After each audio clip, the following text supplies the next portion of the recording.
I just hit record. Okay, great. Well, we're going to get started. I know Mark is absent. Mason should be joining us online shortly. Other than that, we have a full board. So call the meeting to order for October 15th for the Boulder Planning Board. It's the first thing we'd like to go into is public participation. Great. Thank you, Thomas, for showing the slides. Good evening, everybody. My name is Vivian Castro-Wooldridge, and I'll be taking you through the rules for public participation at the planning board meeting. So the first thing I want to share is just that the city has engaged with community members to co-create a vision for productive, meaningful, and inclusive civic conversations. And this vision supports physical and emotional safety for community members, staff, and board commission members, as well as democracy for people of all ages, identities, lived experiences, and political perspectives. And we have more information about this Productive Atmospheres vision on our website. Next slide, please. And for tonight, I'll just share some examples of rules of decorum that are in the Boulder Revised Code and other guidelines that support this vision. And these will all be upheld during this meeting. First, all remarks and testimony shall be limited to matters related to city business. Second, no participant shall make threats or use other forms of intimidation against any person. Third, obscenity, racial epithets, and other speech and behavior that disrupts or otherwise impedes the ability to conduct the meeting are prohibited. And participants are required to identify themselves by first and last name. And I think we don't have an issue with that at the moment. So I'll just remind people if that becomes an issue later on what to do about it. And we'll have open comment once I'm done explaining this, and that is for community members who are joining us in person or online to share any comments related to matters not on the agenda later, not related to the public hearings, because you'll have a chance to speak to those during the public hearing point in the agenda. And so if you can raise your virtual hand by clicking on it at the bottom of your screen, and we'll know to call on you, or by going to the reactions button and then finding that raise hand button. So we can, I think, move into this open comment section of the meeting, which I mentioned is for matters not related to the public hearing items. And I'll just give it a couple of seconds and see if anybody with us tonight wants to speak during open comment.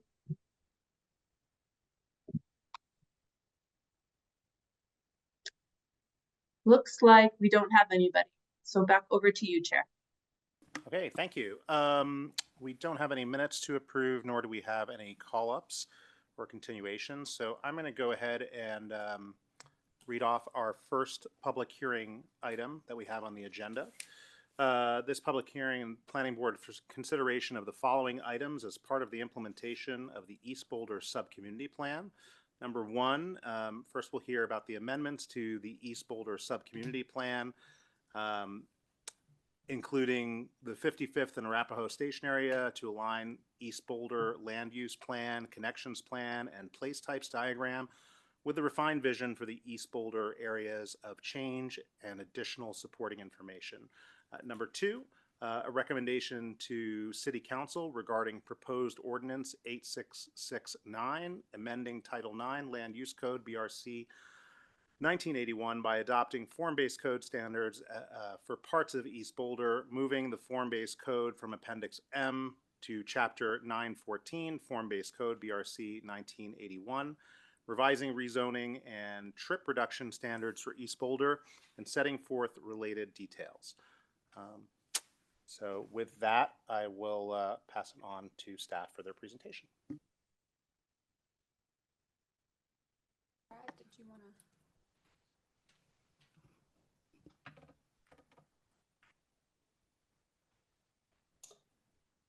Good evening, Planning Board. You are off to a quick start. You caught me off guard there.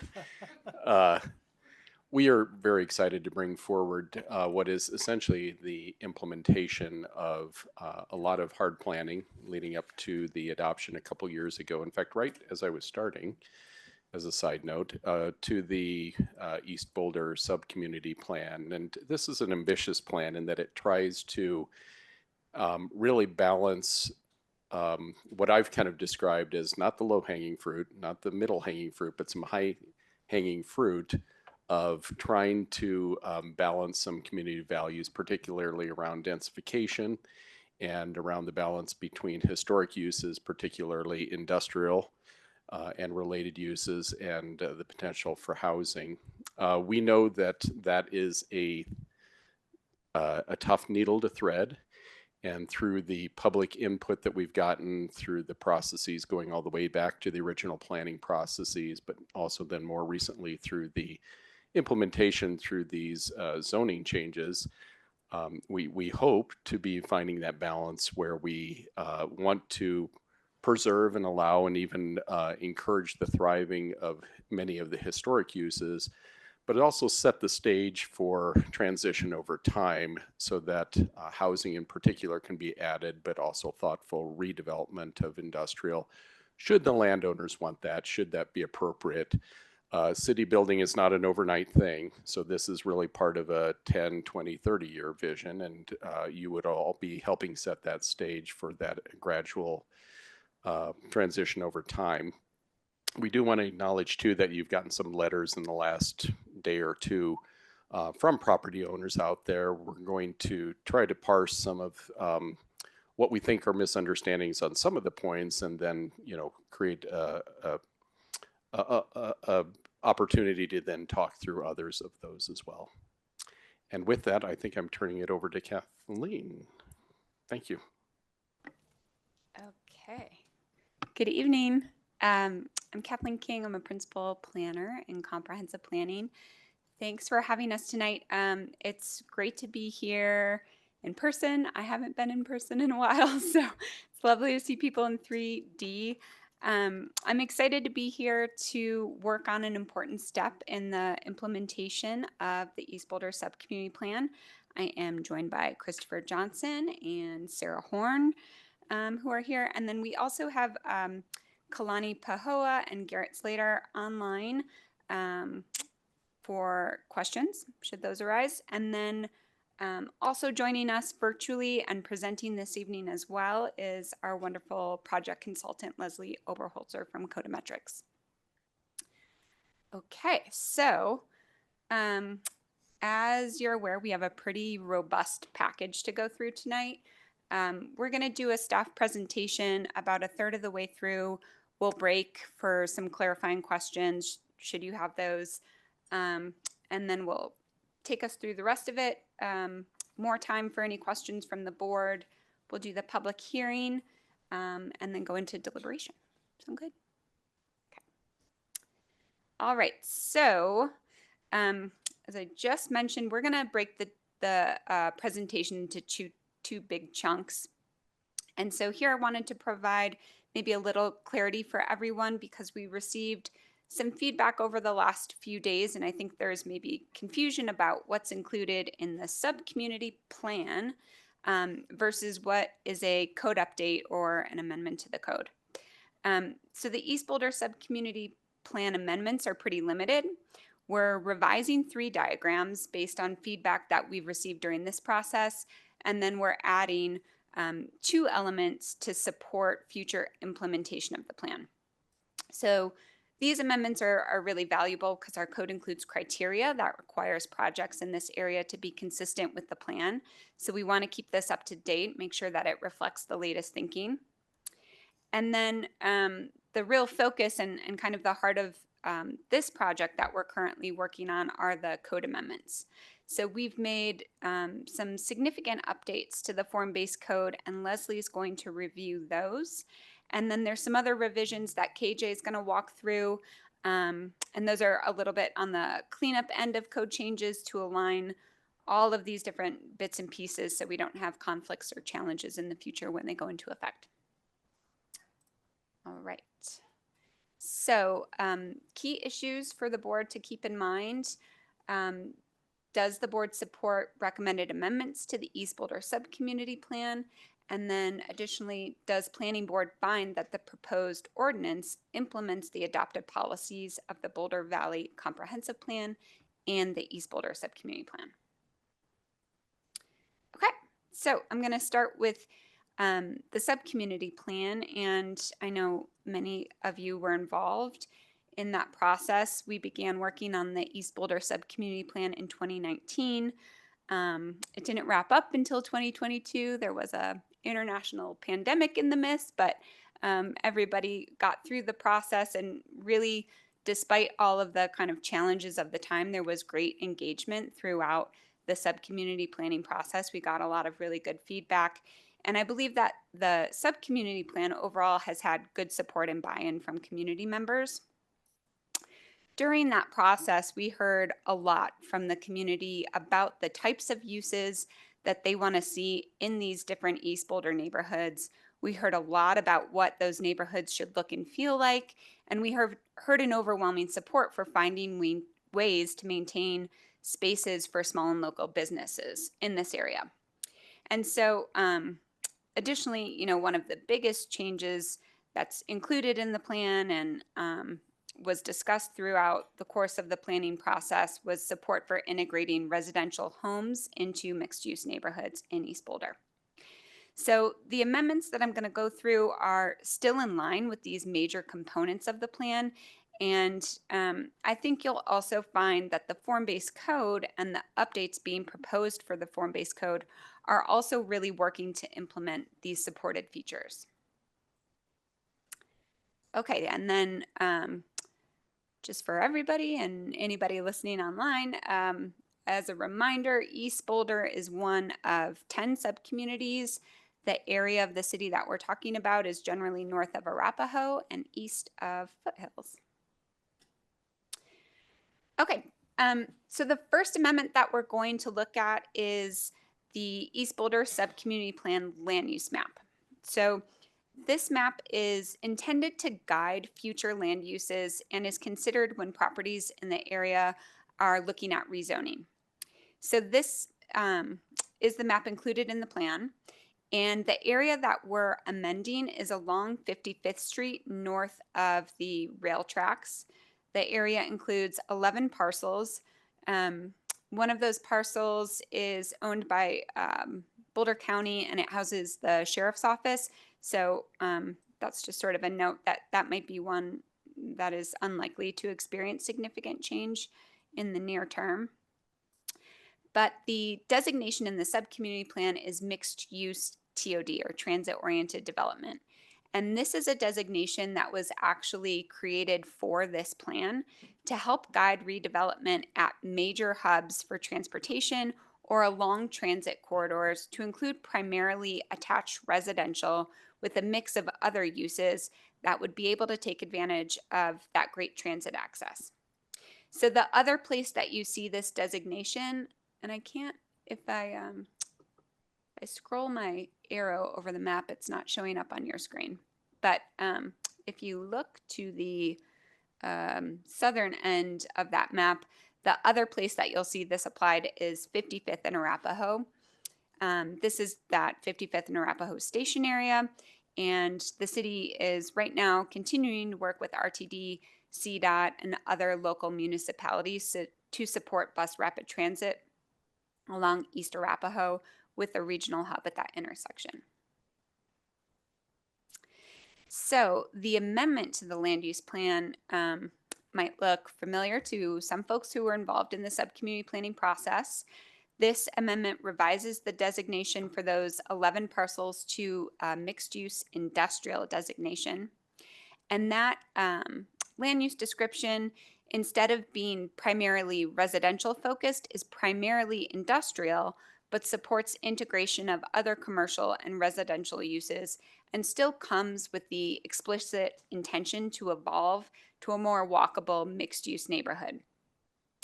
I said it might look familiar because this version of the land use plan was actually one of the proposed scenarios that we looked at during the sub-community planning process. And at one point, we had received feedback from policymakers at the time to extend the TOD designation along 55th. During community engagement for this recent zoning effort and the East Boulder zoning project, We continued to hear concerns about this area along 55th north of the tracks, not having the robust mobility options envisioned for a mixed-use TOD area, and wanting to be consistent across the Flatiron Business Park with a primarily industrial designation. So that's that first change. And so you'll see the next amendment just realigns that place types diagram included in the sub-community plan to be consistent with that land use change. So in the 2022 plan, a place type of innovation TOD with a primarily residential component is applied for those parcels. And then in the amendment, this is changed to destination workplace. So the sub-community plan describes Flatiron Business Park, which includes this series of parcels, as continuing to offer high-quality light industrial, flex, and office spaces to support local businesses, but the neighborhood will also evolve to inspire innovation, encourage active lifestyles, and create a local destination district that exemplifies a finely tuned work-life balance. New retail, restaurant, and shopping options will support a more active district and allow area workers to walk or bike short distances to meals, drinks, and shopping. So staff finds that the amendment is aligned with the vision described in the sub-community plan for this area. And I would also note that while the designation doesn't direct redevelopment that is primarily residential, you'll see in the code updates that the option for including residential components in a project in this area is still there and would be supported by both the code and the plan. Okay, so I will move to connections. This is the connections plan from the East Boulder Subcommunity Plan, and this network was planned in step with those land uses. Because East Boulder today is mostly industrial, we have a lot of really large blocks, not a lot of access through neighborhoods, and this connections plan recommends a few new connections to break areas into walkable blocks and provide more access through those changing neighborhoods. As we began translating this connections plan into the form-based code and those regulating plans, there were two areas where we identified some revisions that would be necessary. So these are the Valmont Park West neighborhood and the 55th and Arapahoe Station area. So those are in the red boxes. We're going to look at Valmont Park West first. This neighborhood is located on the west side of Valmont Park. So if you've been to like Vision Quest Brewery or Spark Theater, that's the neighborhood that we're looking at here. And you can see in the original sub-community plan, we had proposed two new street connections in the area. 1A, which provides north-south access from Pearl Street to Sterling Drive, and then 1B, which creates a new east-west street about a block north of the Goose Creek Trail. And the proposed amendment to the sub-community plan revises the 1A connection. And this is intended to more equitably distribute right-of-way needs for new street connections. And then instead of proposing a new vehicular bridge over the creek, the 1N connection that you see here takes advantage of an existing bridge that's out there and uses this as a pedestrian bicycle bridge to complete that north-south access over the creek. The second area where we're proposing some amendments is the 55th and Arapahoe Station area. Again, the focus of the new connections here is to create walkable blocks, deliver more access into and through this neighborhood to support the changing uses. And the connection that we're going to be amending is 1E, which is a new north-south street just west of 55th. As we further studied these connections and in planning for the implementation of the East Arapahoe Transportation Plan, we're striving to consolidate access and reduce curb cuts along Arapahoe. So this new proposed 1Q will connect that 1E connection to an already existing access point along Arapahoe. We did still feel that having a pedestrian and bicycle connection in this location was important, so 1M would also be an amendment to the plan. All of these connections plan amendments were recently shared with the Transportation Advisory Board, and they supported these amendments. Okay, so this is one of the items that's being added to the sub-community plan. I've mentioned the Arapahoe BRT project a couple of times. CDOT calls this the Colorado 7 project. So Arapahoe is State Highway 7, and we are planning for bus rapid transit that will connect Boulder all the way east to Brighton. So the city's been working with CDOT and RTD to advance this effort, and the project has completed preliminary engineering. So to help facilitate the installation of planned facilities along this corridor, staff is recommending adding these cross sections for East Arapahoe to the plan. These are consistent with the facilities that were included in the East Arapahoe Transportation Plan and referenced in the subcommunity plan, but this provides a greater level of detail that's helpful as we continue to work towards implementation. And then finally, the last amendment is the addition of a recommended rezoning diagram. And this diagram is really intended to just be a helpful reference to property owners and staff as projects consider rezoning. The project team evaluated zones whose uses would most closely align with the recommendations of the East Boulder Subcommunity Plan. But this is not a rezoning. It does not change the zoning for any of these properties. If property owners want to maintain their current zoning, they can. If they want to pursue a different rezoning, they can go through that process. This is really just intended to be a reference to say, if you want to align the future use of your property with the subcommunity plan recommendations, here are zones to consider that offer the best match. Okay, and then as a reminder, the 55th and Arapahoe Station Area Plan is an appendix item to the subcommunity plan. So we went through that document and updated any diagrams or language so that it's consistent with the recommended amendments I've gone through for the subcommunity plan. And we can break there and go through any questions folks have about the subcommunity plan amendments before we get into code updates. Couple of clarifying questions. The recommended rezoning map that you just showed us, does that map assume approval of the land use plan and place type amendments that we're also looking at this time? Yes. Okay, thank you. And yeah, that's it for clarifying, I think.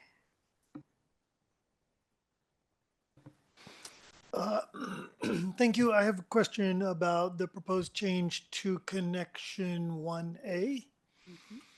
So my first question is, that existing bridge that's there, is that public? Is that private?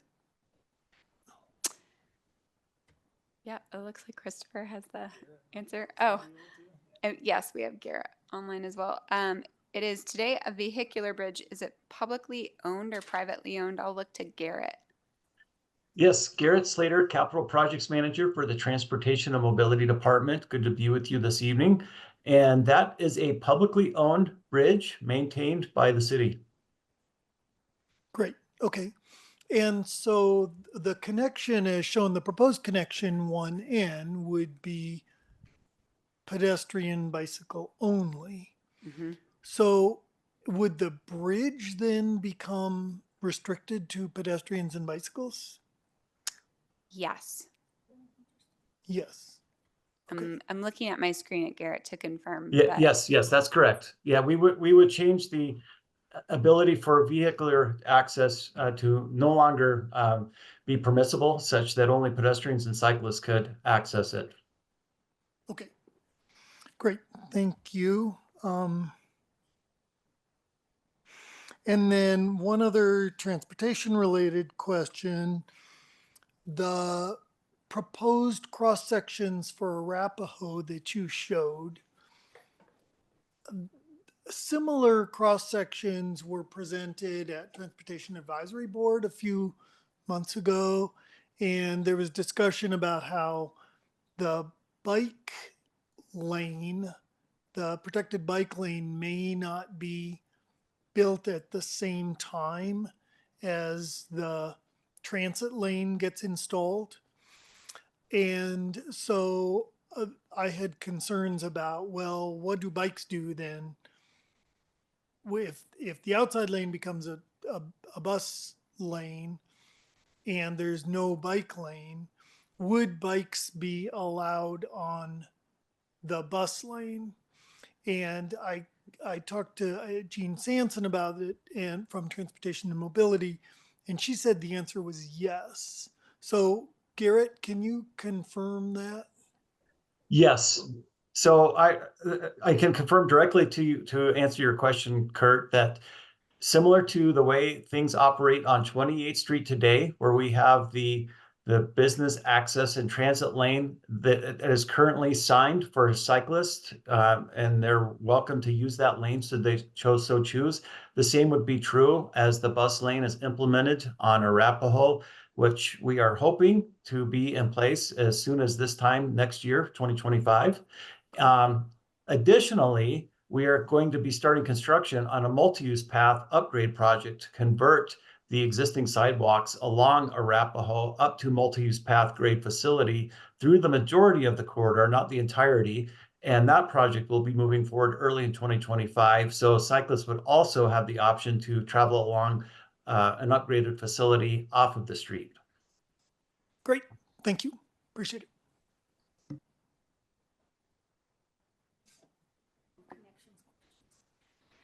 I have more connections questions. Just back to that area that Kurt was asking about. Is that the only access off of Old Pearl that goes north into those businesses? Is across that bridge? So the other way to get into that neighborhood would be 47th Street. Right, and then you're going through basically what is very congested parking areas, and it seems like those businesses that are along that, currently along that creek that are accessed by that are going to miss it, are going to lose a significant access point. Were they okay with this? I can try to speak to that, ML. So currently that bridge that exists there does allow for vehicular movement, but it's really only used as a service access. So there's not business or a lot of vehicular traffic that crosses that bridge today to access those businesses. Those are accessed through 47th or Sterling Drive, and then through those driveways. The connection 1B that is proposed is that as those areas were to redevelop over time, 1B would be developed more as a traditional local street that would provide greater access to those future locations. Mm-hmm. And so, yes, that bridge is currently the only access off Old Pearl going north. Except for 47th, which is a right, which is more of a a true street. That connection, that bridge right now is basically, yes, the access off Pearl Street, but it accesses into a parking area in the back there, particularly for those loading areas and service areas, that kind of thing. Right. So the other option would be to come in through Sterling Drive and those other locations. Right. Just curious, how did those business owners in that area react to this idea of losing that bridge? Well, again, the bridge would not be converted to a full pedestrian and bicycle condition until future redevelopment at some point. So it establishes the vision for what that bridge would do, but there would not be an immediate change to that until some point in the future once redevelopment occurs. Mm-hmm. Okay. Second question about the new connections. So there was a piece of that talks about on large lots that you want to create pedestrian opportunities across them. And you identified sort of this area and the one at the south end. What about the large lots that are the Flatiron Business Park area? Are they subject to this connections planning? Or is it only these areas that in red that are going to be given direction around how to accommodate that? No, I think you're referring to, and Leslie Oberholzer will get into this a bit more as we review the form-based code updates. But Oh, there's there is a provision in the proposed form-based code that addresses larger lot conditions. I think it's above 2 acres or 5 acres. I'd have Right. to reference that. But essentially, the goal is, and the notion is, that we can't fully design and develop all of the connections at this moment. And so if a larger parcel were to redevelop at some point in the future, there would be a process to establish where those connections are appropriate, where pedestrians, can connect across that and create those mid-block sections. But that is within the form-based code. So any area that is subject to the form-based code and would fall under those regulations, Okay. that would apply. So yes, Okay. it would apply to the business park in the future so that's addressed in another area. in the code. Yes. Okay. I think those are the only questions I have at this point. Thank you so much. Laura. Thank you. And hi, Kathleen. It's great to see you back. I'm sorry I couldn't be Hello. there in person.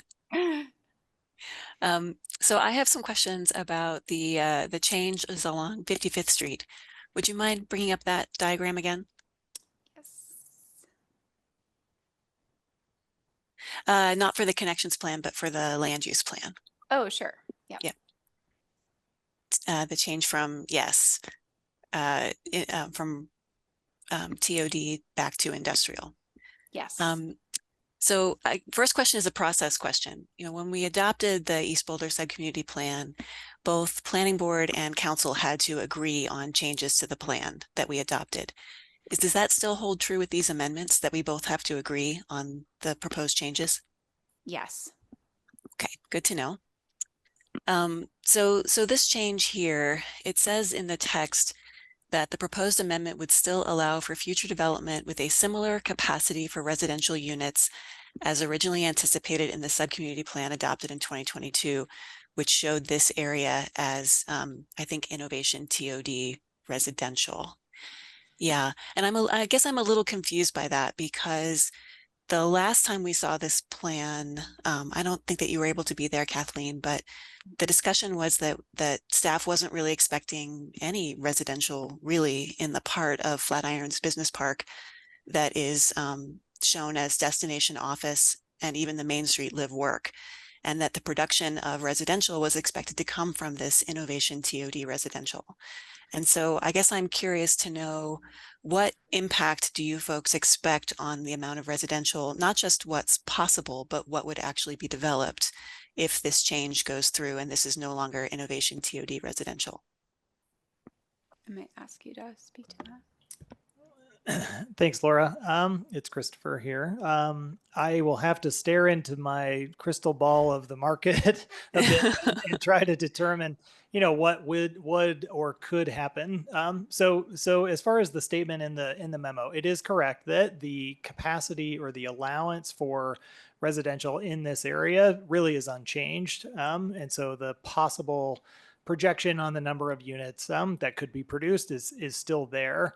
It is true that, current property ownership within the business park is primarily focused on innovation types of uses, light industrial, research and development, those kinds of things. And there doesn't appear to be a strong interest for residential from that particular property owner. But the business park is not, is not a completely homogeneous group. While the property ownership does vary within there are different property owners, and some of them may still be interested in pursuing a residential opportunity at some point in the future.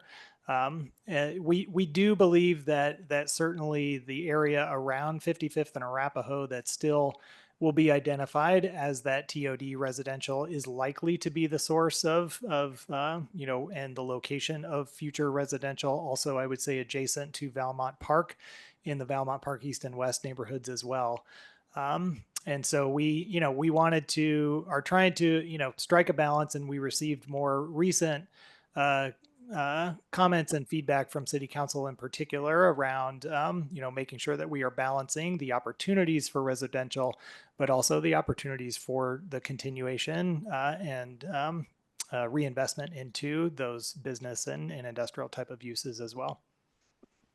Okay, thank you for that. And I just want to, just to put a fine point on it, in the East Boulder subcommunity plan that we adopted, the conceptual scenario for the Flatirons Business Park in particular, not Valmont East and West and not the station area, but for Flatirons Business Park, states that it would anticipate in this conceptual scenario almost 1,200 units of housing. I think it's 1,170 units of housing. If we change this back to industrial, do you still think that we could get 1,170 units of housing out of Flatirons Business Park? The possibility to achieve that is definitely still there, depending upon which of those parcels or which of those properties would redevelop. It depends. Again, it's going to depend on the market. It's going to depend on the particular property owner and their redevelopment interest.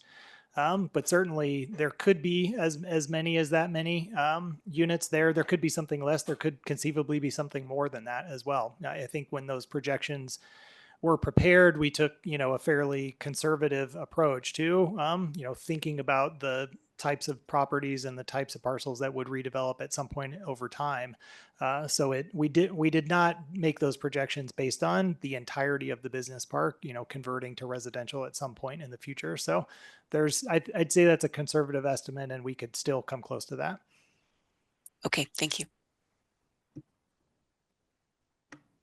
Is that it, Laura? Yeah, okay. Mason. Perhaps a really quick question. I might have missed it when reading through the study, but there's a section on page 61 of the East Boulder subcommunity plan that says projects for future study. Do you know about when that future study would occur? This is focusing on like the Pearl Parkway North area. Yeah, let's we're gonna pull up the sub-community plan so I can kind of remind myself which project you're referencing. Yeah, like there's one called 2A network connection between Pearl Street and Pearl Parkway. Oh, okay. Yeah. I might ask Garrett to speak to future planning for Pearl Parkway. Yet right now, we don't have any plans for future study of Pearl Parkway east of Foothills. So that's not in the plan at the moment, but appreciate the feedback and we'll certainly bring that into consideration. That was my only question that hasn't been asked. Great. Any other clarifying questions before we go to the next? Go ahead, Claudia. Just one more process question. We have a little bit of description of stakeholder engagement in our packet that led to some of these amendments. And just noting like one difference between what we're seeing here in the East Boulder subcommunity plan that was passed ahead of it is that subcommunity plan was generated by a pretty, I think, wide-ranging group of stakeholders, including, property owners, business community, but also housing advocates, residents of the area, et cetera. And to what extent were some of those earlier groups consulted in this? I know that we got a lot of feedback from business owners, from property owners in the area, but what about that kind of broad-based feedback that we got at the subcommunity planning stage? During this process, you're asking? Yes, correct. Yes. Thank you. Well, I might jump ahead to another slide because I've got some of that outlined. Let's see here. So we did,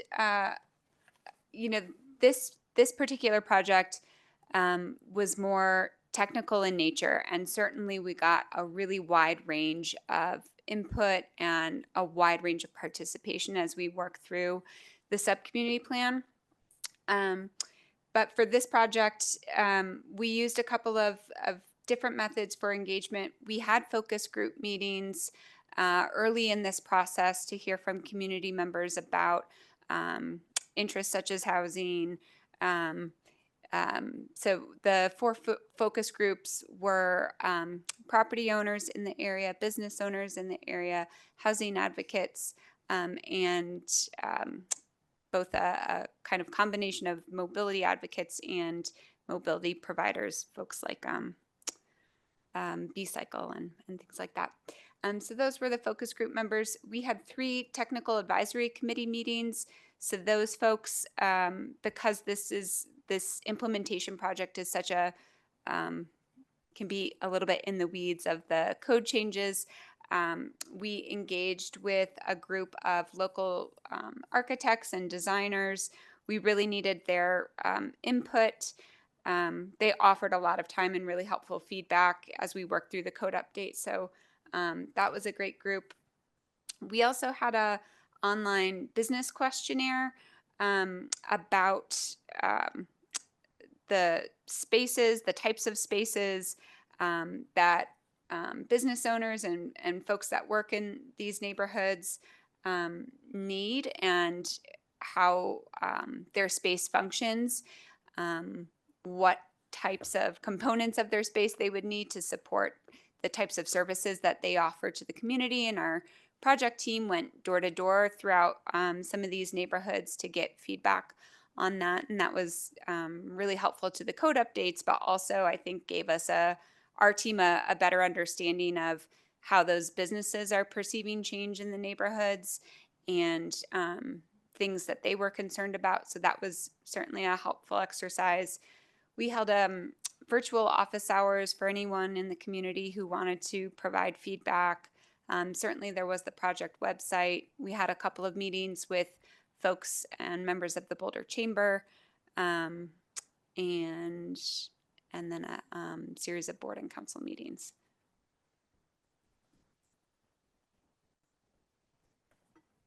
Further clarifying on that, thank you for this slide.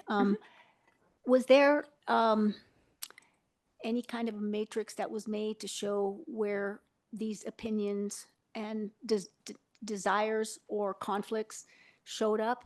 Because it seems from the input that we're seeing that not everybody's on the same page. And so I'm just curious as to what drove, how did you get to the conclusions given that there were disparate opinions? We don't have a matrix that aligns the code changes with community feedback. In your packet, there was an engagement summary that described those different events and what we learned from them. Right. How the feedback, maybe you're asking like how the feedback was weighted from different user groups or Right. different How did participants. how did it overlap? Where did it converge? Where did it diverge? And where are the hot spots? Where are the hotspots? I think, you know, some of that will come through as we talk through some of the code changes and what we learned from the community and how that was incorporated in the code. But I think we all thought about the feedback that we received from all of these different groups pretty critically, and we took a microscope to the code to really think about some of the proposed changes. And it was all, you know, useful about what's working, what's not working, what are people worried about. So we took all of it, you know, really to heart, I think. Thank you. One more follow-up on this issue. Was the fundamental motivation that the feeling was that we needed or wanted less emphasis on residential overall, or was it more that that particular location was not so appropriate for residential? I would say it was the latter. I don't think there's less emphasis on residential. I think the feedback that we got throughout this process is that the business park as a place should be treated pretty consistently and have consistent expectations from one end to the other. Okay, so it was about consistency across Flatiron Park, not something tied to 55th Street per se. Is that That's what you would say? Yeah, I would agree with that, and I think also primarily thinking about the the components that contribute and support a mixed use neighborhood over time and the amenities that are desired. The area around 55th and Arapahoe with pending transit improvements and the multi-use path that Garrett was just speaking to, things like that.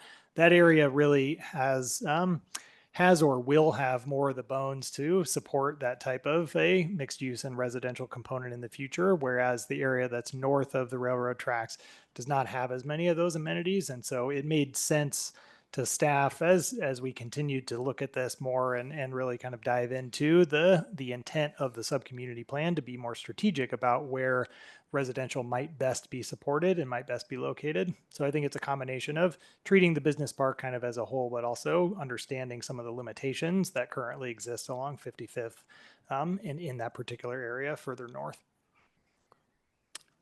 And if I can just build on their two comments, Brad Mueller, Director of Planning Development for those online. I think it's useful too to remember that the very essence of the plan, the original subcommunity plan, is to create the potential for housing as well, or specifically the potential for that. So back to the setting the table for those for that opportunity over what is likely to be an extended period. And I think what we heard council give as feedback this summer was an acknowledgement and agreement that this particular geography around the Flatirons Industrial Park in particular didn't need to have that same level of potential in the way that it was originally envisioned, and was sympathetic to the idea that much of the existing built environment there had provided some of that balance that's being sought for maintaining industrial in the city and still creating that potential. And as one of the two of these said, I can't remember, Christopher, I think gave the opinion that there still is on the balance of that area the potential for some of the housing numbers that Laura was asking about. So just wanted to add to that. Great. Laura, I saw your hand pop up, but then pop down. Do you have a question or? No? Okay, great. Why don't we go to the second part of the presentation? Sounds great. Okay, we're going to move to code amendments.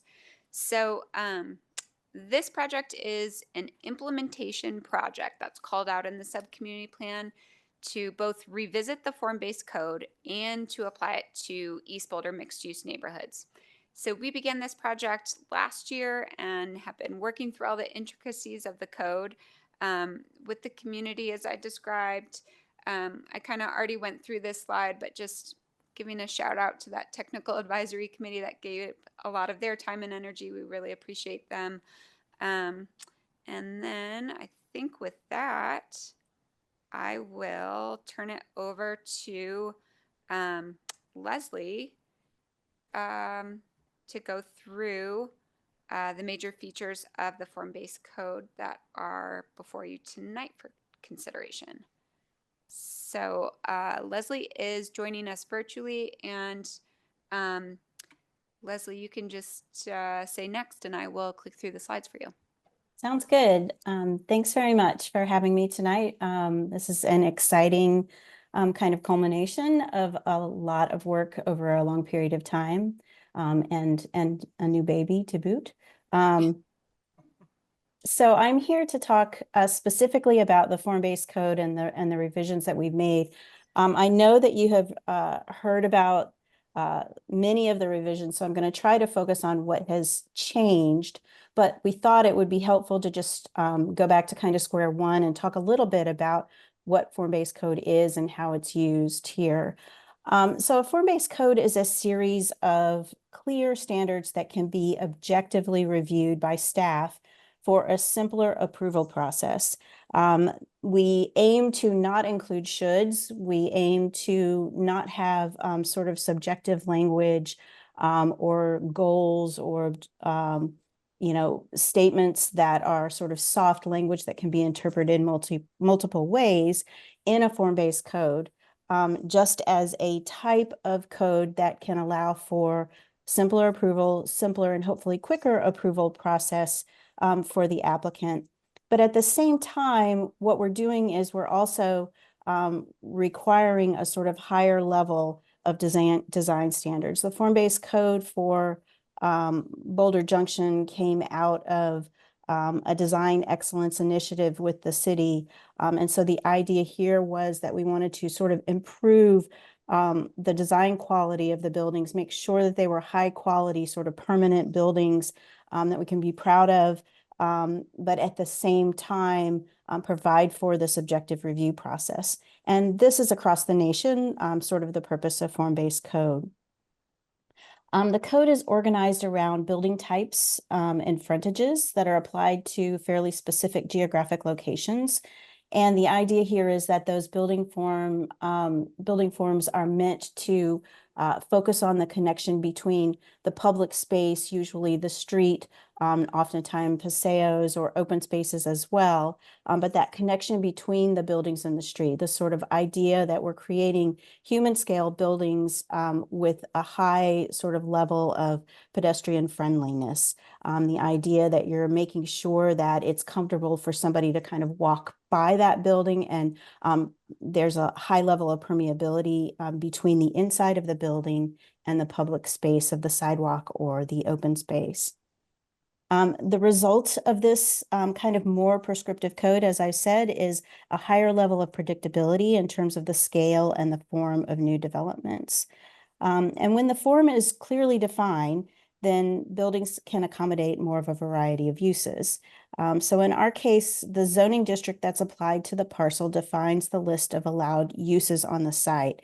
And I think that that's something that's really important to keep in mind here. The form-based code is essentially an overlay on top of the existing zoning district, and that recommended set of zoning districts that Kathleen presented earlier would allow for a wide variety of uses, or the existing zoning district can be retained and those uses would be allowed within any new developed buildings. So the code does actually offer, often guide sort of the location of those uses, but it doesn't define, the form-based code does not define which uses are allowed. Next, please.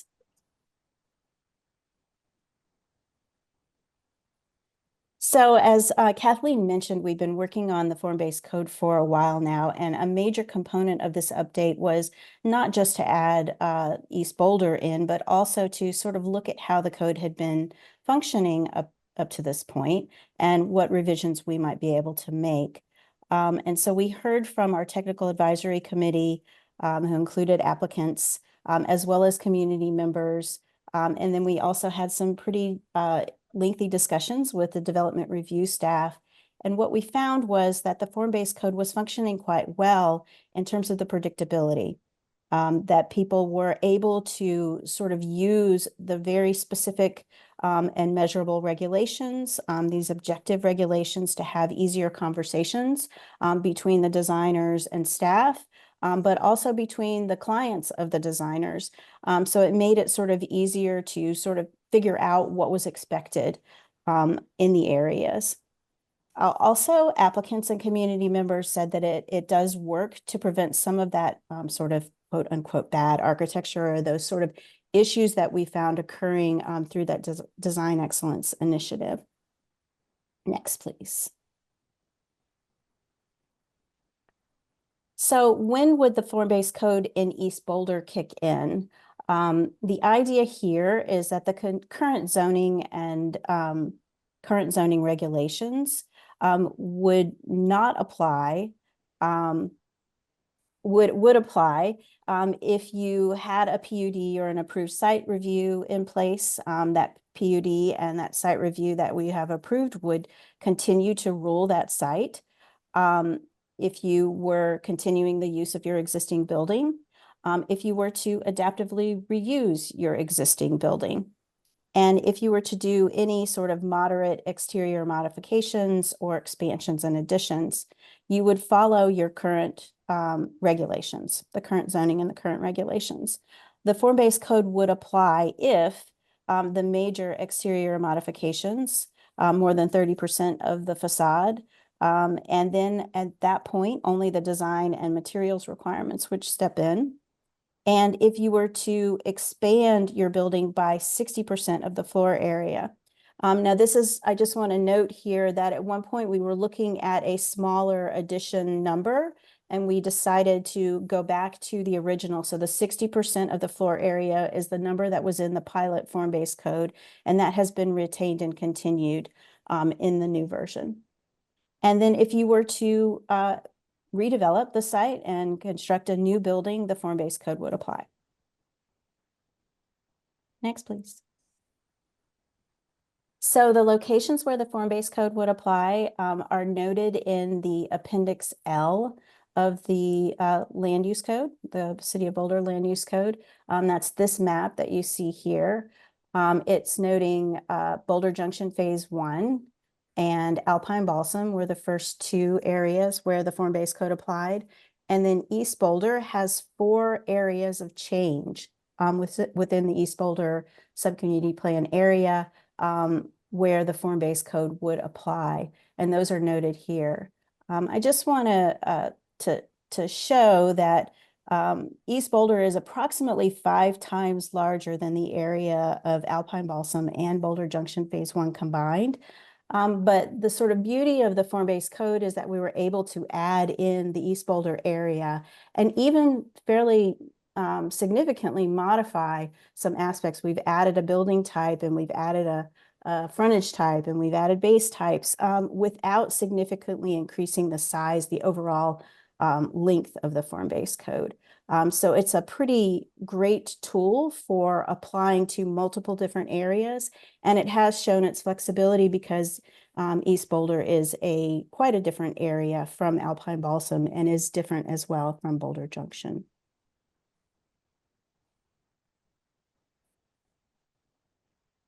So how does the form-based code work? I'm just going to talk a little bit about the structure of the form-based code. And as I said before, it essentially overlays the current zoning district. It replaces the form and intensity modules. If you're familiar with your current code, those requirements are replaced by the form-based code, but the use module is retained. So uses are handled from the current zoning district. The form-based code has 4 components. The first component is the regulating plan, and the regulating plans are developed here for East Boulder and for Boulder Junction and Alpine Balsam, very specifically to the plans that were in place for those areas. So in East Boulder, the regulating plans were developed based on the place types diagrams in the subcommunity plan. The regulating plans locate where the building types are allowed. So you can see the key on the left-hand side of the slide. The color coding tells you which building types are allowed where fairly specifically, and those lines are matching the existing property boundaries in the area. The regulating plan also defines frontage types for each street. So each street is designated as either an A or a B street. And then a C street is a new designation for East Boulder. The regulating plan also defines where other kinds of connections, like the multi-use paths that are defined in the connections plan, or new paseos, as well as outdoor space types. And then the other sections of the code, 2, 3, and 4, provide for the regulations within the regulating plan. So the second section is all about site design, and that establishes the requirements for the paseos and outdoor space types that are defined on the regulating plan. Next slide, please. And then the building types define the requirements for building forms, or the building types that are shown on the regulating plan. For each one of the building types, there's a set of three tables that establish the requirements for the building siding, the building height, building roof types, and the transparency and entrance requirements in the facade requirements section. And then the building design section, section 4, applies a set of design standards to all of the building types. And that is where things like building facade materials, building massing, windows, and like the depth of windows, balconies, and other design elements that you might normally see in a set of design guidelines, but these are design requirements associated with each one of those kinds of facade elements. So that is how the form-based code functions and what the kind of components of it are. Next, please.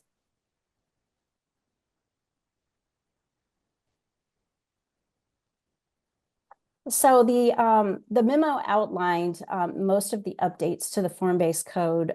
We did create a series of general updates based on those comments from the Technical Advisory Committee.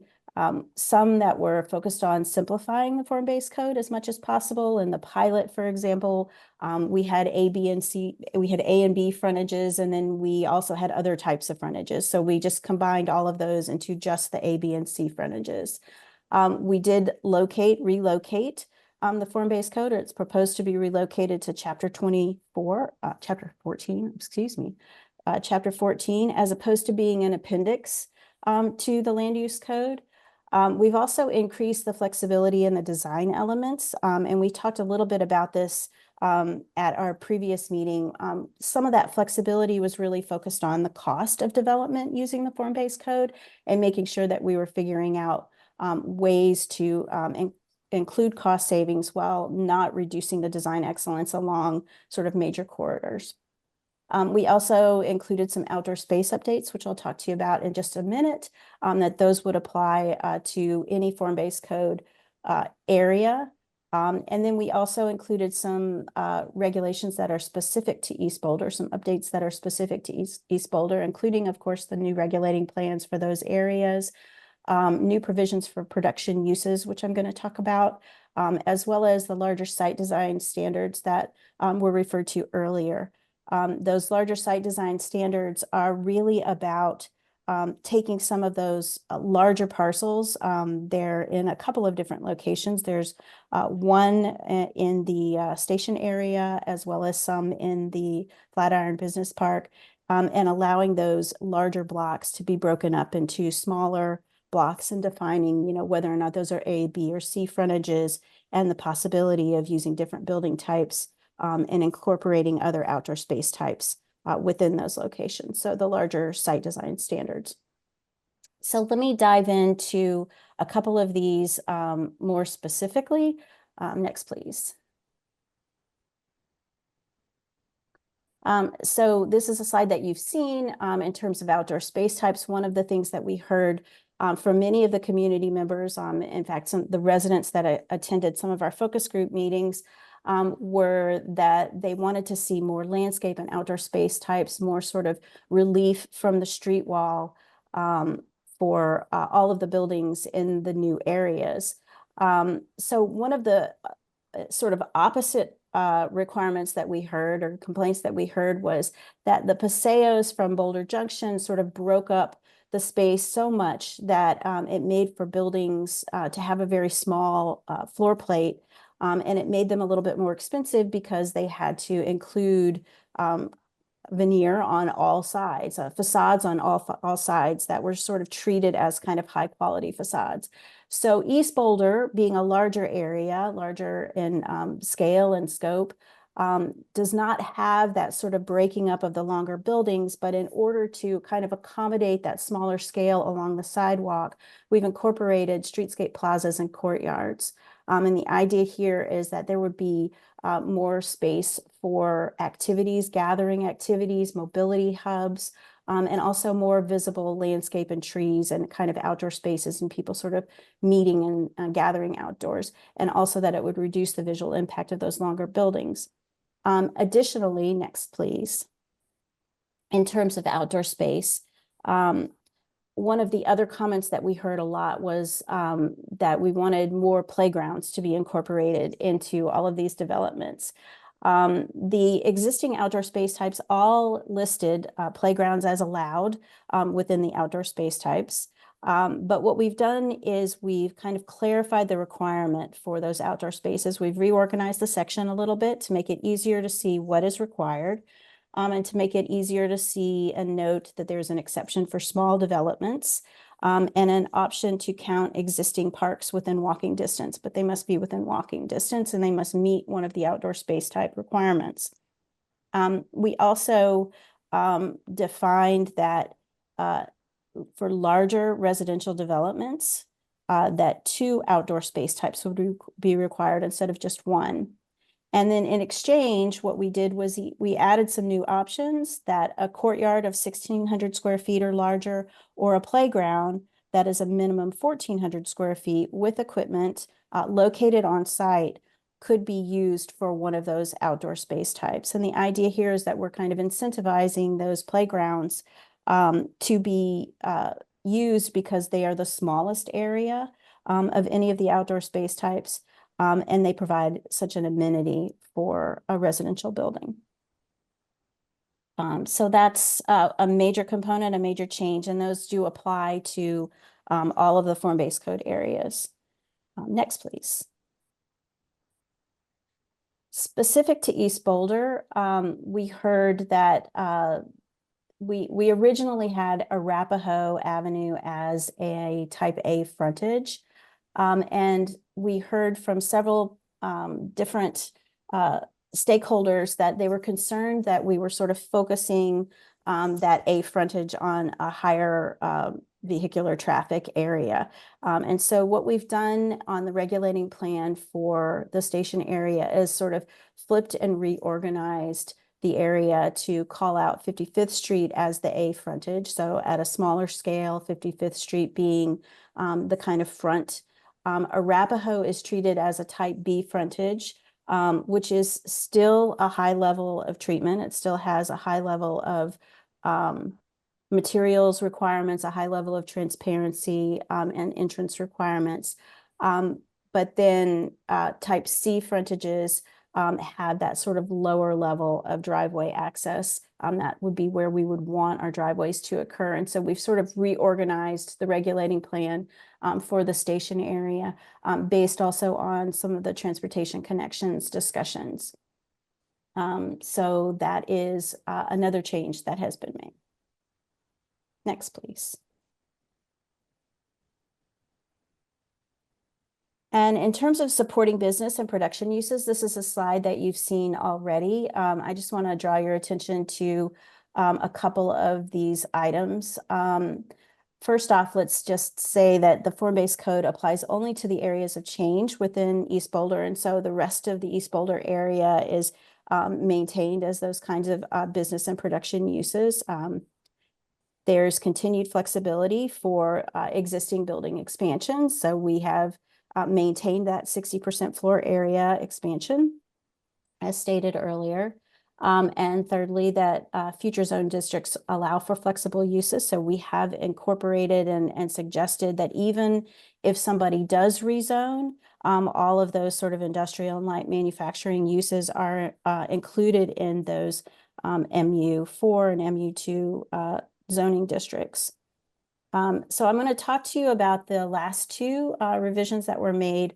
So we did create the workshop building and a service base. And then I'll talk to you a little bit about some minor revisions that we made to the production space requirement. So next, please. So the workshop building type is new for East Boulder. It is meant to accommodate those sort of industrial production uses, as well as R&D and other types of service uses that would need garage doors and sort of higher floor to ceiling heights. The survey that Kathleen mentioned was specifically to get at what are the needs for the smaller production and business type uses in the service base. So we define the service base. It is allowed to be used on any building on a type C frontage, if a type C frontage exists, just to encourage these kinds of spaces. And it is allowed on all frontages for the workshop building. And the workshop building is allowed throughout the Flatiron Business Park. It's allowed through the western edges of the station area. And it's allowed on the outer edges of the Valmont Park East and West areas. So it's a very, very significant portion of the East Boulder area. Next, please. Supporting the business and production uses was also implemented through this required production business space specific to East Boulder. That 10% of the ground story area of buildings that are 15,000 square feet or more would be required to incorporate production business space. It must be located in either a service base with the garage doors or a shop front base. The spaces are meant to be a wide variety of sizes, but smaller in scale. So anywhere from 500 square feet to 5,000 square feet. One of the changes that we made to this requirement, originally we listed the allowed uses within the production business space. And in order to sort of open it up to if there was a mistake or some use that was missing, we wanted to list what was more clear to us, which was the prohibited uses. So residential uses, public and institutional uses, retail sales, all of those kinds of uses are not allowed in the production business space. Now, again, this is a very small amount of the ground story floor area of these buildings, but it is meant to sort of note that we want to provide these sort of small scale incubator spaces for businesses, production businesses. In order to make sure that this was functioning, and again, we'll need to revisit this as we move forward, but another revision that we made was to sort of define a little bit more clearly how that 10% of the ground floor area and what buildings over 15,000 square feet meant. So we removed the automobile parking from those calculations. And we also removed ground story residential from those calculations. So if you had ground story residential, then you wouldn't need to supply this if it occupied the full percentage of the area. So it's only sort of those commercial spaces that would be converted to production business space, just 10% of it. And then next slide. Finally, in terms of housing opportunities, we would be remiss if we didn't mention this. This has not really changed since you were presented at last, but just to note that the residential requirement is maintained. That was started in the pilot code and is applied to Boulder Junction and Alpine Blossom and now applies to East Boulder. However, in East Boulder, it applies only to the general or row buildings and does not apply to the workshop building. And what you can see here on these three regulating plans, so the bottom larger plan is the regulating plan for the station area. All the light blue areas have general buildings required within them. And so all of those light blue areas, the residential requirement would kick in if they were to redevelop. In the two regulating plans that you see on the top, those two smaller plans, the green areas allow for general or row building. These are the Parkside residential place type, and the residential requirements would apply there. But the dark blue areas allow for either the general building or the workshop building, and then the red is the workshop building only. So the dark blue areas could have the residential use requirements, but the workshop areas in red would not have that requirement applied to them. So I just wanted to clarify that. Next, please. That's it. Great. Leslie, I'm going to take over and let your voice have a break after all of that. It's a lot of information. Planning board, I just have a couple of additional slides to wrap things up here. We obviously, and I know you are aware of several comments and letters that have been submitted in the last 24 to 48 hours with some feedback about some of the proposed changes. I did want to take a moment to just try to provide some clarification and clear up maybe any misunderstandings or just oversight of some of the regulations as they are currently proposed and some of the changes we've made since June. I want to start with just highlighting the fact that Leslie mentioned this earlier, but I just want to reinforce that if a site has an existing PUD or site review approval, the form-based code does not apply. That existing approval supersedes the form-based code. So if there were to be significant change or redevelopment of those areas, the default would be to go through the site review amendment process. It is possible that if a property owner was interested in leveraging the form-based code and some of the predictability and the opportunities afforded within it, it is possible that they could rescind and remove that PUD approval and then move forward with the form-based code. So that in some ways, and I would say in many locations, the form-based code will be an option for people to opt into.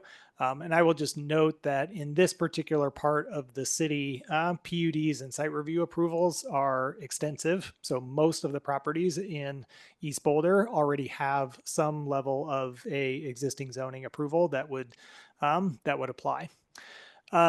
There were some comments around non-conforming uses and structures. As we've mentioned a few times tonight, the existing underlying zoning is what governs uses, and that is not proposed to change. So there should not be any non-conforming use issues that would be created through the adoption of the form-based code. And then structures can be maintained and modified up to that 60% of additional floor area, or changes to the facade up to 30%. Those things can all happen under existing zoning. So again, only until you would cross a substantial modification to the property, only until you cross that threshold would the form-based code potentially apply then going forward. Comments around R&D, research and development uses, and some concerns around making sure that we're allowing for those types of things within the form-based code. As Leslie was just referring to, the workshop building type was really invented for those kinds of uses. It is a very flexible building form. A lot of the materials that are allowed are very flexible. The floor-to-floor heights, which tend to need to be much taller for those types of R&D and industrial types of uses, they're very, very flexible, up to 24 feet on the ground floor and up to 18 feet on the other two floors. So we've included and tried to accommodate, really the range of innovation and production uses that occur today or could occur in the future through the form-based code.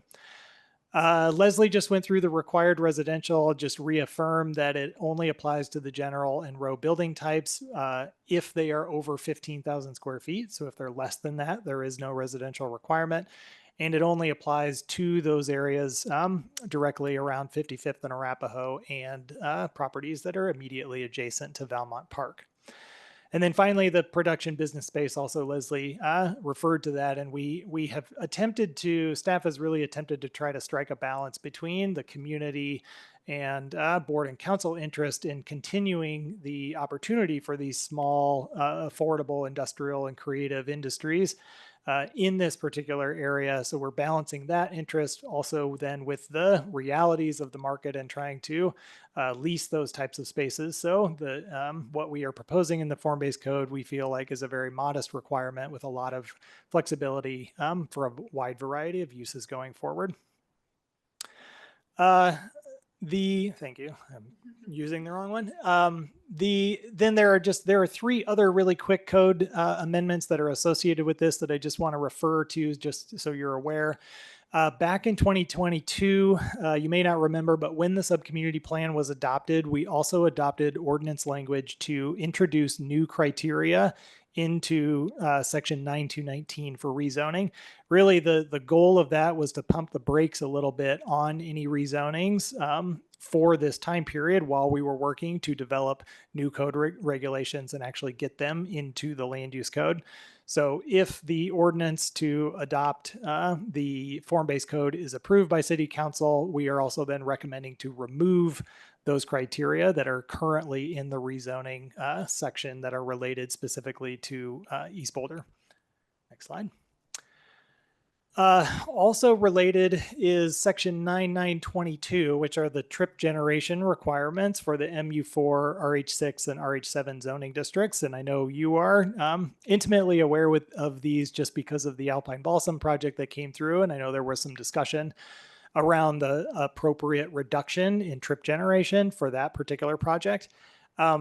Here, if we left that section alone, if someone were to rezone to say MU4 in East Boulder, which that is one of the recommended zone districts, if somebody was interested in using that, the current standard of a 55% trip reduction that applies to Boulder Junction would also apply to East Boulder, which we feel like is an unfair burden, particularly because of the lack of transit infrastructure at the moment in East Boulder. So our proposal is to include language that would allow for a 20% trip reduction in East Boulder if a property were to be rezoned to one of these 3 zone districts and redeveloped. Next slide.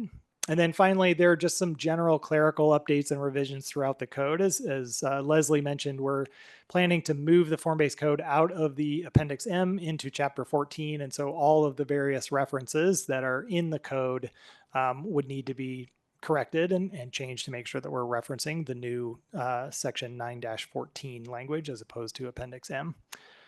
And I believe that is all we have.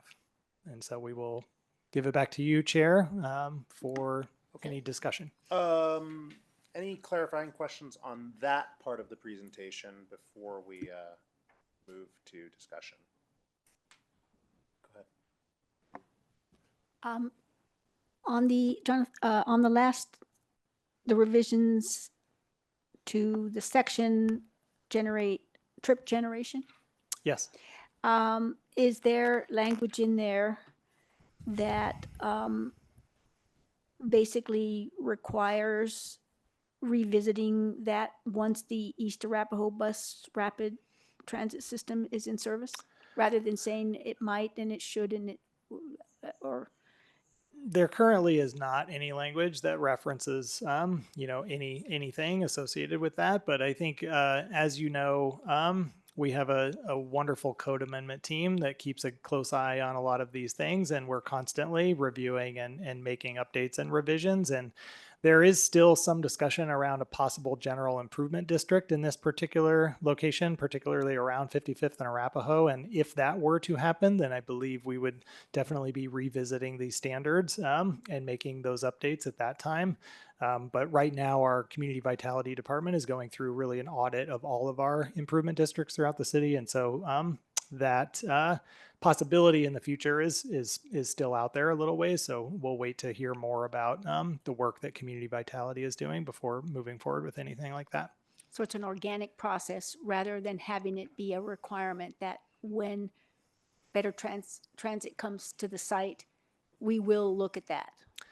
That's correct. And Hella, I don't know if there's any perspective you would have in terms of introducing that type of language into the code, if that would be appropriate or if that causes possible conflicts in the future, which I would anticipate might happen. Yeah, I would caution against including something like that just because I think it's easily missed to be updated. But I wanted to point out that another work plan item that's in progress is updates to the parking code changes and TDM requirements. And I think that might be another opportunity to look at this section again with some additional work, looking at what might be possible in different areas and to update it at that time. Got it. Thank you. I'll call on people in just a second. I would follow up on that, which was around the proposed 20% trip reduction versus what was in the plan at 55%. I mean, that similar to Alpine Balsam, right? That's quite a jump from where I thought we landed as a community. Are you concerned at all around community feedback, given the change in that? Has this been kind of broadly discussed with the stakeholders beyond just the businesses that are there and the land property owners? I would say not in a broad perspective with the community, and also the 55% application, was really specific to Boulder Junction itself, particularly because of the location of the transit station of the general improvement districts that exist there. So really, what we're trying to balance here and be reasonable about is that a couple of these zone districts could be appropriate for East Boulder at some point in the future if someone so chose to move forward with them. We were concerned about leaving it alone and having that 55%, but at the same time, as you mentioned, there was interest as part of the sub-community plan process to explore TDM and really think about how we can limit some of the trip generation in the area. So that's why we felt through consultation with our transportation and mobility colleagues that 20% was a reasonable starting point and certainly could be reassessed at some point in the future. And Chairman Boone, if I can add to that too, my way of thinking about it and the way I've kind of reconciled that is it's kind of a recognition of just math as well. So you take an area like Boulder Junction and recognize that there's quite a few transportation options in a fairly confined space. And then you contrast that just intuitively, the math of a much bigger area and the net of trying to do that in a much bigger area with limited transportation options today, the 55% starts to not make sense. And the 20%, as Christopher alluded to, after reconsulting with the transportation experts, seemed like a good place to land. This conversation will not go away, right? We know that, to Ella's point, that there's further refinement in the next couple of years, but it did seem like the right landing point at this point in history. And so that's why we're making that recommendation at this time. And to be very transparent, one of the things that we are preliminarily understanding in our review of TDMs in the context of the broader AMPS work plan item is how do we actually implement and how do we actually enforce that over multiple years? So we want to create an environment that's realistic and yet we can grow from as we learn more over the next few years. Okay, thank you. Claudia, you're not ready yet. Kurt. Just to follow up on what Brad said now that he sat down. My understanding is currently Boulder Junction has 0 bus service, right? And yet it was built with this 55% reduction in mind. I believe it still functions. So would that not indicate that this 55% reduction is possible even in the absence of that high level of transit service? I don't know if Garrett's still on the line or maybe even Charles has insight into this or others, but I think the latest feedback that we've gotten on Boulder Junction is that it may not or barely does kind of meet that threshold. And this is when you do kind of point in time studies as to whether we're meeting that or not. This kind of generated that question of, okay, how do we monitor this? How do we monitor it ongoing? How do we how do we manage enforcement of that? Is it a study every 10 years? That seems inadequate. So, we are kind of opening up that question, but I don't feel I can say with confidence, unless other staff can speak to it, that we feel 100% confident that that is happening at this point at Boulder Junction.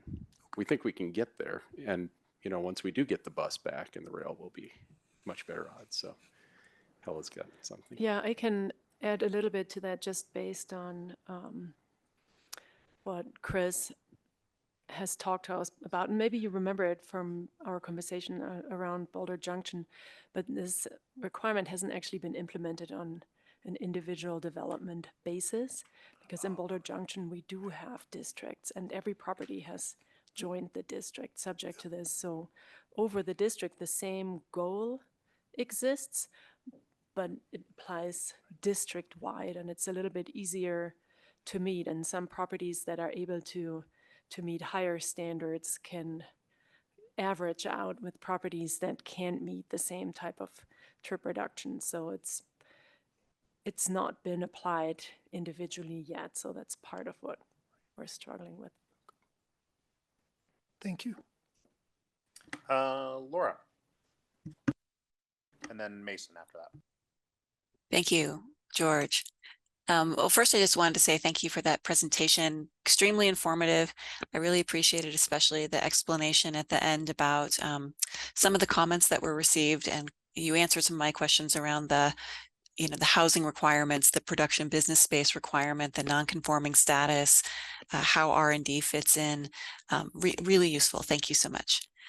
Just a couple questions left. A lot of the letters that we received mentioned that they were concerned about floor heights and needing larger floor heights. And I think in the packet and in your presentation, you said that taller floors are allowed, especially in that workshop building, I think you said. Do I have that right? Do you feel like there's still a misunderstanding out there about floor heights? Yes, Laura, you are correct that the workshop building allows for quite a bit of flexibility in terms of floor height. So it allows for a maximum of 3 stories, but all the way up to our height limit of 55 feet. So if you start to average that out, the ground floor has a maximum floor height of up to 24 feet, and then the floors above could be up to 18 feet floor to floor. So obviously there's going to need to be a little bit of trade-offs, because if you do the math, that adds up to something more than 55. So there are some trade-offs there, but we have incorporated a lot of flexibility into that workshop building.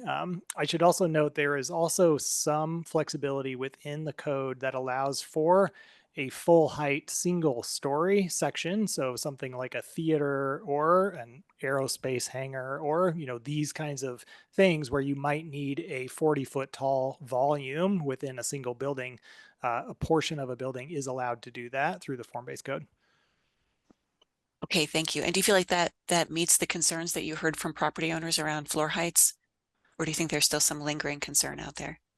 We do believe that is sufficient. The general building form, is a more traditional type of building that would allow up to 4 or 5 stories. The floor heights, there's still quite a bit of flexibility on the ground floor, because we want to have open and inviting kind of commercial spaces at the ground floor. As you go up, then those floor heights, I believe the maximum is 12 feet floor to floor. I'd have to double check that, but that's a bit more of a traditional building format. Okay, thank you. And then my other question for this portion, I'm a little bit confused about what triggers what. You talked about how there are certain thresholds where the form-based code gets triggered, and I understand that. And you also talked about the zoning will be maintained unless the owner asks for a rezoning. Can you explain how those two things work together? Is the form-based code completely separate from the zoning? Yeah, I will attempt to answer that, and then certainly Hella can chime in, and Leslie as well. But I think Leslie used the analogy of the form-based code essentially acts as an overlay. And as you know, the current land use code in our zone districts have 3 different components: use, intensity, and, keep me honest, form. Thank you. And so the form-based code overlay essentially replaces the form and intensity standards, but the use standards continue to be governed by the underlying zoning. So that might be IG, industrial general, it might be, mixed use 4, or et cetera. So the zoning that exists out in East Boulder today will continue to be maintained. The form-based code would govern the form and intensity of uses on those sites, but the use itself is still governed by the zone district. I feel like I'm still a little confused, and maybe it's because the form-based code is new since the East Boulder subcommunity plan. But when we worked on the subcommunity plan, I think we did talk about zoning, and we did talk about place types. Are the place types which are used to guide the form-based code regulating plans, are those already consistent with the underlying zoning, or is there anything going on with the place types and the regulating plans that would not be consistent with the underlying zoning? Yeah, Kathleen and I can tag team this one, so Sure. I'll let you start. I might even ask Leslie to jump in as well. But yes, so for the East Boulder Subcommunity Plan, the place types diagram and the place types performance standards do include recommended uses. And I think the way, if I remember correctly, those are broken up are describes supported or allowed uses on ground floors and then on upper stories. So it does kind of break down within a building. We would prefer to see retail and commercial on the ground floor and residential above, things like that. So those are included in the place type performance standards. And then I will ask Leslie maybe to describe how that has been used to interpret both the recommended zoning diagram and the form-based code. Sure. Just in terms of uses, we did a pretty intensive look at all of the city's existing zoning districts and the uses that were allowed within them. And frankly, most of the zoning districts allow a very wide range of uses. The recommended zoning districts that we included, which really amounts to MU2 and MU4 being allowed in those kinds of more, traditional mixed use locations. Those zoning districts are very consistent with the uses that are listed in the place types. There are a couple of little sort of picky things that we talked with staff about, and I think that we came to the conclusion that it was pretty comfortable. The only item that is a little bit inconsistent was the IG zoning, but the IG zoning absolutely allows for residential if it's consistent with the plan, and therefore the plan would then allow for the residential to exist. So I would say that the uses that are in the existing zoning districts match up very well with the place types. And then the form-based code really only manages how the uses occur within the buildings. So what occurs on the ground floor and the upper floors. And that is very consistent with the place types as well. So it's pretty tightly managed by the subcommunity plan place types. Thank you. And so I think I get that. I'm going to forget it by tomorrow, but I think for tonight I can hold on to it.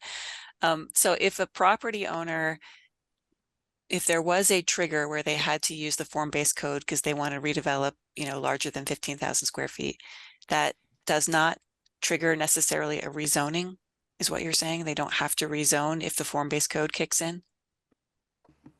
Yes, that is correct. They could rezone. They have a choice to either maintain their existing zoning and redevelop under that, or they could choose to rezone if they were interested in doing that. If there were particular uses that were not allowed in their underlying zoning and they wanted to change that, they could do that. But the form-based code could apply to either one of those situations.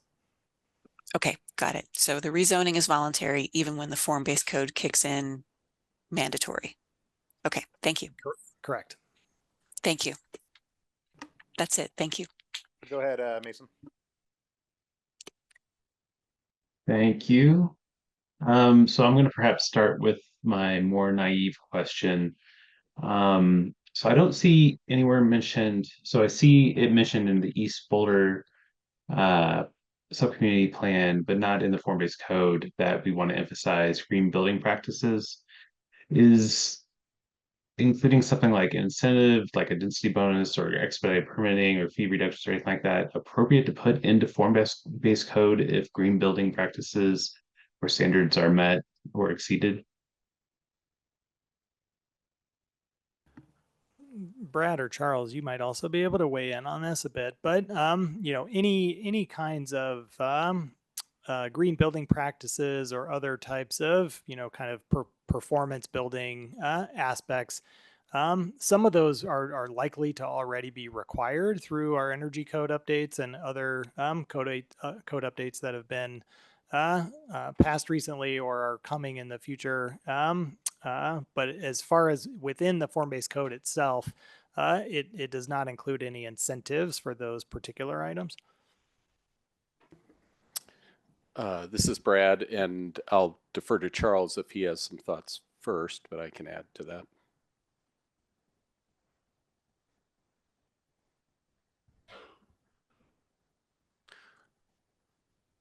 Okay, I'll just add that in response to that, that generally speaking, and I am generalizing, but generally speaking, zoning is going to deal with the walls out, and the building codes, which include energy code and maintenance and all those types of things, are going to deal with or be dealt with.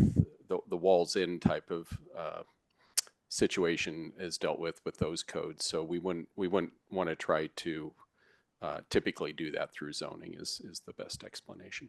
Yeah, I think that's really well said, Brett. And I think we've been intentional about making sure that we're consolidating all of those standards into the energy code when we update it. So that's been an intentional move over time. Awesome. Thanks for the education there. That makes total sense. Are there any plans to track the displacement of industrial businesses due to redevelopment?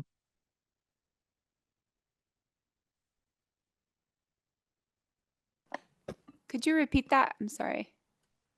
Are there any plans to track the potential displacement of industrial businesses due to redevelopment?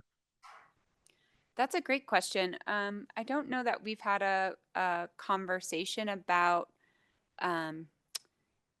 tracking it within redevelopment, but our economic vitality group does sort of maintain a list of businesses that leave the city, and they try to follow up and find out why they've left and sort of what the drivers of that migration are. And so I'm sure as the city goes through the process of updating the economic vitality strategy, some of those conversations will come up. So like they might say, like would we be able to tell that it's because of the decisions we're making here tonight, or is there some kind of survey where the potential responses would be limited to something not necessarily inclusive of what we're talking about tonight? I might ask Brad to weigh in on how we would consider that or qualify that. Yeah, thank you. I guess I want to make sure I understand the context of the question. Is it really, do we plan to, or is a mechanism to monitor the effect of this code change or policy change? Am I tracking correctly on that? Yeah, I guess where this question is coming from is, we received a lot of comments from community members and business owners concerned about the impact of these changes on our industrial business mix. And I was just wondering if there was a way to track it to be able to tell if those concerns are founded or if. Yeah, I think the short answer to that, board member, is that it fundamentally is not possible to track that. We're talking about changes that take place over years and decades, and there are a great number of externalities that are hard to capture, such as market conditions, trends in real estate, personal preference of a couple of property owners and such. I think the key metric for us is being responsive to what property owners do know about their needs and intentions moving forward and being responsive to that. And that's certainly some of the context for the iterative process that has resulted in the amendments that we're bringing for you to you this evening. And then I think to some of the earlier comments, there is a broader relationship with the business communities through community vitality, through economic development function in the city manager's office and such, to have awareness around that. We also have partners throughout the community, the Chamber of Commerce, et cetera, who are a constant check and balance that as well. But, to give a fine point answer to your, and an honest answer to your question, we really haven't devised and hadn't anticipated a precise mechanism for monitoring that. Sure. Let's see here, just kind of echoing Laura. a lot of my questions were answered by your presentation. So again, really good presentation. One that I had that I don't think was addressed was there was a question about if there should be a provision for flood mitigation, and this was around the floor height selection, thinking that there might be need to have some sort of provisions to allow for some flexibility if flood mitigation is needed. I didn't see anything of that nature in the form-based code. Yeah, I don't think we made any specific edits related to flood mitigation, just partly because that is, those are regulations that are managed through a sort of different set of code requirements. I'm just looking, the base types, so obviously flood mitigation and any potential restrictions related to that are going to be most applicable to the ground floor, and the ground story height allowances currently for the shop front base are between 12 and 24 feet. So that's a lot of flexibility and variety there. Within the stoop base, it is per building type, so that's going to be anywhere from sort of around the 12 to 15 foot range, and then for the service base, again 12 to 24 feet. So I think we've accommodated a fair bit of variety and flexibility within the ground story height that could be responsive to any kind of flood mitigation or impacts that would could be here. Makes a lot of sense. Thanks. And then I was following the discussion around the how parcels currently under a site review approval or PUD can use that going forward. I'm wondering for those that don't, if they can opt into a site review process. No. So if the form-based code overlay is applied and there are properties that do not have a existing approval, then at whatever point in the future that they were redeveloped or substantially changed, then the form-based code would be the default regulations to apply. Okay, that's all my questions. Thank you. Great. Any other questions? Claudia. I think I'm ready. And Mason, I'm actually really glad that you concluded with that question, because that was one of my questions. And that is, why does the form-based code take away the option of concept and site review for properties? Yeah, it's partly I think intended to provide a more predictable and straightforward process, both for the applicant and for staff review, quite honestly, and relieve some of the burden associated with a discretionary review through concept and site review. The other opportunity here and the reason that it was form-based code was initially introduced as a pilot and is now being carried forward is that when you start to have two overlapping sets of rules and regulations, it can cause a lot of confusion and a lot of challenges. And so, that's why when it does apply, we try to stick to it and not provide for the optionality to choose your own adventure, so to speak. Hella, I don't know if you have anything to add to that. Yeah, I just wanted to point out that when we first adopted the form-based code, there was a lot of nervousness about it being much, more black and white than the discretionary review standards. And at the time, we created some very broad exception standards, and they have not been taken away.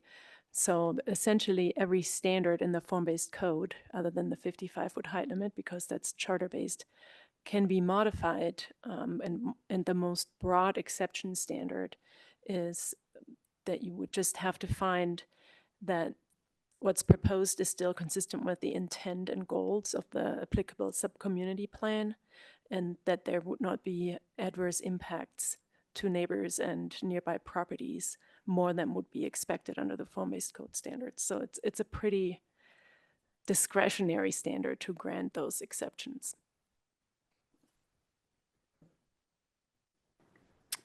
I might ask the board to indulge a kind of philosophical point I make every year or two. And so some of you have heard this and some of you haven't. But when we work to craft codes, it is a natural creative tension between predictability and creativity. We want to code, and this is not just what we want, this is what the community wants, it's what policymakers want, is something that is predictable enough to know what is required, but also allows flexibility for creativity.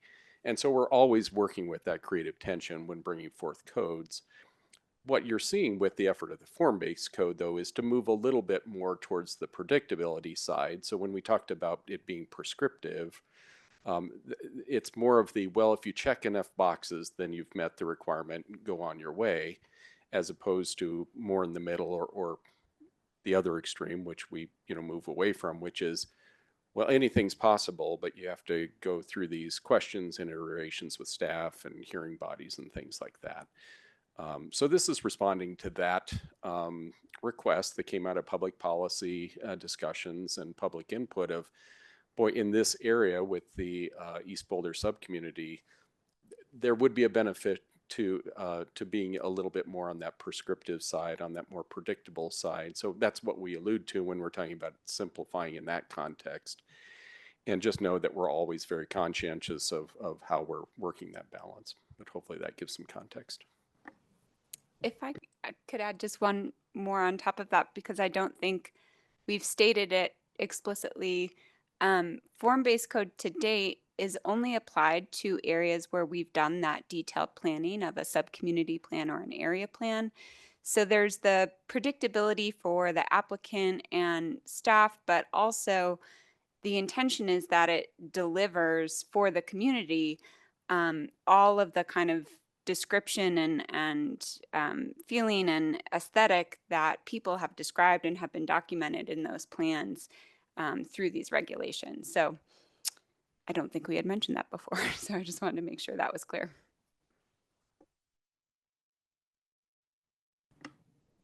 Any other question?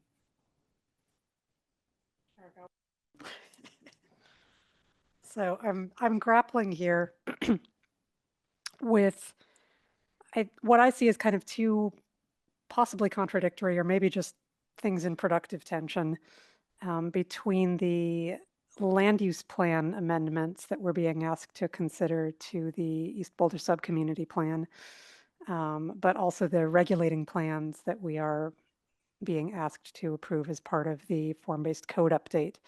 And specifically here in the area of the Flatirons Business Park, the R&D businesses there. It seems like the land use plan amendments that we're looking at are, being made to kind of ensure the continuity of that general industrial use in that area and to support that.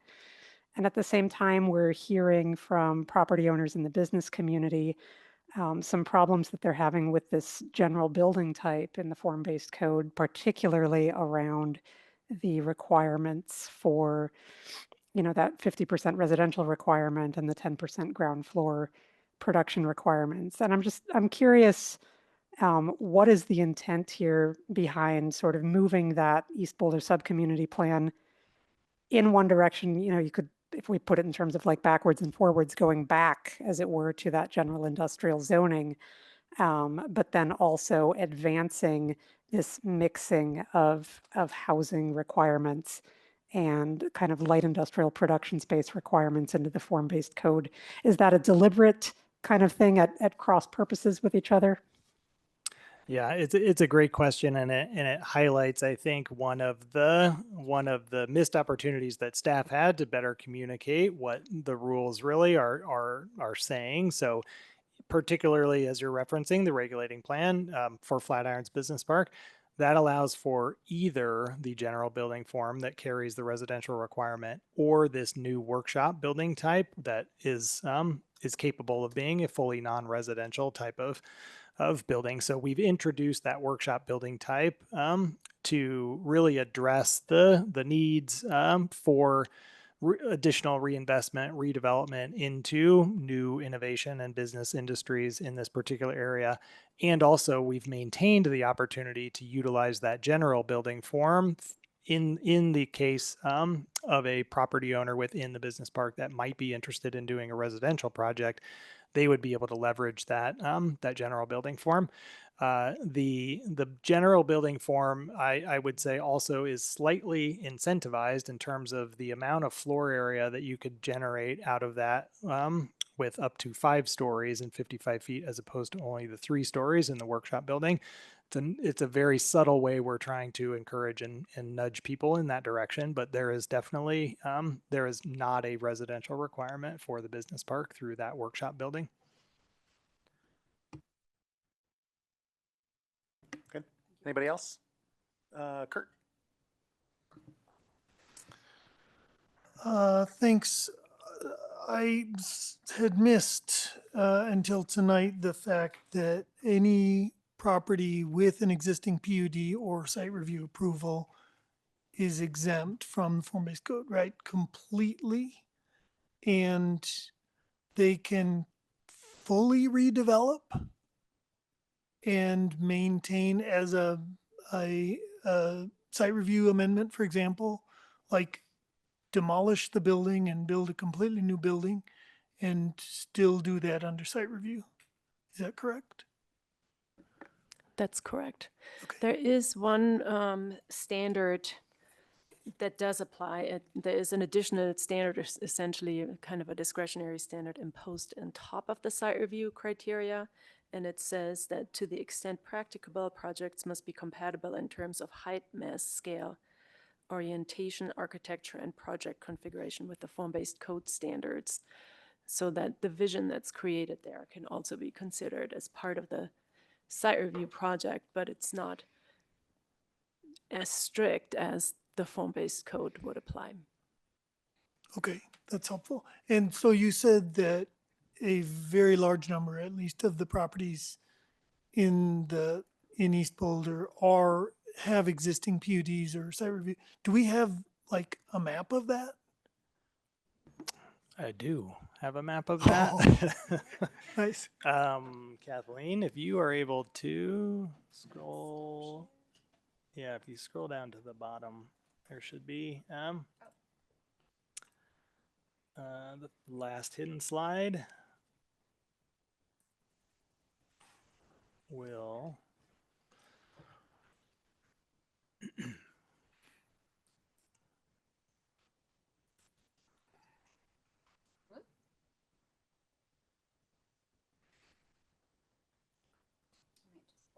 yeah, I think that works fine.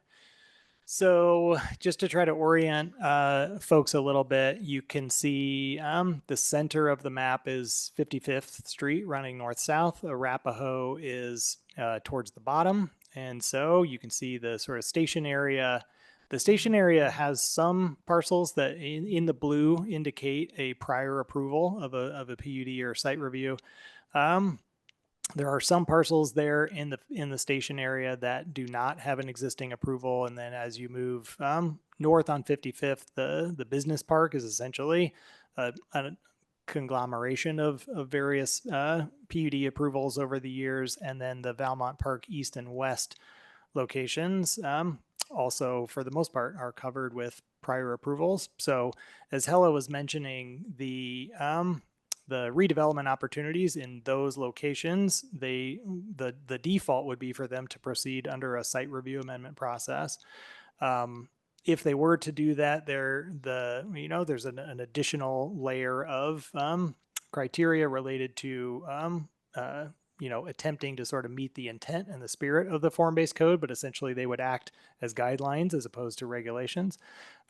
Or if the property owner was able to rescind that PUD without affecting any other properties that might also be subject to that same PUD, they could do that, and then they'd be starting from scratch and they could utilize the form-based code.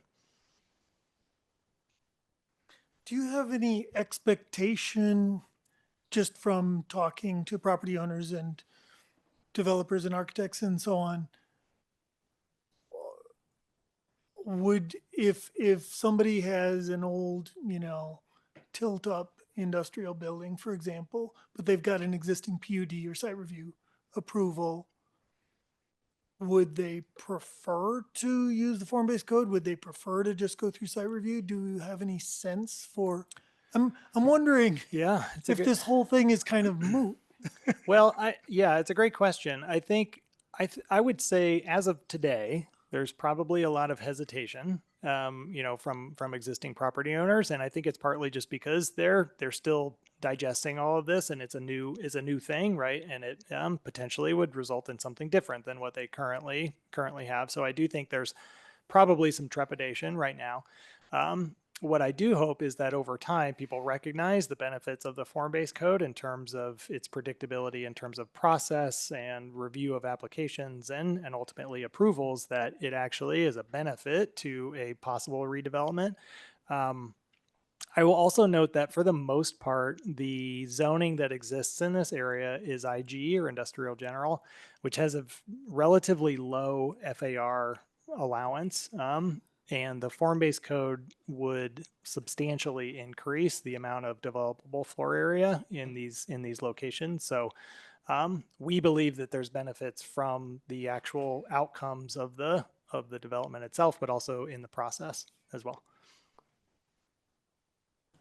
If I may too, I'll come back to something I said when introducing this item, which is that we recognize that this is setting the table for what might be a long term evolution of a decade or decades. And that's how cities do sometimes naturally evolve, and the time frame in which it happens. And it's about setting momentum and setting the stage. You're familiar, I'm sure, with the old adage of when is the best time to plant a tree? Well, yesterday. When's the second best time? Today. And that really applies to these kinds of foundational policy, and then the implementation for it is we need to find the balance between today's realities and conditions on the ground, and yet propel that forward. And it may be faster, or it might evolve after year 3, 5, and 10. But we think this is the right balance based on feedback and the very hard work of the outreach initially. Great, thank you. Okay, let's try to get some final questions in, then we got to get to public too, and then we have time to talk it through as a board. So ML, go ahead. So in following up with what has just been said, it seems to me like the 55th Street corridor is where we have the opportunity to have the most influence. The other areas that we are proposing to do change seem to be in a PUD. Is that observation correct? Is the crosshatched area of that map you showed where the PUDs were? Yeah, that blue area within the map. So I would say at least in the short term, yes, I would say the area within the 55th and Arapahoe Station area has the most parcels that are currently not covered by an existing approval, to where form-based code would apply.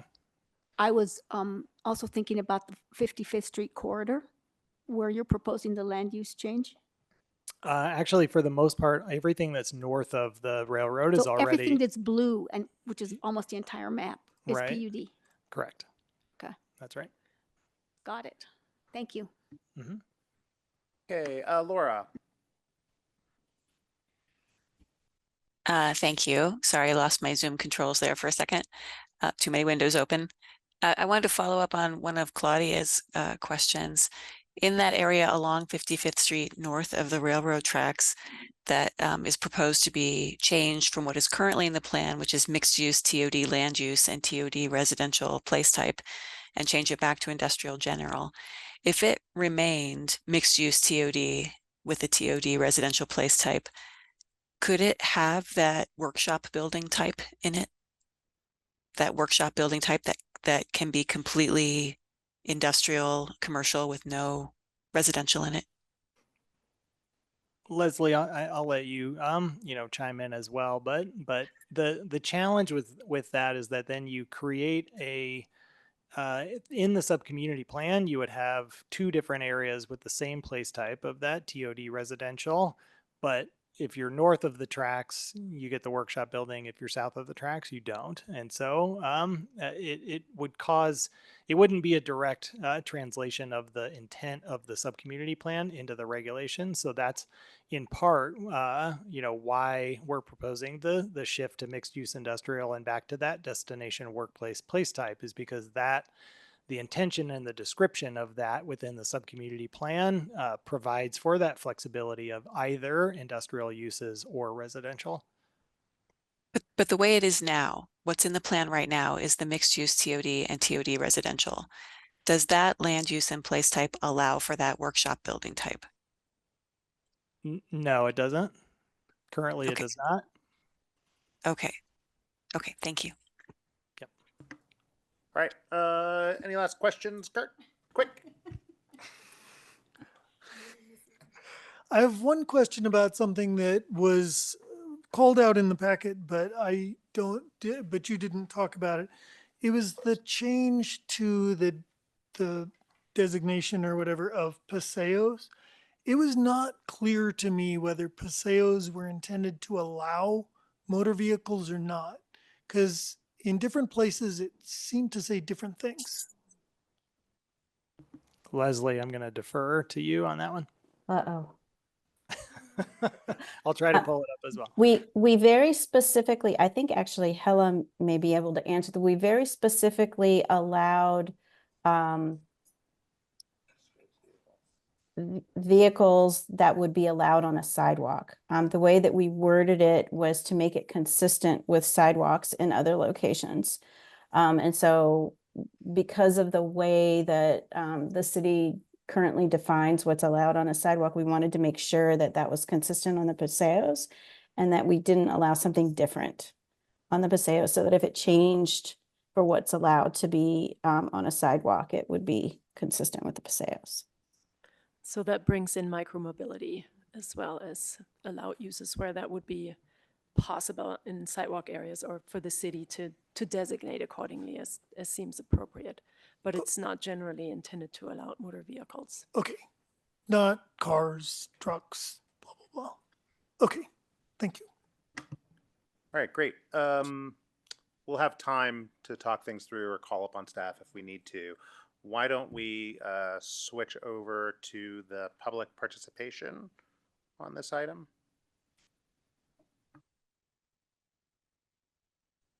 Great. Hello, everybody.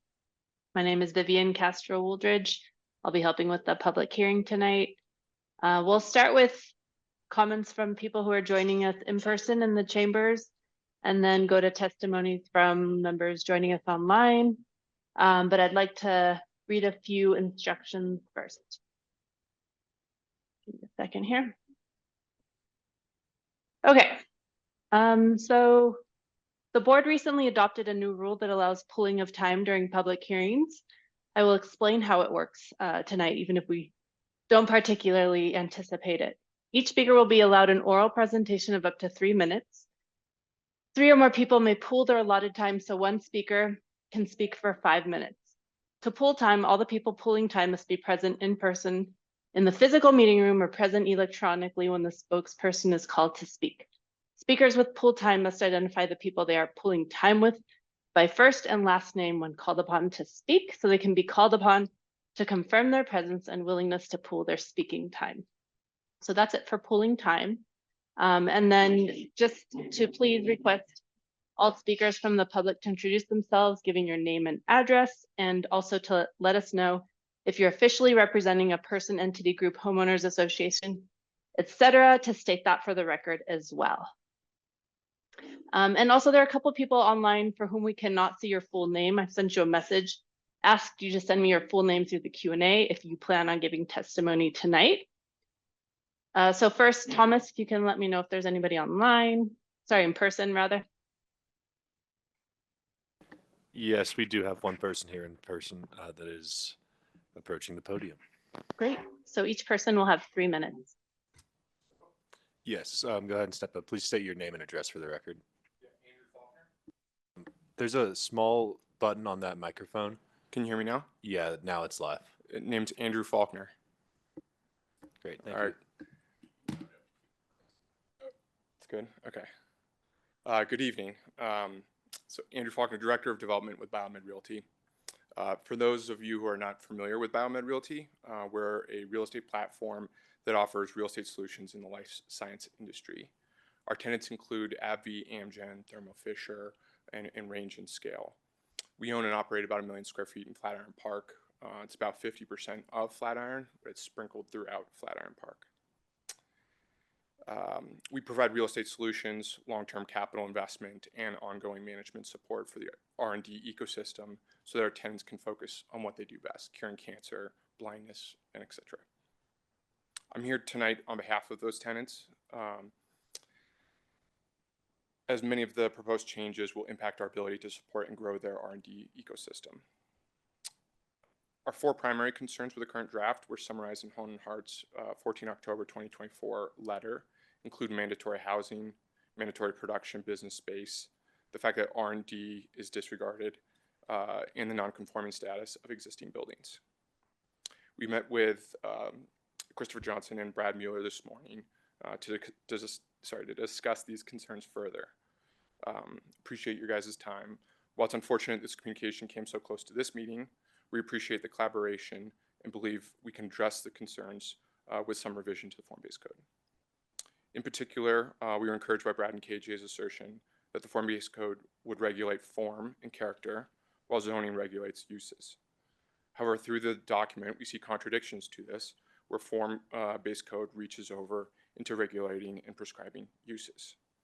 To dive a little further into the 4 concerns that I listed earlier, first with mandatory housing, we understand staff does not intend to change the underlying zoning of Flatiron Park and does not intend to use form-based code to impose use restrictions. However, the current proposed code imposes many use restrictions and relies on convoluted exceptions, many of which have unintended architectural impacts, which I'll discuss later and relate to the workshop building types that we've discussed. To be consistent with staff's intent and the intent of the form-based code, the draft should be updated to exclude use restrictions rather than relying on these narrow exceptions. Also, given the lack of clarity on zoning, we'd also like to see an explicit statement that changes are not being made to the IG zoning designation. Second, in regards to the production space business, we understand the intent is not to require production space business in R&D developments, and the production space was intended for residential buildings. This is not consistent with the current language in the form-based code and should be updated to clarify. Third, in regards to R&D, we understand that the intent is to classify R&D buildings under the workshop. That's the end of is that the end of the 3 minutes? Yeah, it's the end of your 3 minutes. If you want to finish up your last sentence or 2, that'd be great. Sure, I'll just say with R&D, with the workshop building types, there are some architectural concerns. I understand some of these might have been typos in the last version, so hopefully can be updated and consistent with the intended R&D use. Thanks. Yeah, thank you. Great, thank you. Now we'll move to our online participants. And if you can go ahead and raise your virtual hand, I'll call on you. And then just remember to introduce yourself and your address. We'll start with Jordan Bunch. You have 3 minutes. You should be able to see the timer on your screen. Please go ahead. Thank you very much. My name is Jordan Bunch. I'm a partner with Holland & Hart, 1800 Broadway, Suite 300, Boulder, Colorado, 80302, and we represent Biomed Realty. These comments I'm making this evening are in addition to the letter which I sent in yesterday and which I believe is included in your packet. I first want to address residential uses. Throughout the process of implementing the East Boulder Subcommunity Plan, one of the biggest recurring issues has been the question of whether residential use will be mandatory or optional. It's been repeatedly stated that housing would be optional in industrial areas, but it's not quite clear that that's the case in this draft. We understand through communications earlier today that planning staff believes that this has been addressed because the workshop business building type does not require housing. However, that's not clear in the code language, and even if it was, exempting one building type does not fully address our concerns or follow what has been the historic and repeated direction that housing be optional. Carving out a single building type only creates one narrow path to optionality and is based entirely on the ability of the developer to conform to that one building type, which may not be compatible with the lot on which the building sits or the needs of the R&D industrial or biomedical user.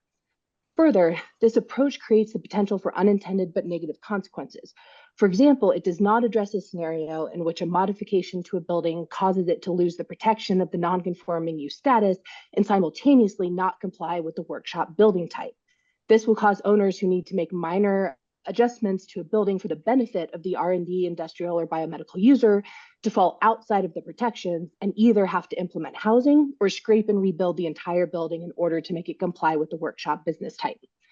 Similarly, this narrow exception does not protect the owners of existing buildings from facing potentially expensive redevelopment scenarios if a non-conforming use status is lost because the building was vacant for a year in between industrial users.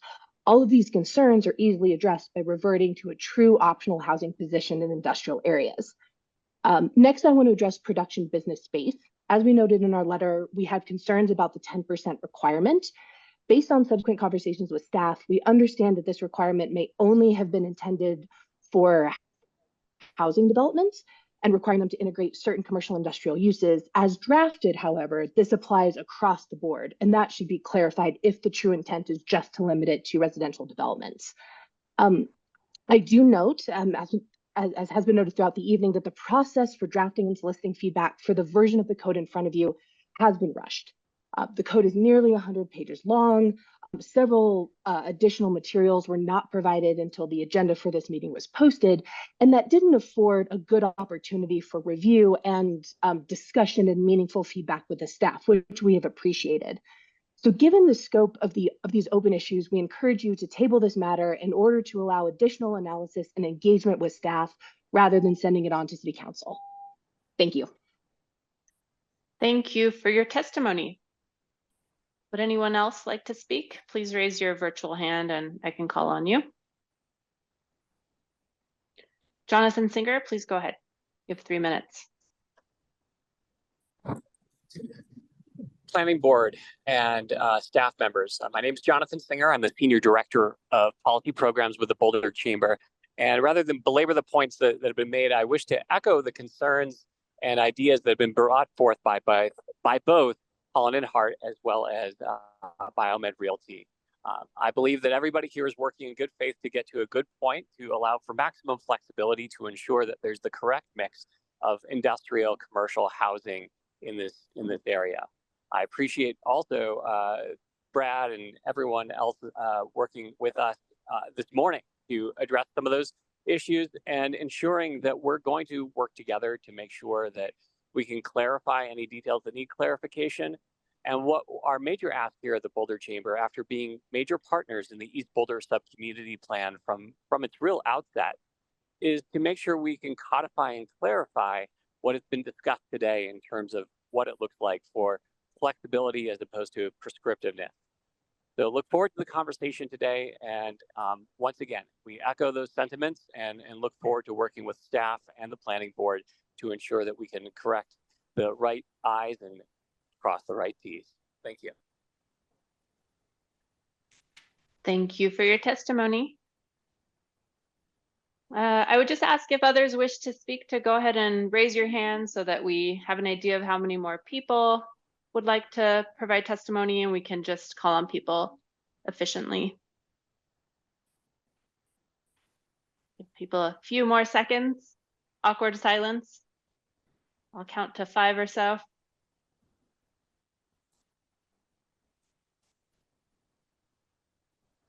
Okay, looks like no other hands. Oh, we have one more, Macon Coles, please go ahead.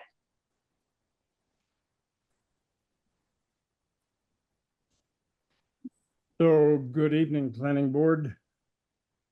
I just want to make one comment in regard to I guess in response to the Holland & Hart comment and that of the Realty Company.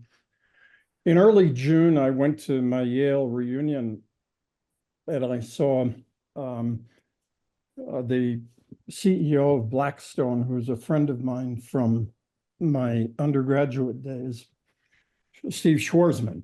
And they've just invested $650 million in the last 2 years along 55th. And I think that's where the comments are coming from that, gosh, don't make us do residential there. But let me just say that focusing new growth, as the East Boulder Subcommunity Plan has done, on infill with residential can enhance the walkability and connectivity of our 15-minute town centers, including that at Arapahoe and 55th. It's a strategy that the existing Boulder Valley Comp Plan since 2015 already has called for, quote, higher density development that incorporates a substantial amount of affordable housing in proximity to multimodal corridors and transit centers, close quote. That's from the 2015 BVCP at page 47, paragraph or section 2.16. And just this year, the governor signed a number of housing-related bills aimed to address the housing shortage. That's House Bill 24-1313. That requires local governments, including Boulder, to set housing density goals within a quarter mile of bus lines and half mile of light rail stations to allow new housing development. In Boulder, despite the clear intention expressed in the BVCP 10 years ago, zoning allowing higher densities adjacent to corridors and transit centers has yet to be implemented. 55th, Folsom north of Valmont, 19th Street, much of Broadway, Iris, Balsam, Arapahoe, Table Mesa Drive, and South Boulder Road remain zoned, except for the occasional commercial node for low-density housing. So with the East Boulder Subcommunity Plan, I think it would be a huge mistake to follow the direction of the commercial interests here and to reduce the probability that there's going to be housing that is built in these areas that now are devoted to IG. I think it would be a mistake to do this, and I hope that you won't go with what is suggested on page 13 of the packet to roll back the opportunity of housing in this area. Thanks so much. Thank you for your testimony.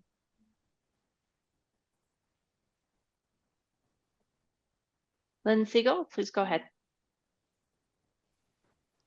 Nothing with Blackstone. They were just bought by Vanguard. Rental-backed securities are the destruction of the economy. Housing prices going up so much, people being evicted. Blackstone sets it up so you have to evict someone to be able to raise the rent. And then we have this incredible housing crisis. People are evicted, they get on drugs, they get homeless, they get on the street, they get in the mental care situations. It's so costly to their kids and to everything, to the whole system collapses. Whatever you do, if you have any housing in the industrial areas,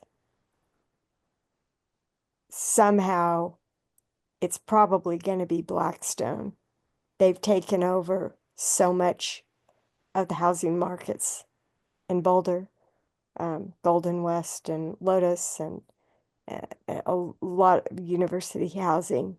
And this is just predatory, basically hedge fund style housing that's increases the wealth inequity and collapses the economy of Boulder.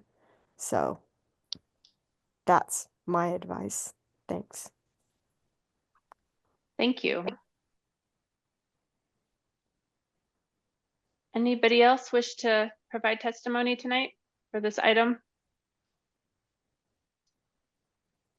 If not, just want to give deep appreciation for community members joining us in person and online tonight. Thank you. Over to you, Chair. Thanks, Vivian, and thanks again for the public and participating with that. I suggest it's 8:25. Why don't we reconvene at 8:35 to discuss and move forward on this public hearing item? Okay.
A few more people reconvening in here. Mason just popped on. We're just missing ML. I'll give her one more minute and then we'll get going.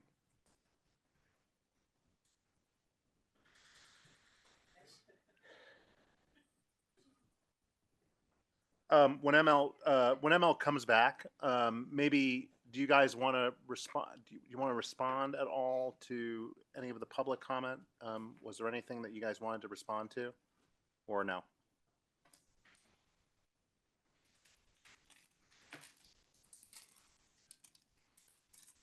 Before we get started.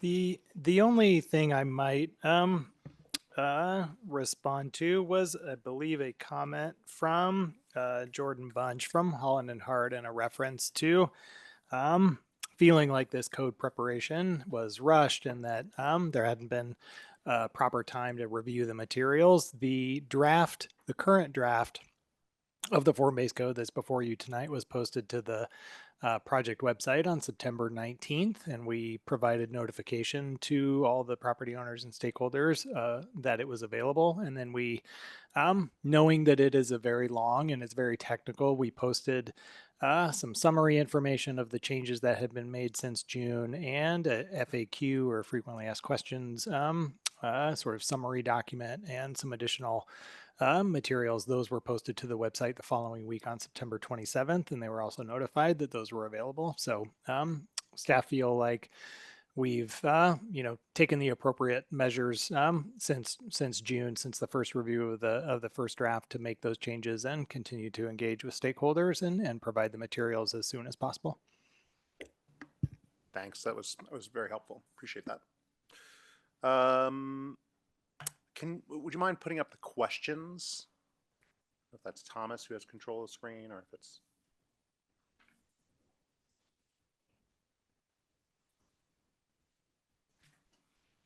And while we're doing that, Kurt said he had a few just quick follow-up questions. Yeah, well, there are a few things that didn't get talked about, but I think are new changes. This first one is one that a public comment, one of the emails that we got referenced, which is related to the mid-block pathways. And the whole thing was a little vague to me, but my main question, I guess, is why aren't we just showing lines on the TMP the way we ordinarily do in order to show where mid-block pathways should go, as opposed to this mechanism through the form-based code? Leslie, could you speak to the mid-block pathways? Yes, absolutely. So most of the paseos, all of the paseos on Alpine Balsam and Boulder Junction were defined through the planning process.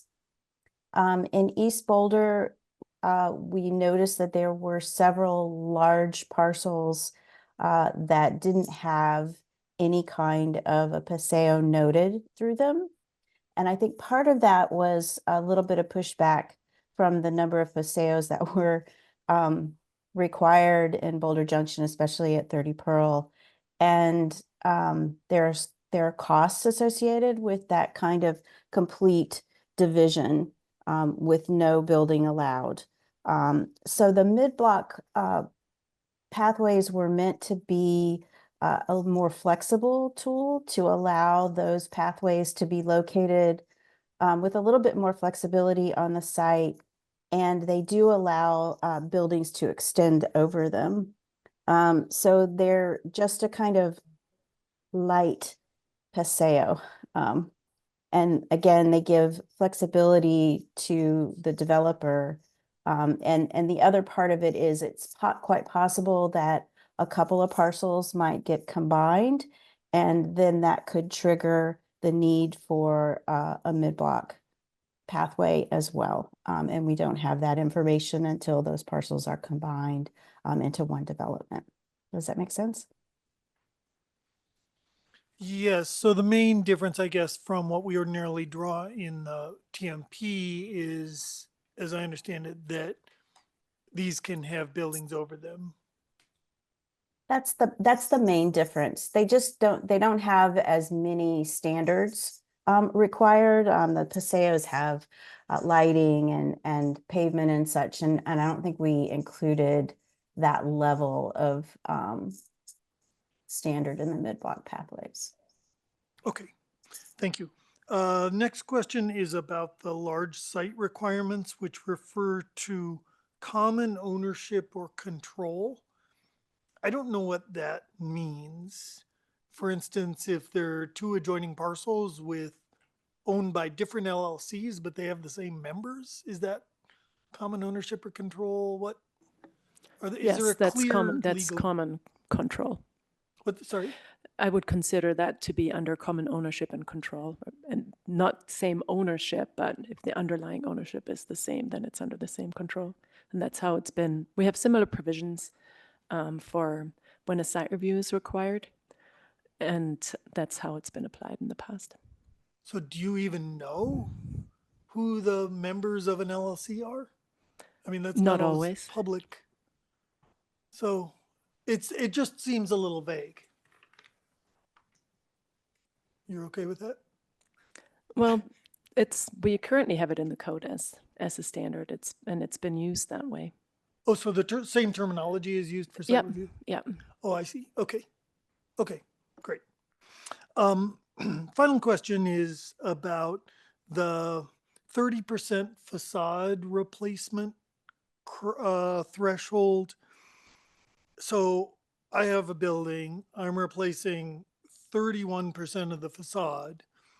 In that case, the form-based code applies to the project, but does it apply to the full facade then, or just the 31% that I'm replacing?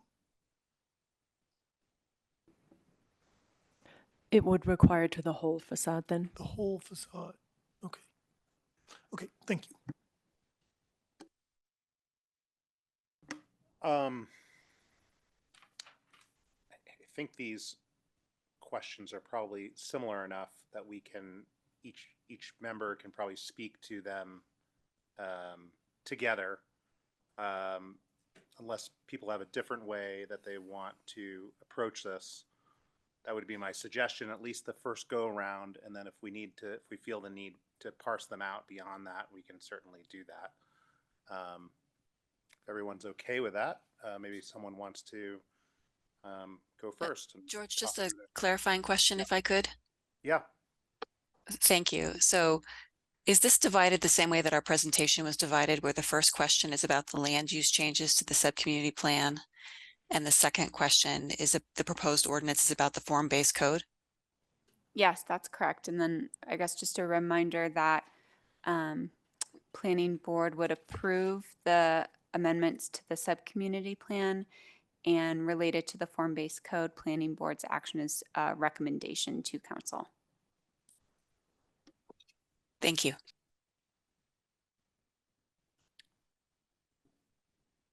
Does anyone want to go first? I can start. Kurt. Well, I'll start with number one, I guess. I may reserve the right to pass on number two for the moment. For the most part, I support the recommended amendments to the East Boulder Subcommunity Plan. The exceptions are the change to the land use in along 55th Street in the area of Flatiron Park. I don't support that change because I think that it would remove a significant amount of potential housing there that I think was largely part of the intent of the entire plan.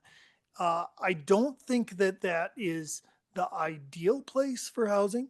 If I ran the circus, I would put housing along South Boulder Creek and KOA Pond and not along 55th. But I do feel that it's important to have it in the area. I think that, as I said, that was part of the intent. So I don't support that change. I support the change to the connections plan along along Arapahoe. I don't support the change as proposed to the connection, I think it's 1A. I feel that would significantly inconvenience pedestrians trying to get between that area, Sterling Court area, and Goose Creek, the Goose Creek path. It would make you go quite a ways out of the way. It also, it seems like it's an odd choice to, if there is going to be a street in there, which there is, the new east-west street, it seems like making the motor vehicles go all the way around to that new street off of 47th Street, as opposed to using that existing bridge. It doesn't make sense to me. So I'm not supportive of that connections change. Yeah, ML. I'll go next because you've made it very easy, Kurt. I would agree with both of your statements regarding the land use change from TOD residential on the 55th Street north of the railroad. It seems to me that removing the current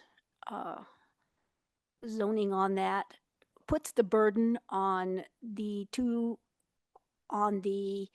West Valmont and the project around the TOD around Arapahoe, which are smaller businesses, smaller entities, to carry the housing burden.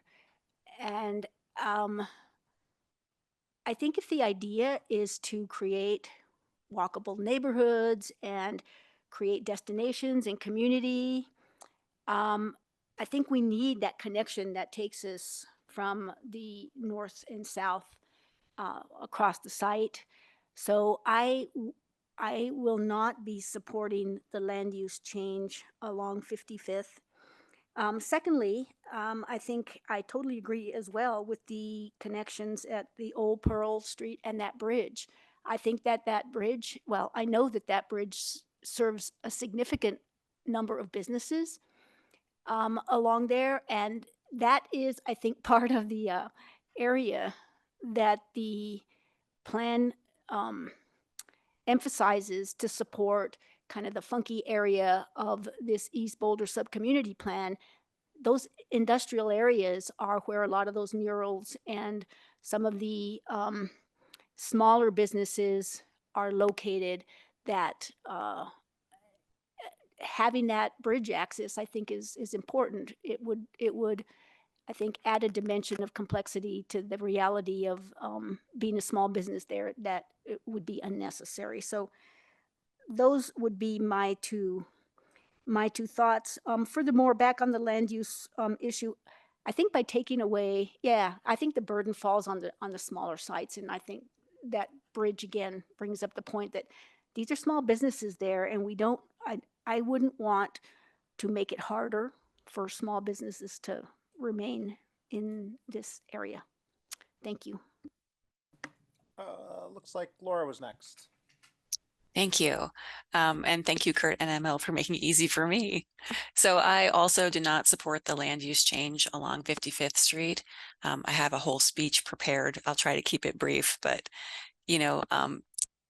the East Boulder subcommunity, which, as was pointed out in the presentation, was one of 10 subcommunities in Boulder, it's almost entirely industrial and commercial. And about half of it was not identified as an area of change in the East Boulder subcommunity plan. Most of it will remain industrial and commercial with absolutely no residential. The only residential that's there now is the recent project that used to be called Waterview, is now Weathervane. And there's San Lazaro, which is actually in the county, and hopefully will be annexed. But right now that housing is not part of the city of Boulder. So there's very little housing there. And that was one of the key goals of the East Boulder Subcommunity Plan. It was to take a single purpose industrial area and evolve it, as Brad said, evolve it over time and hopefully fairly gently in a way that honors the existing businesses that are there. But when these properties do redevelop, we want to shape what that future looks like. And we want to shape a future that is not the same as the current trend trajectory. We did analyze that current trend trajectory in the East Boulder Subcommunity Planning process and decided that's not what we want. We want more residential there in particular. We don't need to live with the mistakes of our past in which we strictly separated uses and created these islands of car-dependent residential, totally separate from the islands of commercial and industrial. And I do think that that 55th Street corridor, as ML said, is essential to connecting the residential up by Valmont on either side of the park and the residential down on Arapahoe. Those are the boundaries of our subcommunity. And then 55th goes right through the heart. That is the central north-south connection in the East Boulder subcommunity. And it's a wonderful place for increasing our transit and increasing our residential capacity in this subcommunity. You know, I'll say what I said last meeting, planning is destiny. And that's what we're trying to do with this subcommunity plan, is gently evolve towards the future that we see that is more integrated and more mixed use. And I'm very concerned that if we go back to an industrial general land use for that area on 55th Street, and we allow that workshop building type that can be done completely with no housing, that's what we're going to get. And basically the landowners, many of them have told us that's what they want, and they don't want to have to do residential. But again, this gradual change is only about if they redevelop and if they redevelop over a certain size. It doesn't, they can even expand their current uses. They don't have to have residential unless they redevelop to a more of a maximum build out.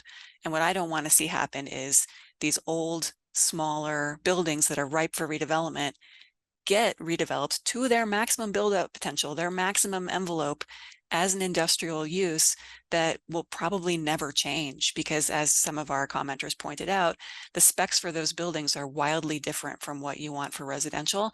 And we all know it's extremely hard to repurpose an office building or an industrial building once it's already built and make it residential. So we have the opportunity now.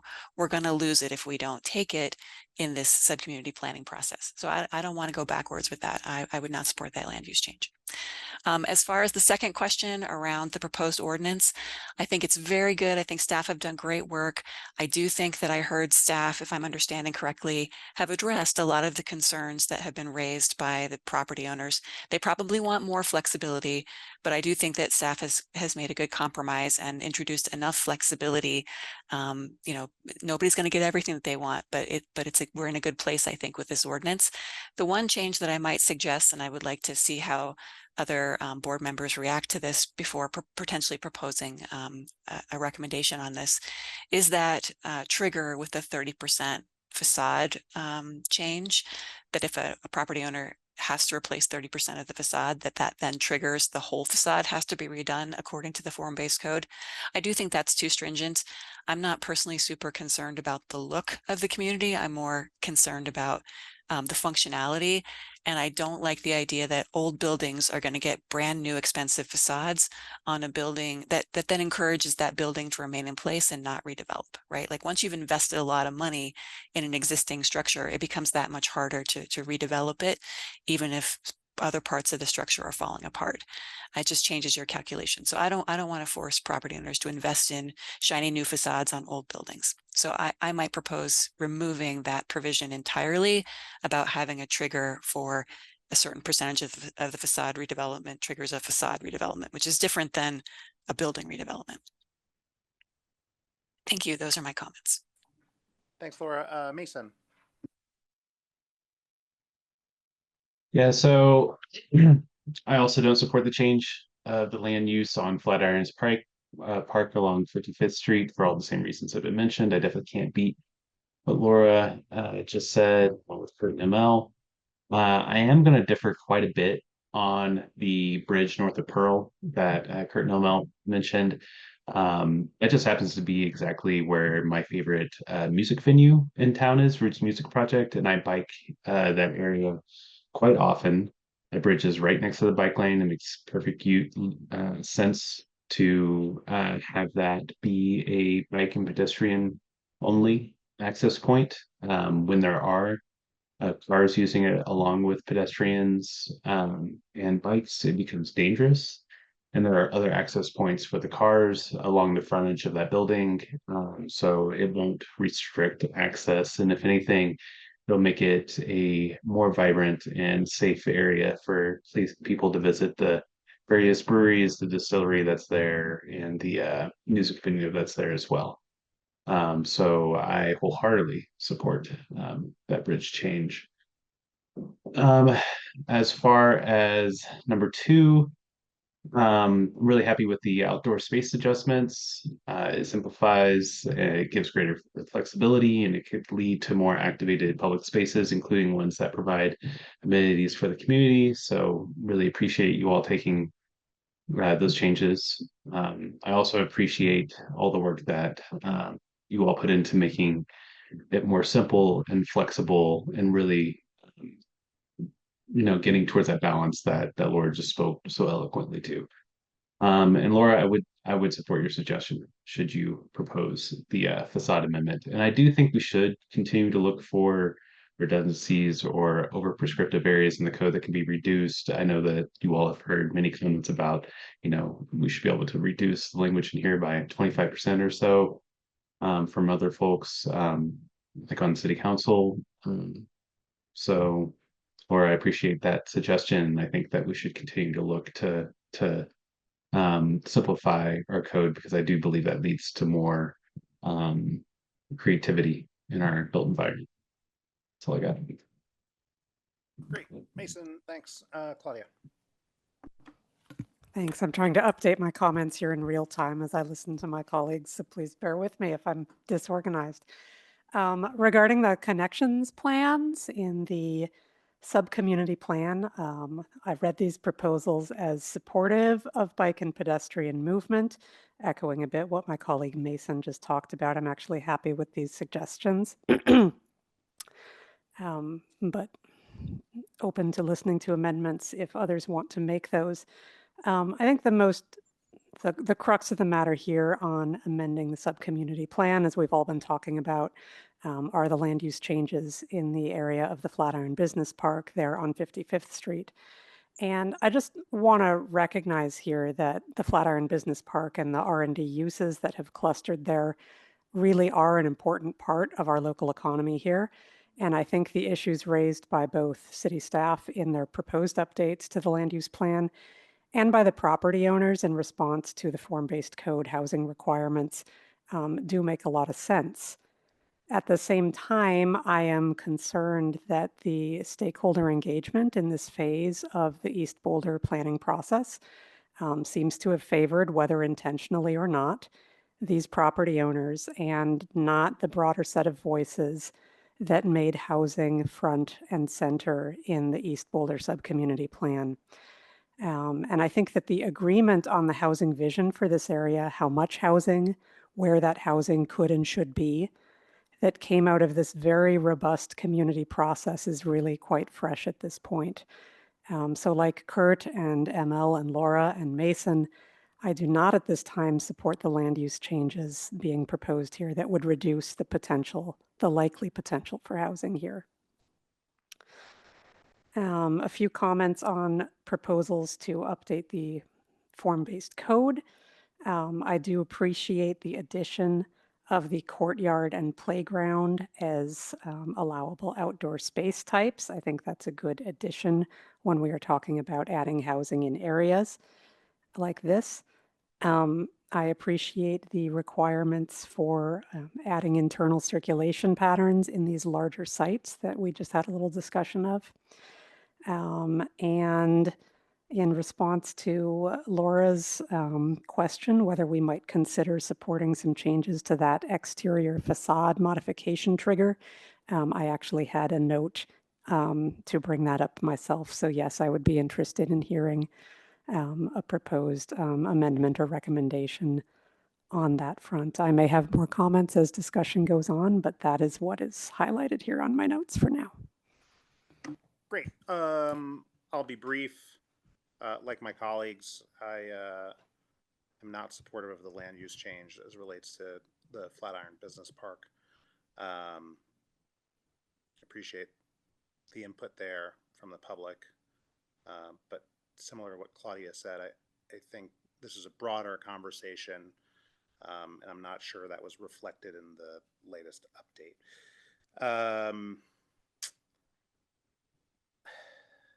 In general, outside of that, on number 2, generally in favor. The one area that I don't want to be redundant with anybody. So the one area that I'd like us to have a little more discussion on, if anyone else is interested, is around that reduction down to 20% of the trips generated by development.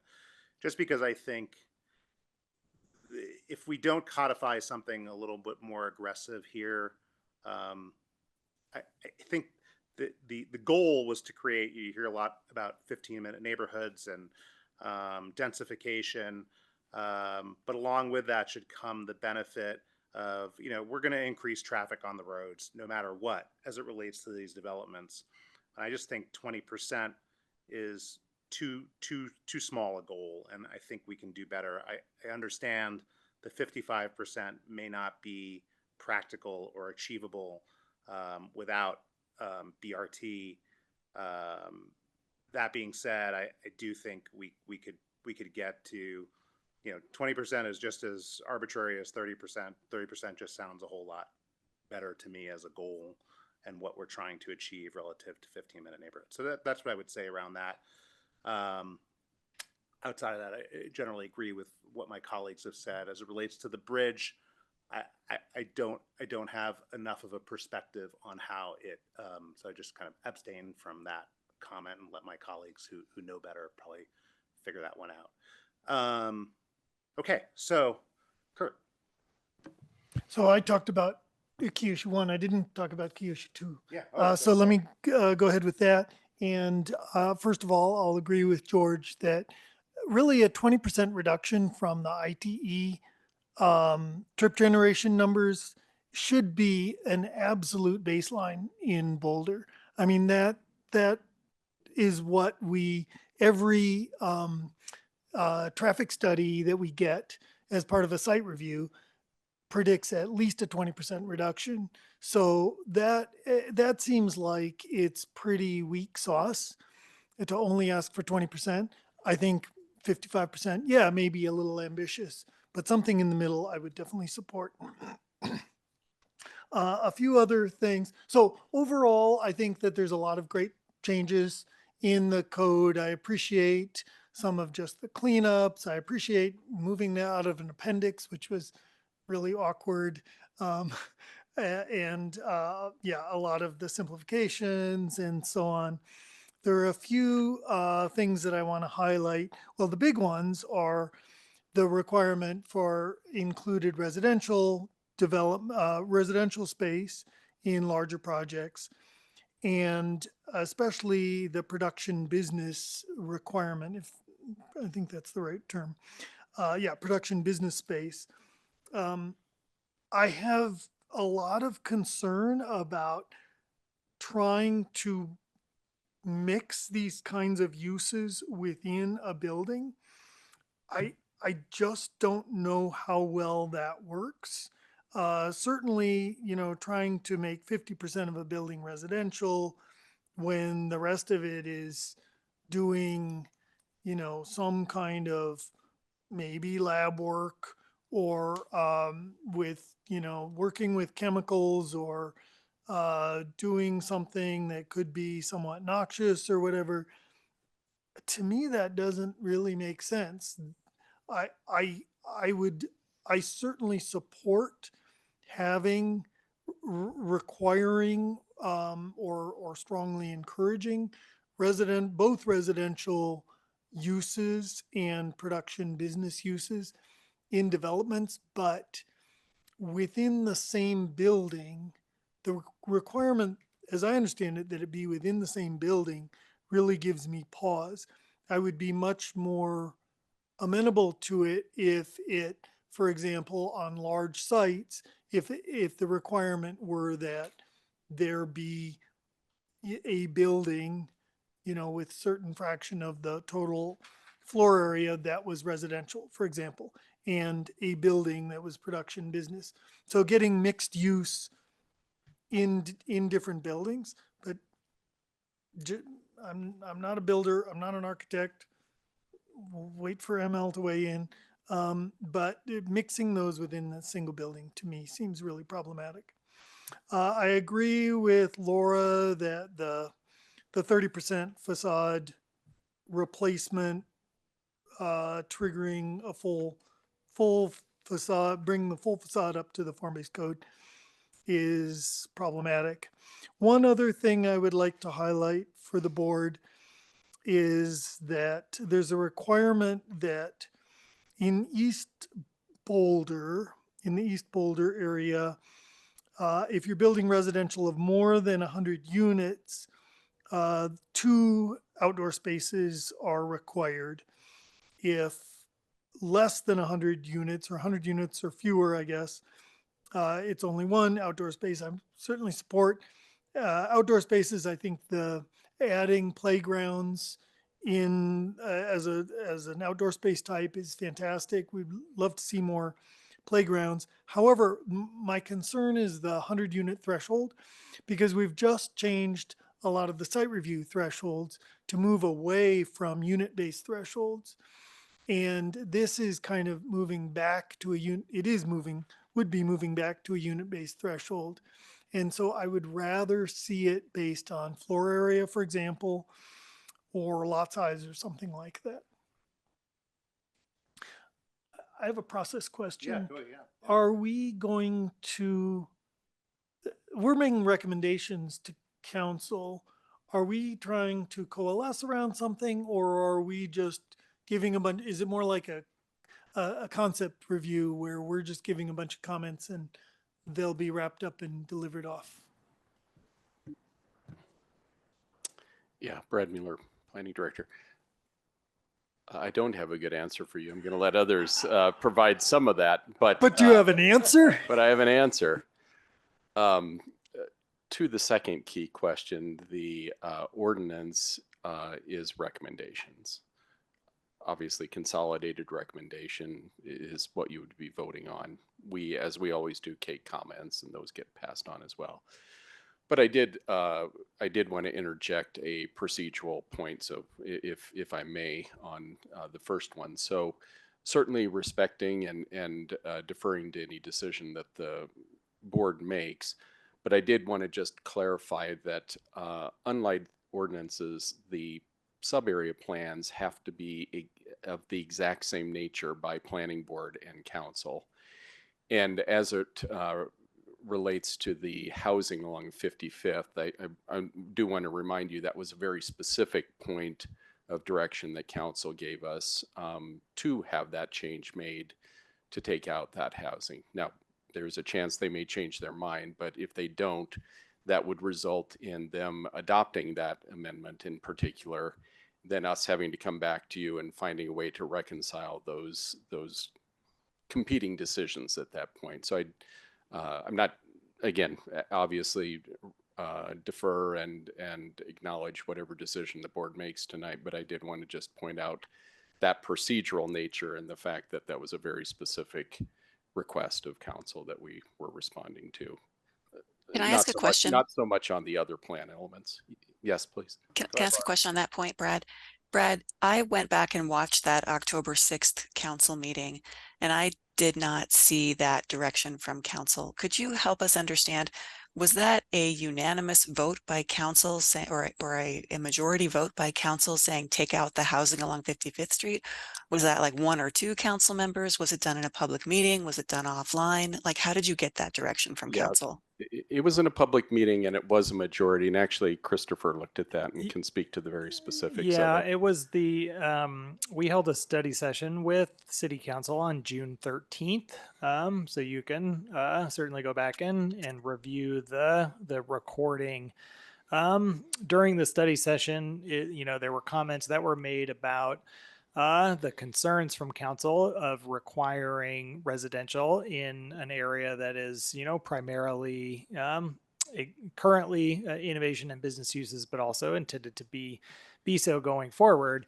I did, at the time, I asked a very specific question because I wanted to make sure that staff had very clear direction around, if the concern was around requiring residential altogether, or was it just in specific locations? And the comments that came back from 4 different council members was that they were open to considering and maintaining a residential requirement in particular areas where it might make more sense. And we took that to be those areas that are adjacent to Valmont Park and in the station area. But for the kind of primary innovation and business areas, that a residential requirement was a step too far. Okay, thank you. That's helpful. I do have a comment about that, but I don't want to jump the queue. Thank you. Did that answer your question before we have comments on process? So on number 1, just so I'm clear, what are you looking for specifically? A motion to adopt and then potential amendments to that motion, depending on how we feel as a board? Yeah, it would be a motion, and it could be a motion where you don't approve all of the proposed amendments, but some of them. Okay. And on the second one, you're just looking for some consolidated recommendations, maybe some just general tally of majority recommendations or even a few minority recommendations, so you understand sort of where the board stands. Is that correct? Yes. Okay. If you want to suggest some changes, then okay. I would recommend that you describe them, don't draft them tonight. Okay, great. That's super helpful. So with that said, Laura, you had a comment? Yeah, I guess my comment, and I appreciate Brad and Christopher, your clarifications on where that direction came from about the 55th Street corridor. My comment is 4 council members is not a majority. And then my other comment is I would like to, since this was a unanimous feeling by planning board, I would still be inclined to make this decision tonight with this recommendation intact, that we not include that change to the 55th Street area, and then let council see that proposal in its entirety and in its detailed form. Because we're not saying that you must build housing in this area. We're saying if you redevelop over a certain size threshold, then there is a trigger, right? So it's not every redevelopment. So I think it's worth sending it to council to think about the specifics that we have heard tonight. And just to clarify, Laura, they can still redevelop per their zoning underneath their existing zoning. They just can't go beyond that. That's correct, right? That's the way that would be set up in IG. I would defer to staff on that. Sorry, George, can you repeat that question? So I apologize. Laura said in the future, if they wanted to redevelop, that would ultimately fall into the form-based code. But that's only if they wanted to go outside of their existing IG zoning, right? Is that the way? It would be only if they wanted to go outside their existing PUD or site review approval. Okay. So it's very likely that the form-based code would not apply if they remained within that context. So if they, just as an example, if they tore down a 50,000 square foot building and they wanted to rebuild a 50,000 square foot building, but under that same zoning, conceptually, that would not trigger anything around the form-based code or the housing thing if they didn't want it to. That is correct. If they had an existing PUD or site review approval that allowed for that 50,000 square foot building, the form-based code would not apply. Okay. So they could modernize in IG to support their existing uses without triggering the housing and the form-based code. Yes, that is correct. All right. that's helpful to understand. And if you don't mind, I wanted just to clarify the comment of the 4 council members. So I believe there was 8 council members present that evening, and the 4 that spoke to that particular item, they didn't necessarily vote on that, so it wasn't a vote of 4 council members. There were just 4 council members that actually made comments to that item or to that topic specifically, and they all agreed on that approach. And just to build on that, council does sometimes do a straw poll on such things. For whatever reason, they didn't that night. I would say that was a point in some of the history of the new council members. They were learning of that option. So the reason we took that as direction was the nodding of heads and not disagreeing from the other 4. Just again, for context and clarity. Thank you. Thank you. That's helpful. I'm not faulting staff for taking that as direction. I'm just thinking about what we should do as a planning board, given that we unanimously felt different from what you heard that night. And I just hate to make an assumption that council would feel the same, seeing what we're seeing, hearing the details that we're hearing, and knowing how we as a planning board felt about it. I'd like to give them that opportunity to hear that. Yeah, and just to comment and call myself, I agree with you, Laura, from the standpoint of, we're getting pretty granular here, and so it may be that when they get into the same granularity, they might come to the same conclusion. I'm not sure they have yet or not, but we can decide that as a board. Okay. With that said, does anyone want to make any additional comments? Otherwise, maybe someone wants to make a motion, and then we can follow that with subsequent motions to amend if we need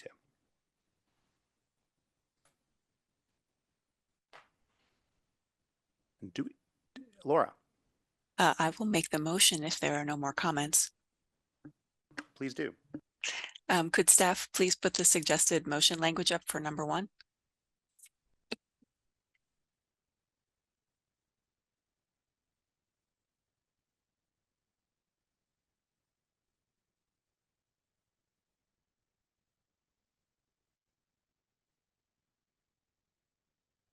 I move to approve amendments to the East Boulder Subcommunity Plan, including the 55th and Arapahoe Station Area Plan, to align East Boulder Land Use Plan, Connections Plan, and Place Types Diagram with a refined vision for East Boulder areas of change and additional supporting information. Second. Okay. Now that Curtis seconded, is there any discussion? Well, I'll be proposing an amendment, as you folks have probably guessed. Okay. But I think I already spoke to my main thoughts about this motion. Well, maybe you want to go ahead and propose that. Were you voting on that motion first and then making the amendment, or are we making the amendment now? Yeah, you should move to amend now. Okay. So Laura, do you want to? Sure. Yeah. I will move to amend one exception, which is that the areas shown as mixed use TOD land use and innovation TOD residential place type in the adopted East Boulder Subcommunity Plan shall remain unchanged. Second. All right. Any other discussion on that? Do we want to go ahead and vote on that then? If there's no discussion? On the amendment. On the amendment. Yeah. Okay. Claudia? Yes. Kurt? Yes. ML? Yes. Mason? Yes. Laura?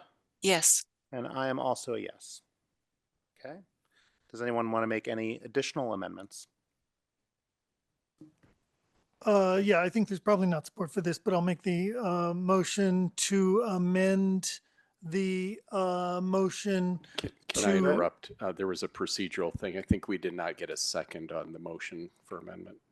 Yes, we did. second. Kurt seconded. We didn't catch it. Thanks. Okay. Yeah. Yep.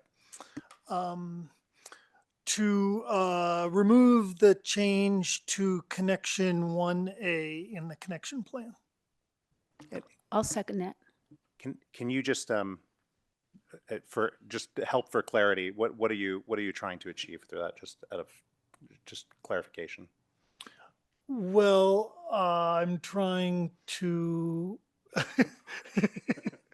I don't support the change to, as expressed, I don't support the change to the connections plan because I think that it would be, it would decrease the accessibility for people walking, especially because if you're going from the east Sterling Court area to, for instance, trying to go eastbound on the Goose Creek path, then you have to walk, instead of walking pretty directly to the Goose Creek path on as the connection is currently shown in the connections plan, you have to walk west to go across the existing bridge and then back east.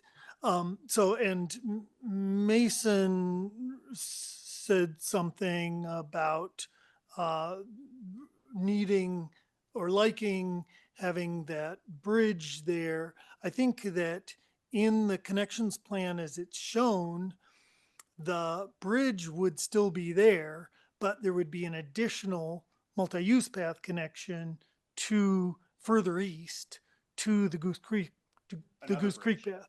So it would be another non-vehicular bridge.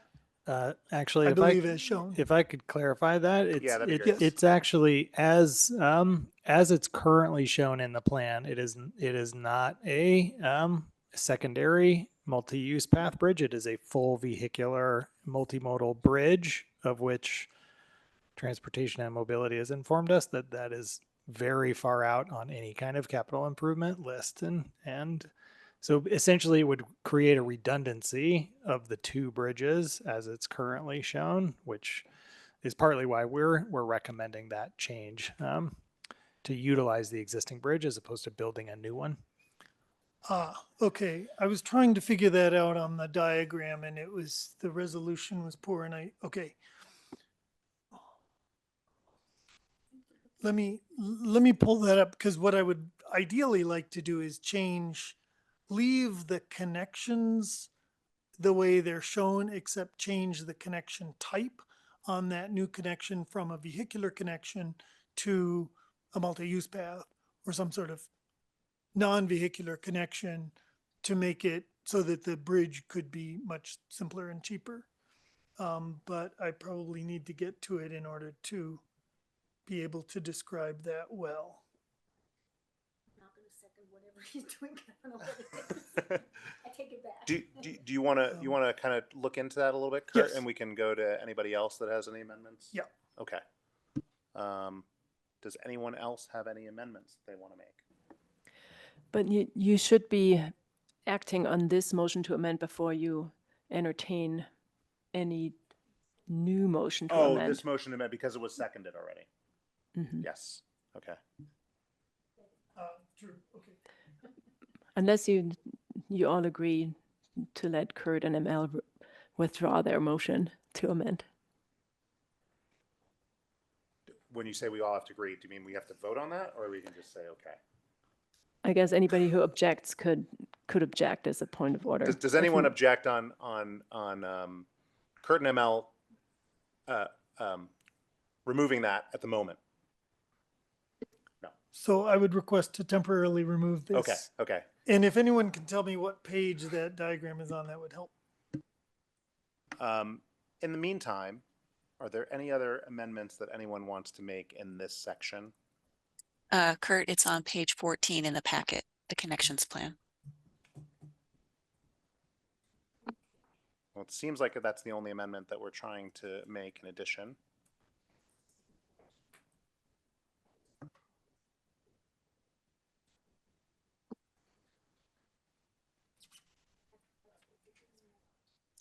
Would it be too disruptive for me to suggest a 2-minute bio break while Kurt looks at that? Sure. Okay. Go for it. I, for one, will take advantage. I'll be right back. Okay. We'll take a 2-minute break and we'll reconvene at 9:26.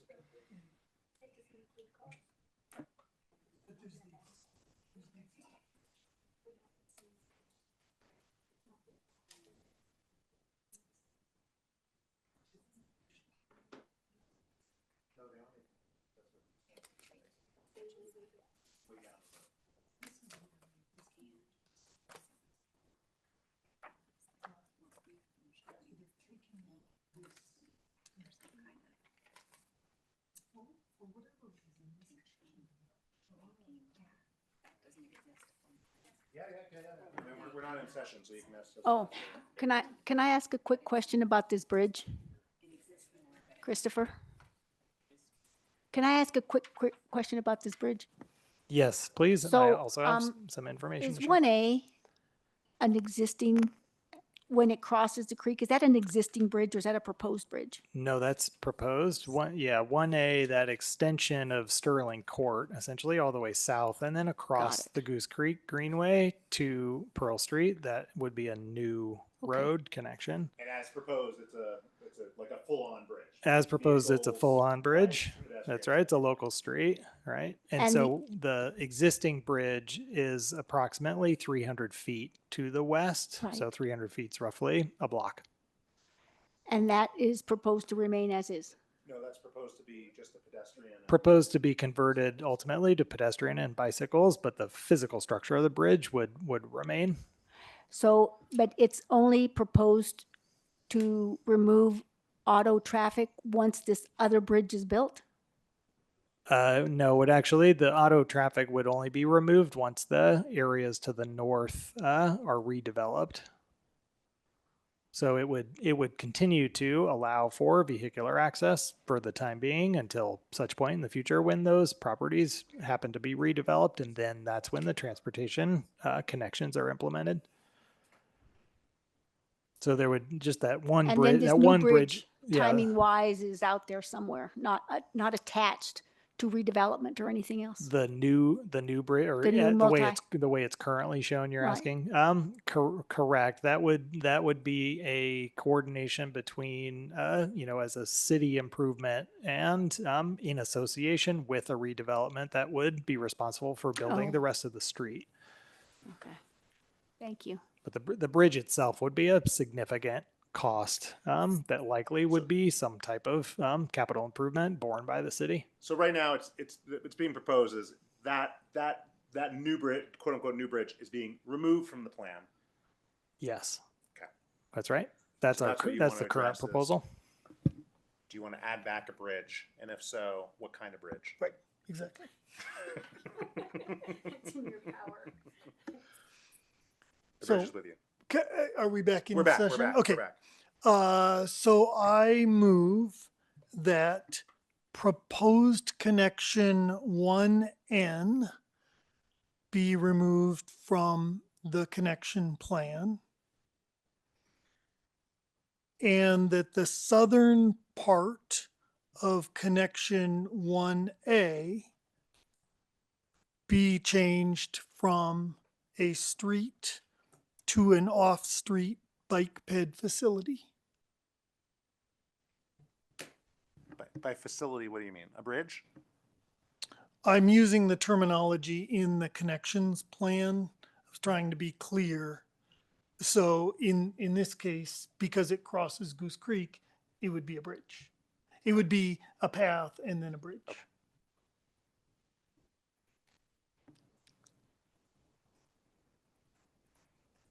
Does anyone want to second that?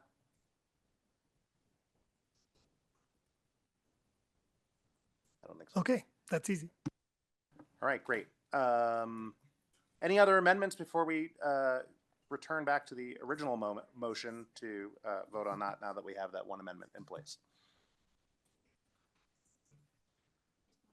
So shall we vote on the original motion? I believe it was Laura who made it and Kurt seconded it. Claudia? Are we voting right now? We're voting. All right. Yes. Kurt? Yes. ML? Yes. Laura? Yes. Mason? Yes. And I'm a yes as well. Okay, so that concludes our motion making for number one. And now number two, we've been asked to consolidate our general feedback.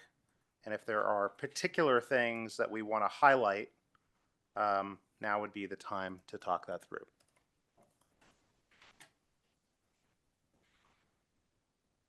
Anybody want to go first? Kurt? Well, I raised the question of both the 50% residential requirement and the production business requirement in large buildings. And I'd just like to see if there are similar concerns from other members of the board or if I'm alone on this.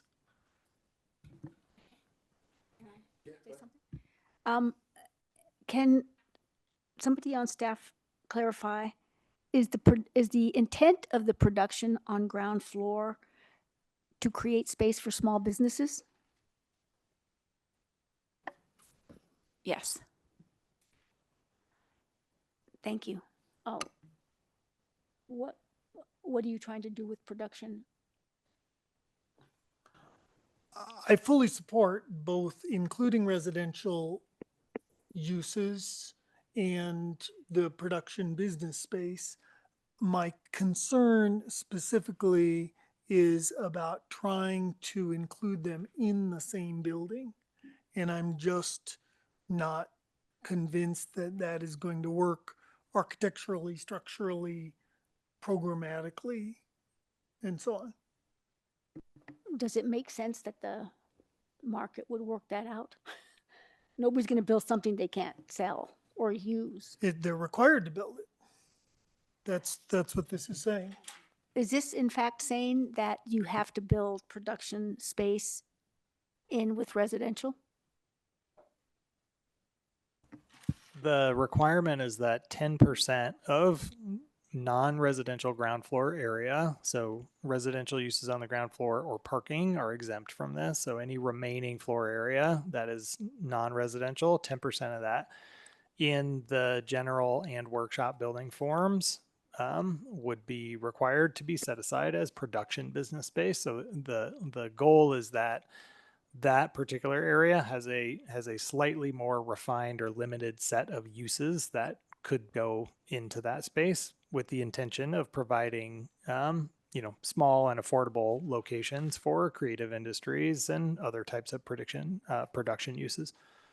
And that's the one that had the definition that said what production space isn't. Is that correct? That's right. Yeah, Because it could be we've broader. identified a few things that are not appropriate to go into there to try to leave the universe of other options Right. open. Obviously, it will still need to be consistent with the underlying zoning as an approved use. Okay, got it.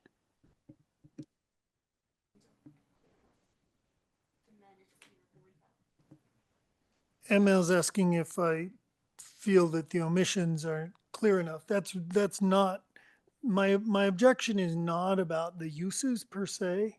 It's about whether it would make sense structurally.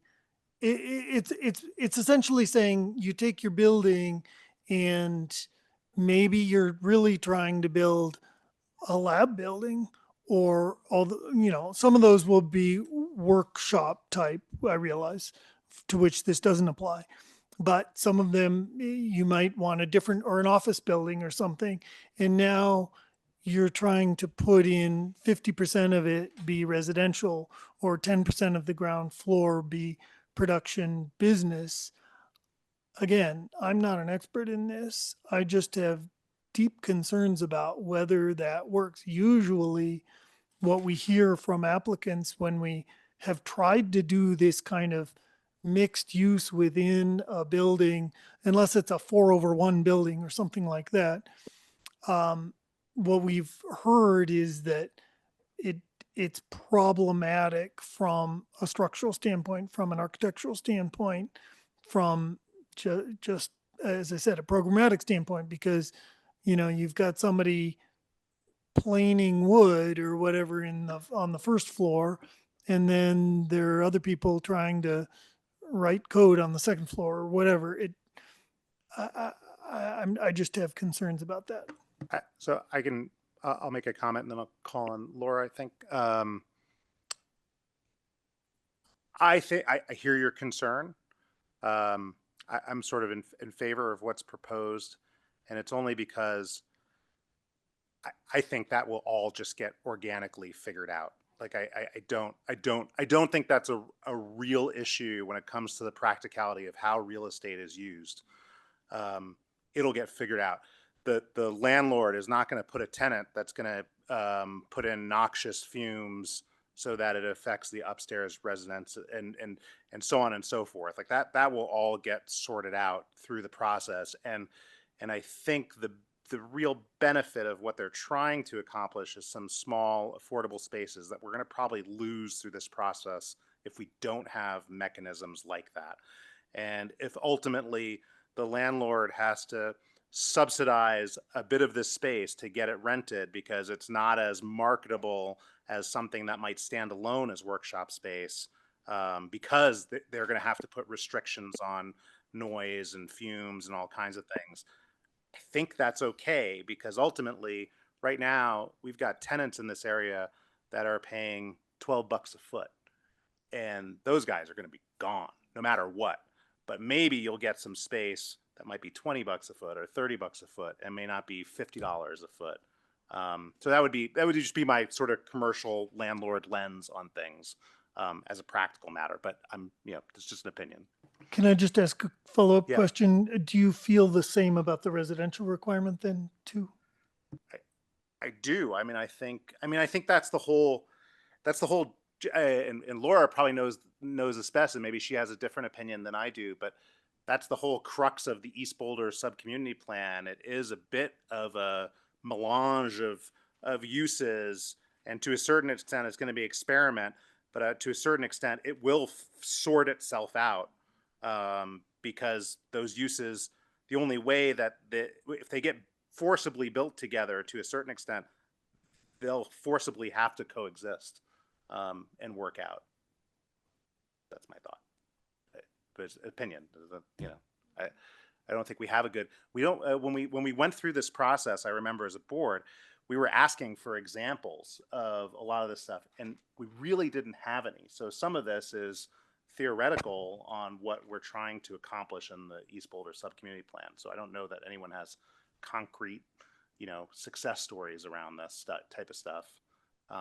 But Laura, I don't want to take up too much airtime. Laura, you have your hand up. Thank you. So I agree with you, George, that this is partially an experiment. I also agree with you, George, that this was one of the key things that we wrestled with, was how do we allow redevelopment and not force out small businesses? How do we make sure that there is existing space, and provision for those small businesses to remain? And I think this is a really creative solution to that problem, for the production. Pardon me, I'm forgetting the term that staff used, but those production spaces within redeveloping buildings. And I also agree with George that if it doesn't make sense for a landowner, then they're either not going to redevelop, or they're going to sell to somebody else who wants to redevelop something different.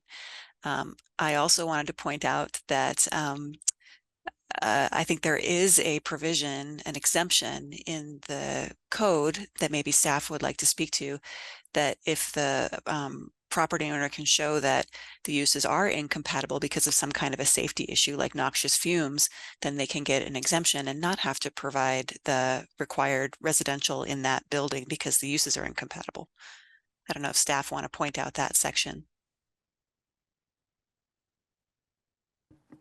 Yeah, Hella's pulling up that specific code reference, but yes, we did recognize that there could be a situation where a property may have environmental contamination, or there might be an adjacent use that is, really, really incompatible with a residential use. And so we did want to make sure that there was an exception made, or at least a process for us to follow that would allow for a project to be redeveloped and not include residential if it could be proven out that there were these other extenuating circumstances that would really prevent that from happening and be safe for people to occupy that space.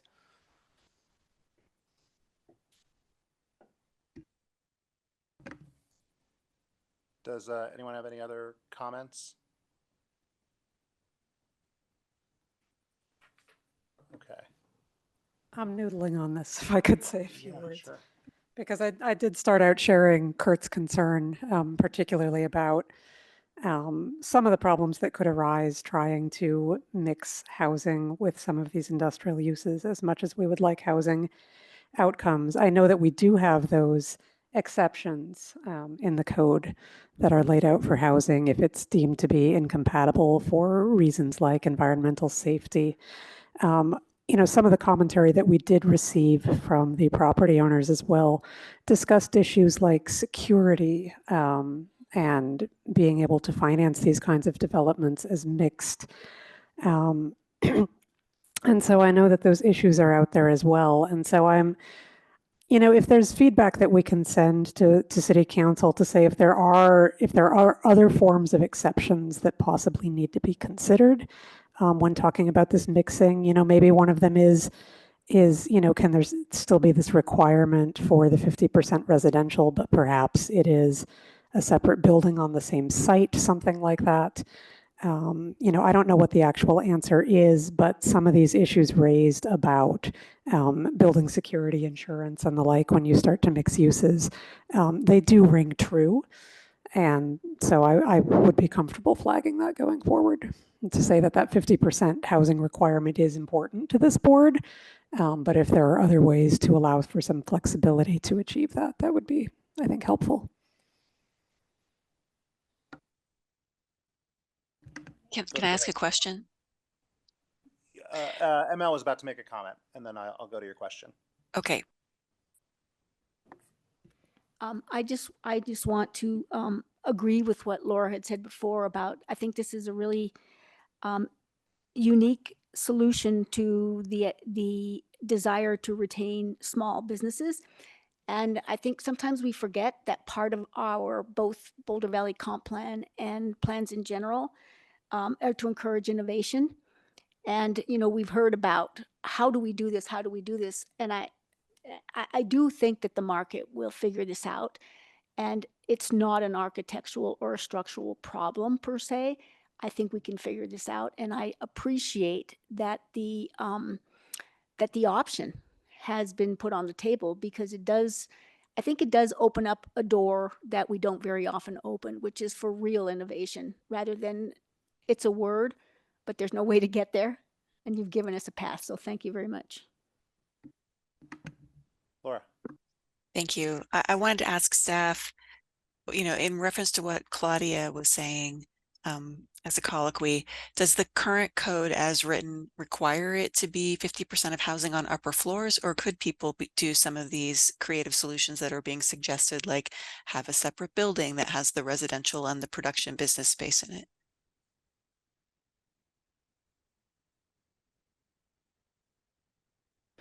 It's not required to be in the same building. If it's one building that triggers the requirement, then it would have to be met in that same building if it's not a larger development.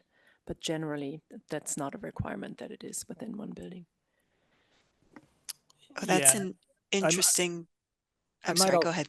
I might also add, Laura, too, that, and Hella mentioned this earlier, that there is there's a very generous exception process within the form-based code, that if you could prove through that form-based code review that you were being consistent with the goals of the sub-community plan and overall intention of the form-based code, there could be some relief given, or there could be consideration of, those uses being located in one building versus another, that type of thing, particularly if you're talking about a large site with multiple structures.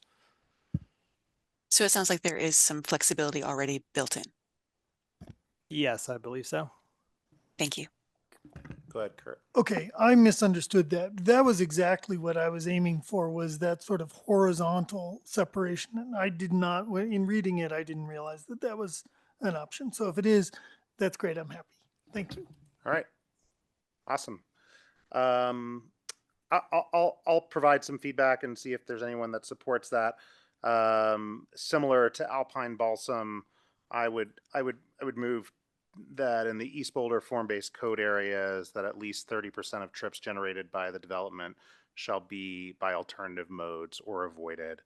I think, I've already kind of stated my point on that, so I don't think anyone needs to hear that again. But I'm curious if there's anyone else that's supportive of that. I would support that. Yeah. Yes. Yes. Same.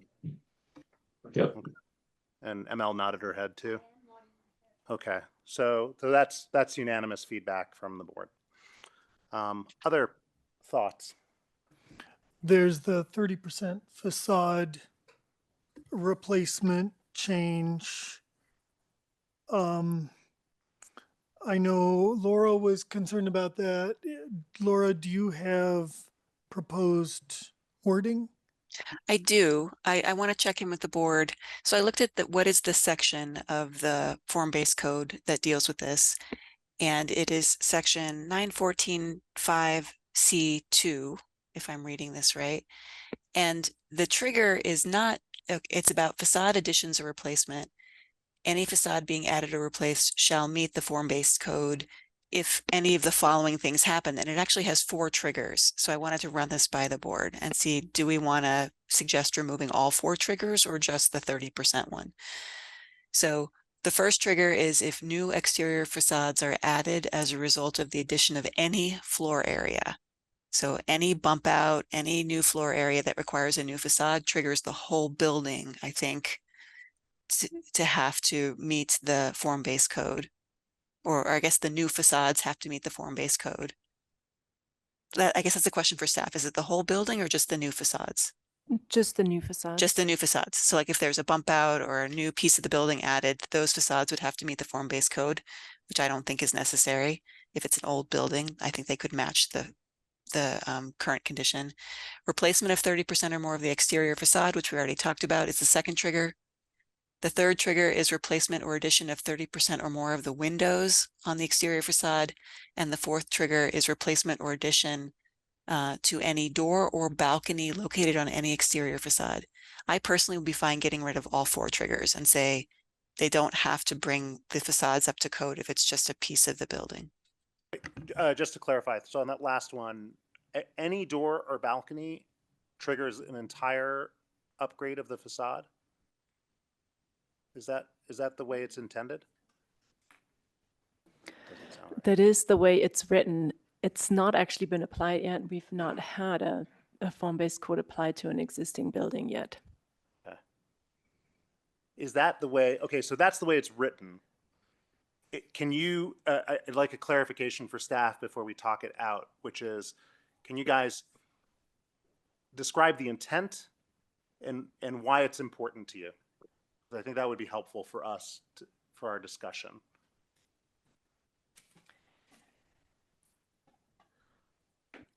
I think the intent was to create triggers when changes were made that likely would involve a bigger work effort, bigger renovations. And I think this is what was envisioned might have other bigger changes behind it. But as I said, we haven't actually seen it in practice, and just me looking at it, I think it's worth looking at right now whether those are the right triggers. Great. Leslie, it looked like you were going to say something.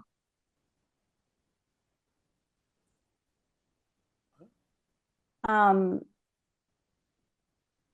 think that number 2 is about any facade being added or replaced shall meet it under any of the following circumstances. I'm afraid that this may have gotten modified. So it was to the original intent was to say if you're adding a new facade or you're sort of tearing down a new facade, then it should be replaced, because it's the same triggers as the one below, which is the sort of more standard, that if the facade exists within the build 2 zone of the frontage setback, then that building is contributing to the district and should have to meet all of the standards of any of the other existing buildings. It's not just materials, but it's also transparency and, you know, all of those other kind of elements that make a facade more pedestrian friendly. So I think number 2 was intended to be new facades that are added. So it's number 2 meaning, sorry, just to clarify, because we don't have something up in front of us. Number 2 being the 30%. C2, well, yes. It has all Yes. 4 of those triggers that I talked about, George. I'm actually really confused about the difference between 2 and 3. So could we maybe pull the language up so everybody can see what I'm looking at on my screen? This is the actual, it's on page 47 of the packet. It's the actual code language. is it, I think it's 45 of the packet, am I Oh, wrong? for me, it's 47, but maybe it's 45. It's I'm nine. seeing, I'm Yeah, I seeing see 40 47. I see 45. Who knows? Maybe we downloaded at different times, but 9-14-5, section C 2 and 3. I can share if it's Yeah, that helpful. would be great. Kathleen. That would be super helpful. Oh, I can't. I'm not allowed. Just 1 second. I'll give you sharing permission. Thomas is very strict, as he should be, about who gets permission to share. I can't Leslie, share just made either, you a Leslie. co-host, so you should have sharing permission now.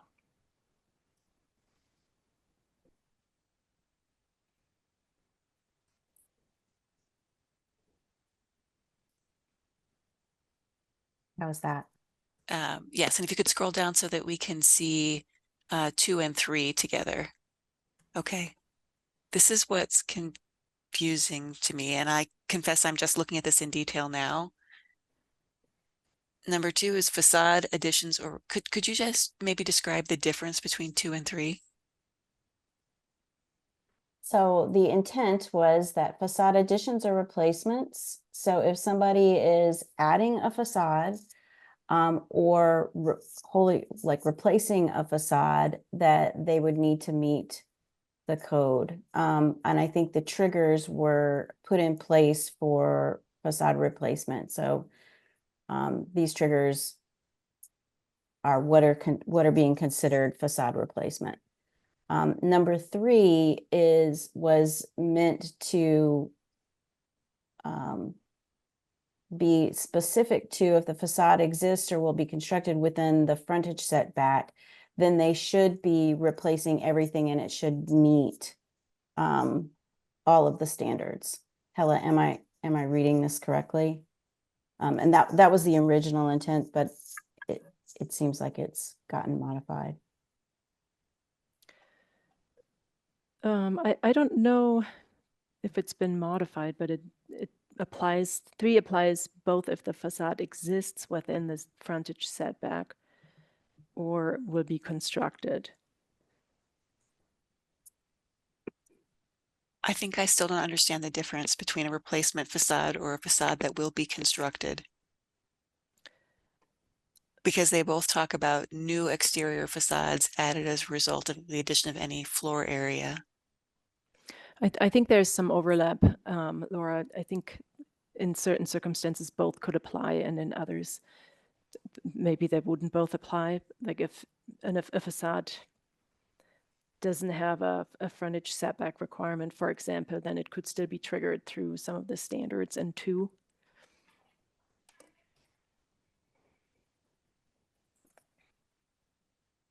So does number 3 also apply to a building renovation? Right, like it's an old building and they want to install 2 additional doors or change the location of 2 doors, then that old building would have to be brought up to the facade requirements on that facade. Yes. Yeah.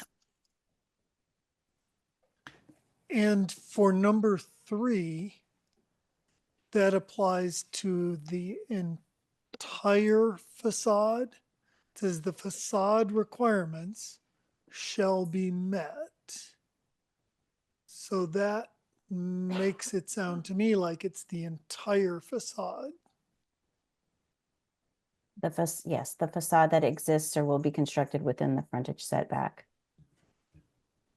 So let's say it's an old industrial building that doesn't have very many windows and they want to put in 2 new doors, then they might have to punch a whole bunch of new windows in to meet the transparency requirements. Yeah, I would be fine nixing both of these. I am not about forcing developers, and I'm sorry, I'm being a little blunt because it's late at night and we have another item to get to, but I don't really see, I mean, I understand that it would make the district look nicer and look more consistent, but to me, it doesn't make sense to require all of this exterior work on an old building that is, you know, might or might not get redeveloped at some point in the future. You're just making people invest a lot of money in an old building when they want to do a small modification or a small change. I would be fine moving to get rid of both 2 and 3 in this section. but I don't know if there's a downside I'm not seeing. Like, is the main purpose here just for visual consistency? On bringing old buildings up to look like they're part of the new district?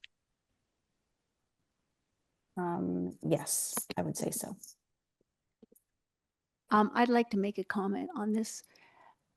So I think the fundamental difference between 2 and 3 is that 3 talks about it being within a frontage setback. Number 2 doesn't talk about it being within a setback. So I think that's a fundamental difference between the two. And I would be inclined to keep 2 and A and get rid of all the rest. So when you're doing a new facade, here is it. And when you're doing a new facade in the setback, here is what you do. So keep an A on both of them and get rid of all the other. That really does lead to, expense and complexity, as Laura was pointing out. But it seems like when you're adding a new facade, as a result of an addition, and both of them say that, the only difference is that one's in a setback and one isn't.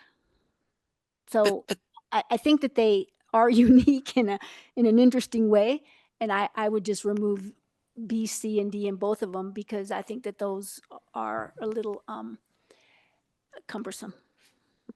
But then wouldn't that result in some weird Frankenstein buildings where you've got basically an old building and then it has like a little addition that has fancy facades on it that don't match the original facades?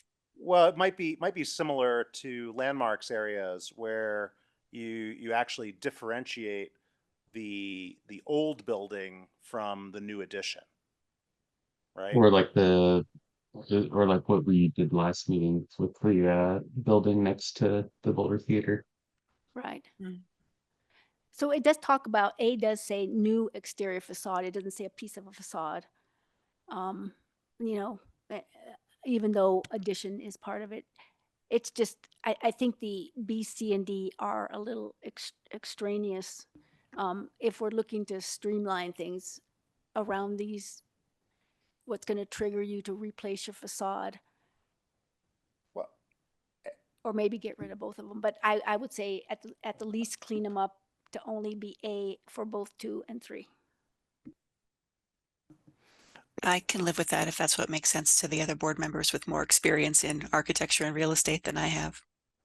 I would support getting rid of all of them, including A on both. I think it makes sense in the context of historic preservation to distinguish between the building that was built, the part of the building that was built in 1900 and the part that was added in 2024. And that's the purpose of that kind of distinction in the historic preservation realm. Here, nobody cares if you're adding a little bump out. Nobody cares whether the building was built, what part of the building was built before form-based code and what part was built after form-based code. I think we can just get rid of it. So I'll make a comment on that. I agree with ML, because if someone is going to the expense of putting an addition on a building, the rest of that building is probably going to stay for a really long time. And so if you're gonna modernize your facility enough where you're adding an addition, why not add an addition that complements the area? I don't think the cost of matching an old facade versus doing new transparencies and form-based code is going to be a whole lot different. But either way, whether we like it or not, if someone's investing in creating an addition on a building, the rest of that building is going to stay. So are we just adding more, to something that doesn't necessarily belong long-term, or do you have an opportunity at least to enhance that area that the building owner is adding on to? So that would be my only rebuttal to that. I completely agree with removing D and C. They make no sense to me. As far as B goes, doesn't sound like there's support for that, but I will make an argument for it. It does not, the way this is written, that's what is unclear. So any facade being added or replaced shall meet the applicable site building design requirements. replacement for 30% or more of the exterior facade material. That to me reads that you're only going to change the facade if you crest over that 30% threshold. Let's say you're redoing two sides of an equally sided building, so you're doing 50% of that facade. Then the way this reads to me, it doesn't read to me that you replace all the facade. It reads to me that because you've tipped that threshold, you're going to replace that 50% with the new thing. So is that the way it's intended? That's different than what Hella had said. So I'm trying to understand what. So I apologize. This is not the section of the code that I assumed that we would dive in deep on. And this is actually original language from the pilot. I went back and kind of looked. The difference between 2 and 3 is that 2 triggers the site standards, the building siting standards, and the building design standards. So the building design related to materials and window types and balconies and such. So it's triggering those 2 sections, whereas number 3 is triggering the facade requirements for the building type. So that's the difference between the 2. That's why there's 2 different ones. Oh, that's very helpful, Leslie. Thank you. Yeah, I'm so sorry that I couldn't tell you that from minute No, one. you mean you don't know every single line of this code backwards and forwards and the entire history? I should. No. So is B intended to replace the entire facade, or just the facade that's being replaced if it's north of 30%? Any facade being added or replaced shall meet the site and building design requirements. So if it is being replaced, if they replace 30% or more of the exterior facade material, then that means that the facade is being replaced and it must meet the building design requirements, which would be materials. The facade meaning the entire facade of the building? Yes, the facade. It's the whole facade in both. I think you're saying different things when you say whole facade. I think George is saying the entire wraparound of the entire building. And I think Leslie, you're saying just the one face. Right, just the one face. So like the east elevation or the north elevation.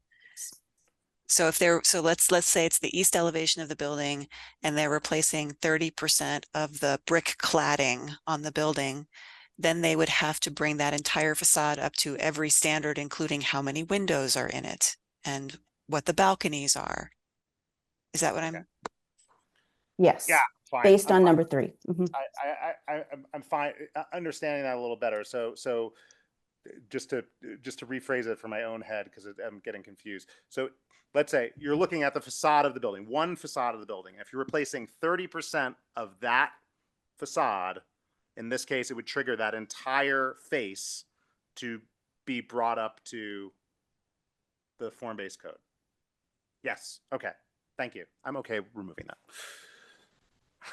Can we maybe, I don't want to cut discussion off, but I would suggest maybe we take a straw poll on how many people want to remove the 2 sections entirely and how many people want to leave the A's like ML suggested and that George supported. Let's do that. Removing entirely.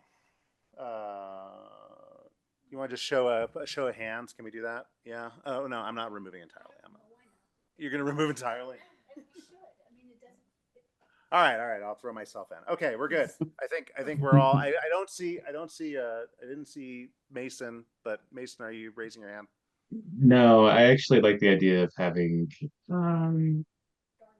I like the idea of keeping opportunities. Am I on mute? No, you're not. No, we're listening to you. Okay, keeping opportunities for having the building stay, but having the new additions, meet, additional developments around it. I think it'll create some interesting buildings and some continuity, even if it does create a little bit of Frankenstein. I'm actually okay with Frankenstein, so I kind of like the idea of keeping A. But all right, so Mason likes the idea of keeping A in, but otherwise you're fine removing B, C, and D. Is that right? Yeah, 100%. I kind of feel this. I'm going to reverse my straw poll position. I kind of feel that same way because now that you. I'll reverse as well. Mason, you All gotta right, so camp. And I can live with that. And you can live with that as well? Yes, So I can. A, so Claudia, so it's 4 for the A and 2 for complete removal, but either way, removal of B, C, and D. And if I can ask to clarify, keeping A means the entire both 2 facade and would 3. have to be, yeah, on both 2 and 3, and the entire facade would have to be brought up to standards versus just the portions that are being modified? From my perspective, I thought we were talking about only the area, only the addition. Yeah, I think we're talking about new exterior facades. That's what A talks about. So new exterior facades, if you're adding any of those new exterior facades have to meet the form-based code in both 2 and 3. So we're keeping 914.5 C 2A, and we're keeping 914.5 C 3A, but we're getting rid of the B, C, and D on both 2 and 3. That's right. Can I just add, I'm still on 2, I still don't know what it means to meet the applicable site and building design requirements. That seems extremely broad to me. So that remains a concern. So I don't think we need to beat all of this out tonight, but I think staff is aware that we're raising concerns about this, and hopefully you'll look at it and think about it a little more. Okay. I think that's hopefully pretty clear. Other feedback that people want to consolidate on this before moving on? Kurt. Yeah, I raised one other point about the threshold of 100 units in East Boulder for requiring 2 outdoor spaces. And my concern that it's a unit, not the concern about requiring 2 outdoor spaces, but the fact that it's a unit-based threshold, when we know that unit-based thresholds tend to encourage larger, more expensive units. I would support asking staff to revisit this to change the trigger from a unit-based trigger to a size-based trigger. I also support that, and I think I flagged that in our June discussion as well. Yeah, I think that makes a lot of sense. I agree. Okay, so that's Unanimous. support for that. Anything else?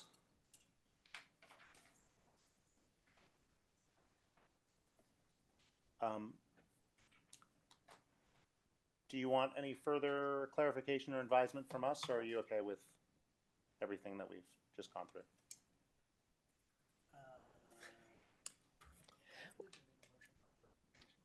Yeah, you haven't actually made a motion. Oh, a motion on the recommendation. Yeah. Okay.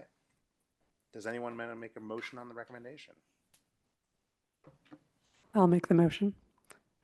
So I move that we recommend adoption of proposed ordinance 8669, amending Title 9 Land Use Code BRC 1981 by adopting form-based code standards for parts of East Boulder, moving the form-based code from Appendix M to Chapter 9, 14 form-based code, Boulder Revised Code 1981, revising rezoning and trip reduction standards for East Boulder and setting forth related details.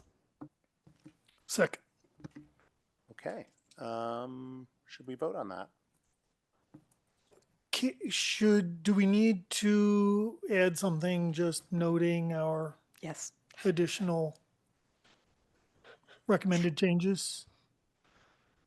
Would it be kosher to just move to amend to add the recommendations discussed at the planning board meeting on Tuesday, October 15th or something like that? Do we have to re-summarize all of what we just talked about? Does staff feel like they can describe that in the memo to council? What that was and have a good understanding of it? Okay, great. Okay, so Laura, you're making that amendment? You guys, is this meeting being recorded? Yes. Yes. Okay, I don't see a notification, but okay. Yeah, I see it. Okay, good.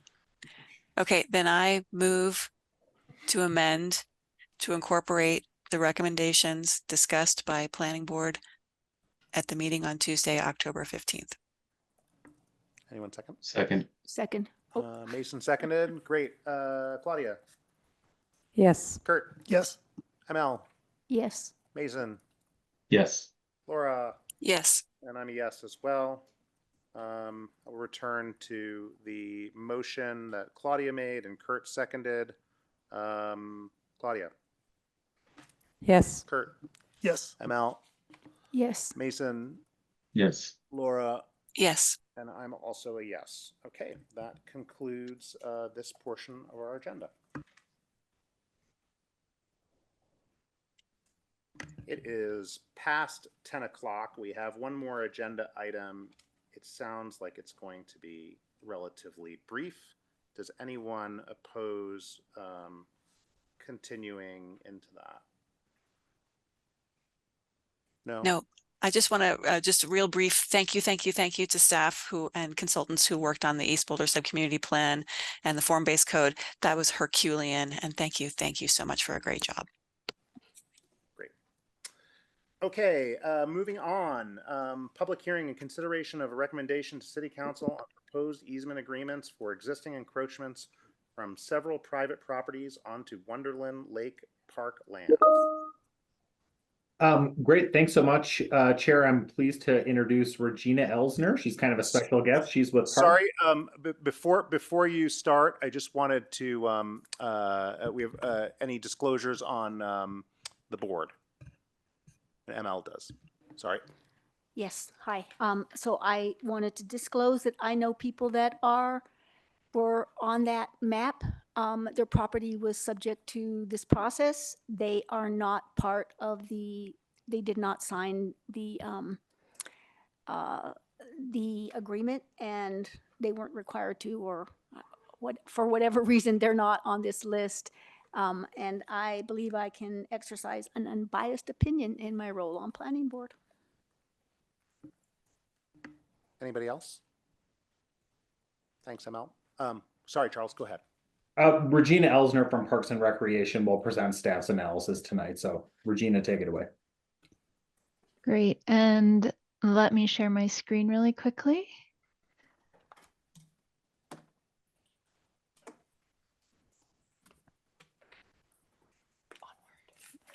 All right. Actually, there we are. All right. Can everyone see that screen? Great. Thank you so much. All right. I will try and go quickly through this presentation. Thank you very much. Again, my name is Regina Elsner. I'm the Senior Manager for Natural Resources for Boulder Parks and Recreation. And I am here tonight to talk to you about a project I've been working on for about 18 months around encroachments on Wonderland Lake Park. There we go. I'm going to talk a little bit about our project background and process. I'll talk with you specifically about the revocable easement agreements, which Planning Board has purview for, and then as well quickly go through the next steps in this project. So just quickly, this was all in your packet. Planning Board's purview, why I'm here this evening to speak with you, is that per our recommendations from our conversation with City Attorney's Office, these revocable easement agreements are considered a partial disposal of park property. According to Section 162 of the Charter, there needs to be an advisory recommendation from the Planning Board on these revocable easement agreements. And so I've provided some suggestion motion language here, and that'll be again at the end of the presentation as well. Quickly, a little bit of a project timeline here. We began this project back in January of 2023, where we hired a survey consultant to do a property line evaluation around Wonderland Lake Park. We sent a flyer to all of our adjacent neighbors to let them know of this project getting underway, to become available to answer any questions. We did that property line evaluation in the spring of 2023, regenerated that report. And then in July of 2023, we really started the initial outreach to specific property owners, as well as HOAs, to discuss what those encroachments are, and how we wanted to move forward with resolving that. Through October, through the end of 2023, I really developed a criteria by which we were able to evaluate all of the encroachments that really helped us to determine which kind of remedy alternative that we have. And I'll talk a little bit about those specifically here in a couple of minutes. And then since really the beginning of this year through about July, I've been working with individual property owners to negotiate a variety of different agreements and also to, in some cases, work towards removal of the encroachment. So the project area here, you see the map, the lines in red are the property boundaries that we evaluated. There's approximately 10,000 linear feet of property boundary that we evaluated. We've got about 200 private property owners. Of this area that we identified, or our consultants rather, identified 52 different encroachments. These encroachments really span scope, scale, size, everything that you can think of, anything from as small as 10 square feet to over 2,000 square feet. And those encroachments can be temporary, simply storing personal private property on city property, up to some permanent improvements. And the permanent improvements are actually the ones that we're here to talk about this evening. As I mentioned before, we created a set of 8 criteria by which we evaluated each of these encroachments that really helped to, as I mentioned, determine sort of which bucket of remedy alternative that these encroachments fell into. 8 of those really is what we are kind of terming asserting city ownership. Those are encroachments where it's minor landscaping, things that if we were to remove or have the adjacent property owner remove it would cause greater disturbance to the public property than would be desirable. And so this is really just an agreement with that adjacent property owner that whatever that improvement is on city property, and the city is sort of asserting that ownership that should we choose to remove it in the future because it is on city property, that we would do that.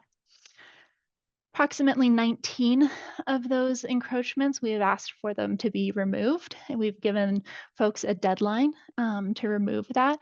These are things that are relatively temporary in nature, or things like landscaping improvements along those lines. And so that would be a removal of, again, a request of removal. And we've had some really good success in getting those resolved by that deadline. We have a fairly significant number of agreements that we are negotiating, where we are negotiating a revocable license agreement. These are agreements that do not transfer any property rights. They are simply a license to use the park property. They have a term. They cannot be transferred to successors on the property. There are approximately 18 of those. Those are for encroachments.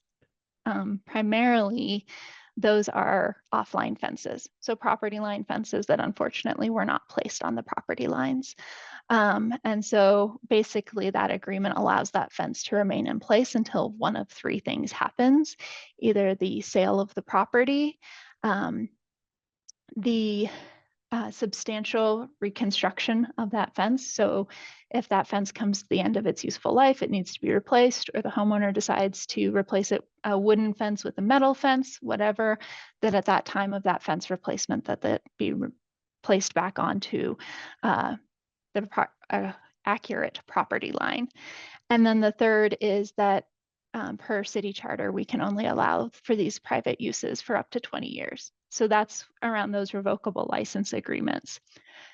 What we're really here, again, as I mentioned, to talk about are these revocable easement agreements, which were included in your packet.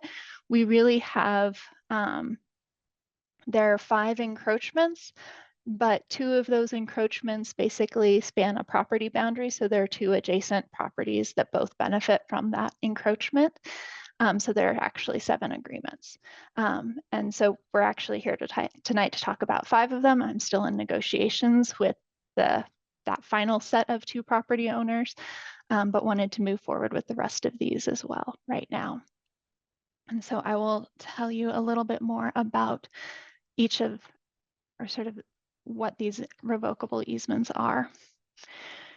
So here I've shared with you some photographs of these encroachments. Like I said, what we have are, per that evaluation criteria, realistically, these are encroachments that were likely original to construction of the private property, subsequent to the time that the park property was dedicated per the subdivision plat back in the 70s.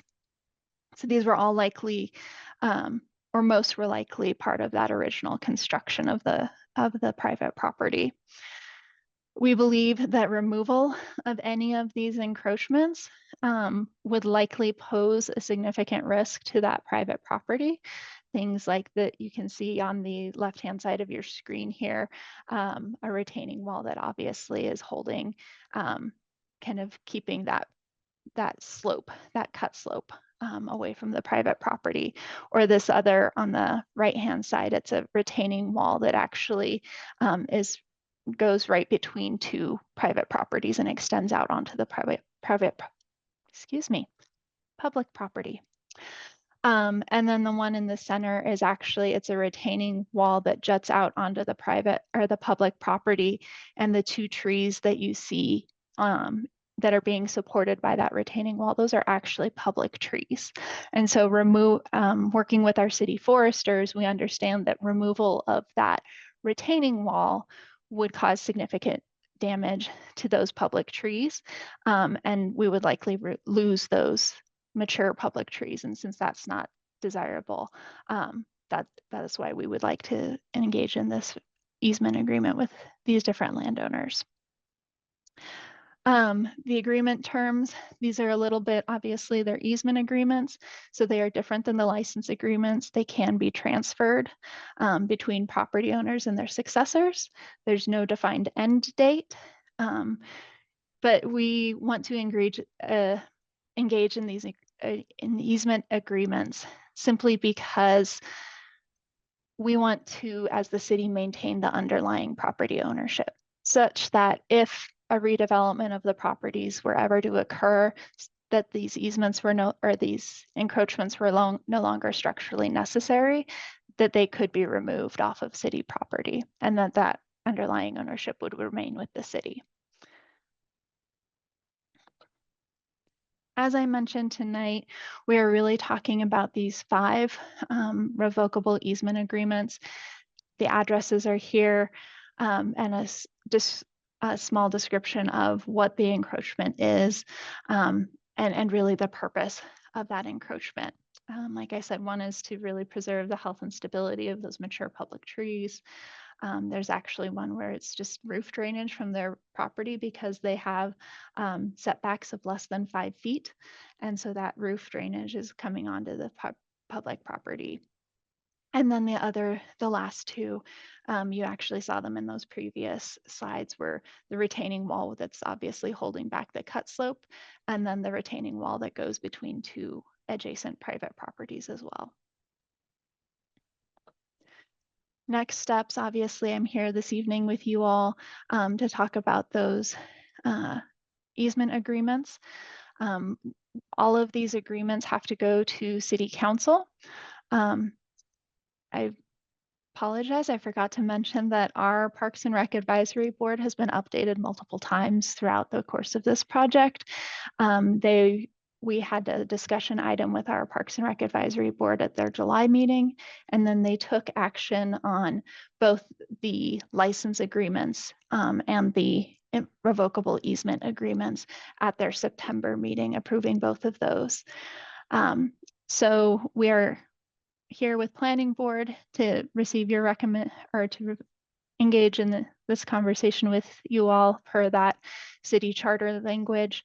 And then we are scheduled for city council action via their consent agenda on November 7th for both the revocable license agreements as well as those revocable easement agreements. All of this is kind of culminating in developing a standard operating procedure for public lands encroachment.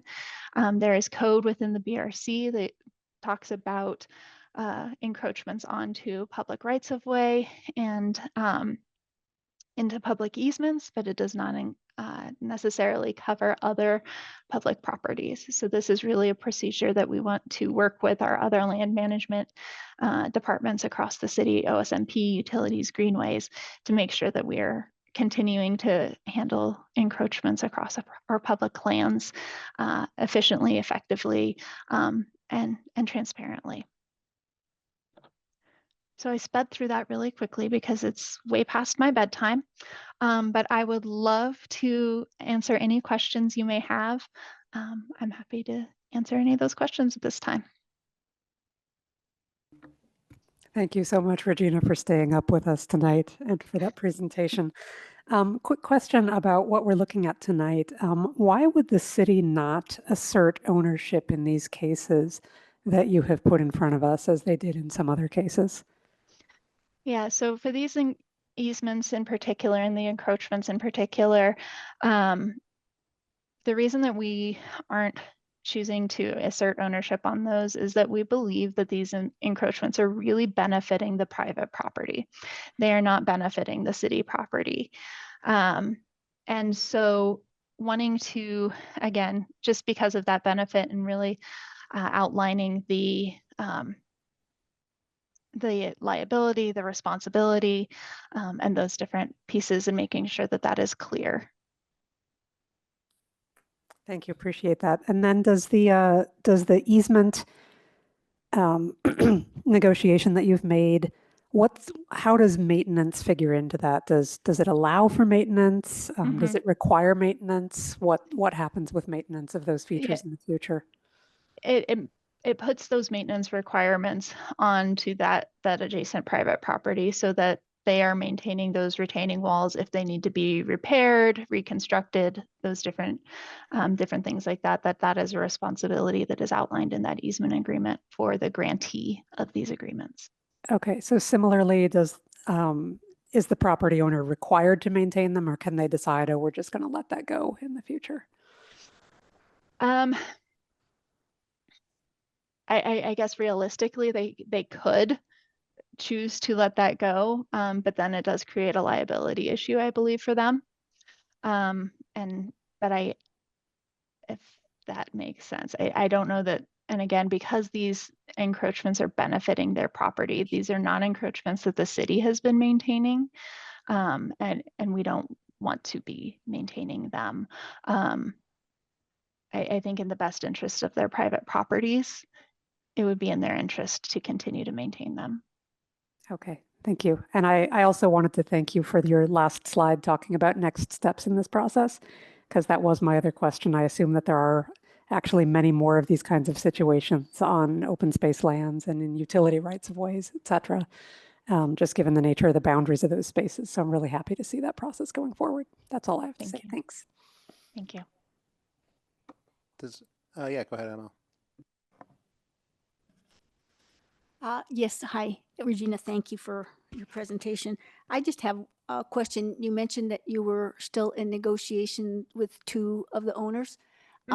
So what are the issues that need to be negotiated? It seems like you've got kind of a pretty straightforward requirements. It's just to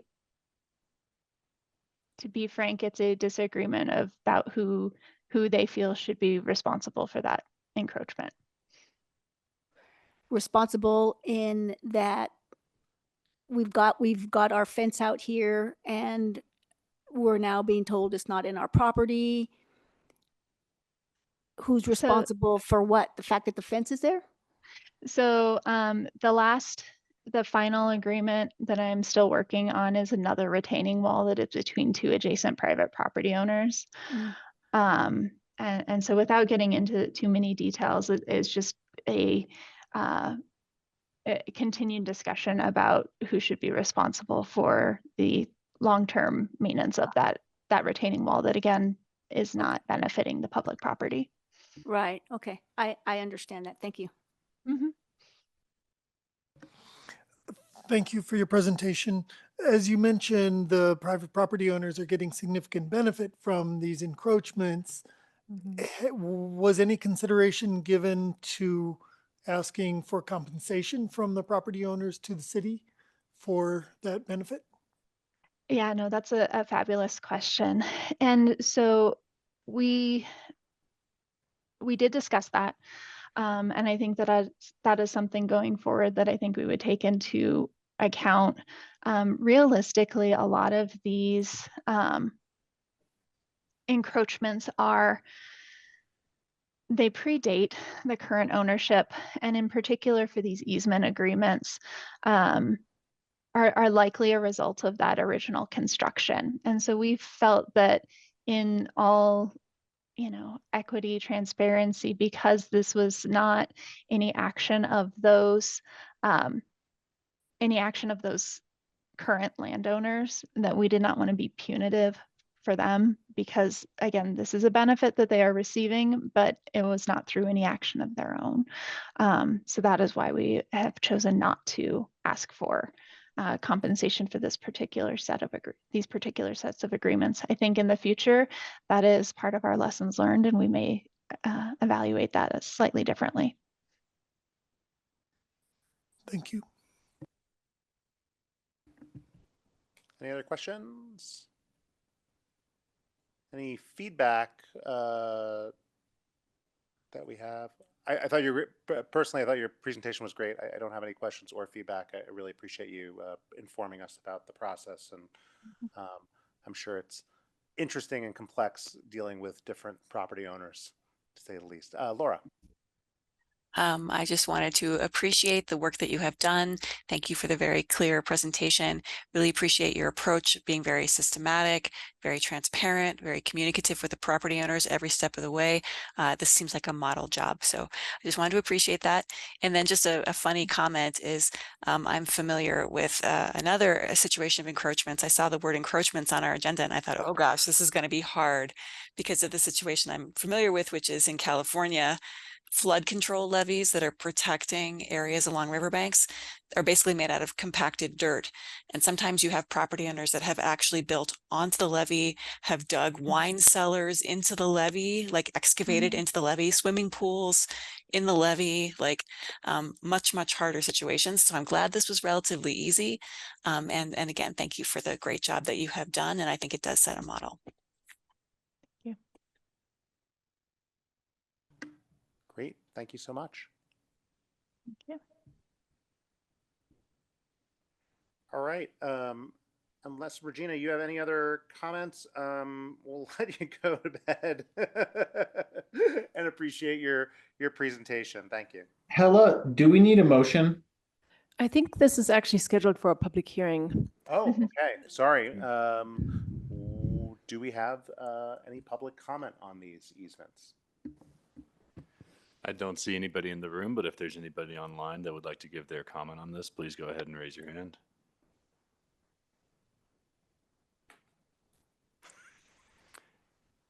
We have nobody else left with us. All right. Except for Hella, George, and Lynn, and I don't see Lynn's hand going up yet, so.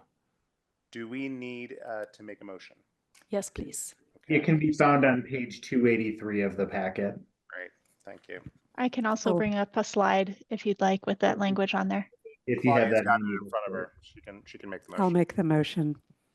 So I move to recommend to City Council approval of revocable easement agreements between the City of Boulder and the owners of the following Wonderland area properties in order to ensure that City Parks property is managed in a manner that is consistent with City of Boulder applicable laws, policies, and regulations.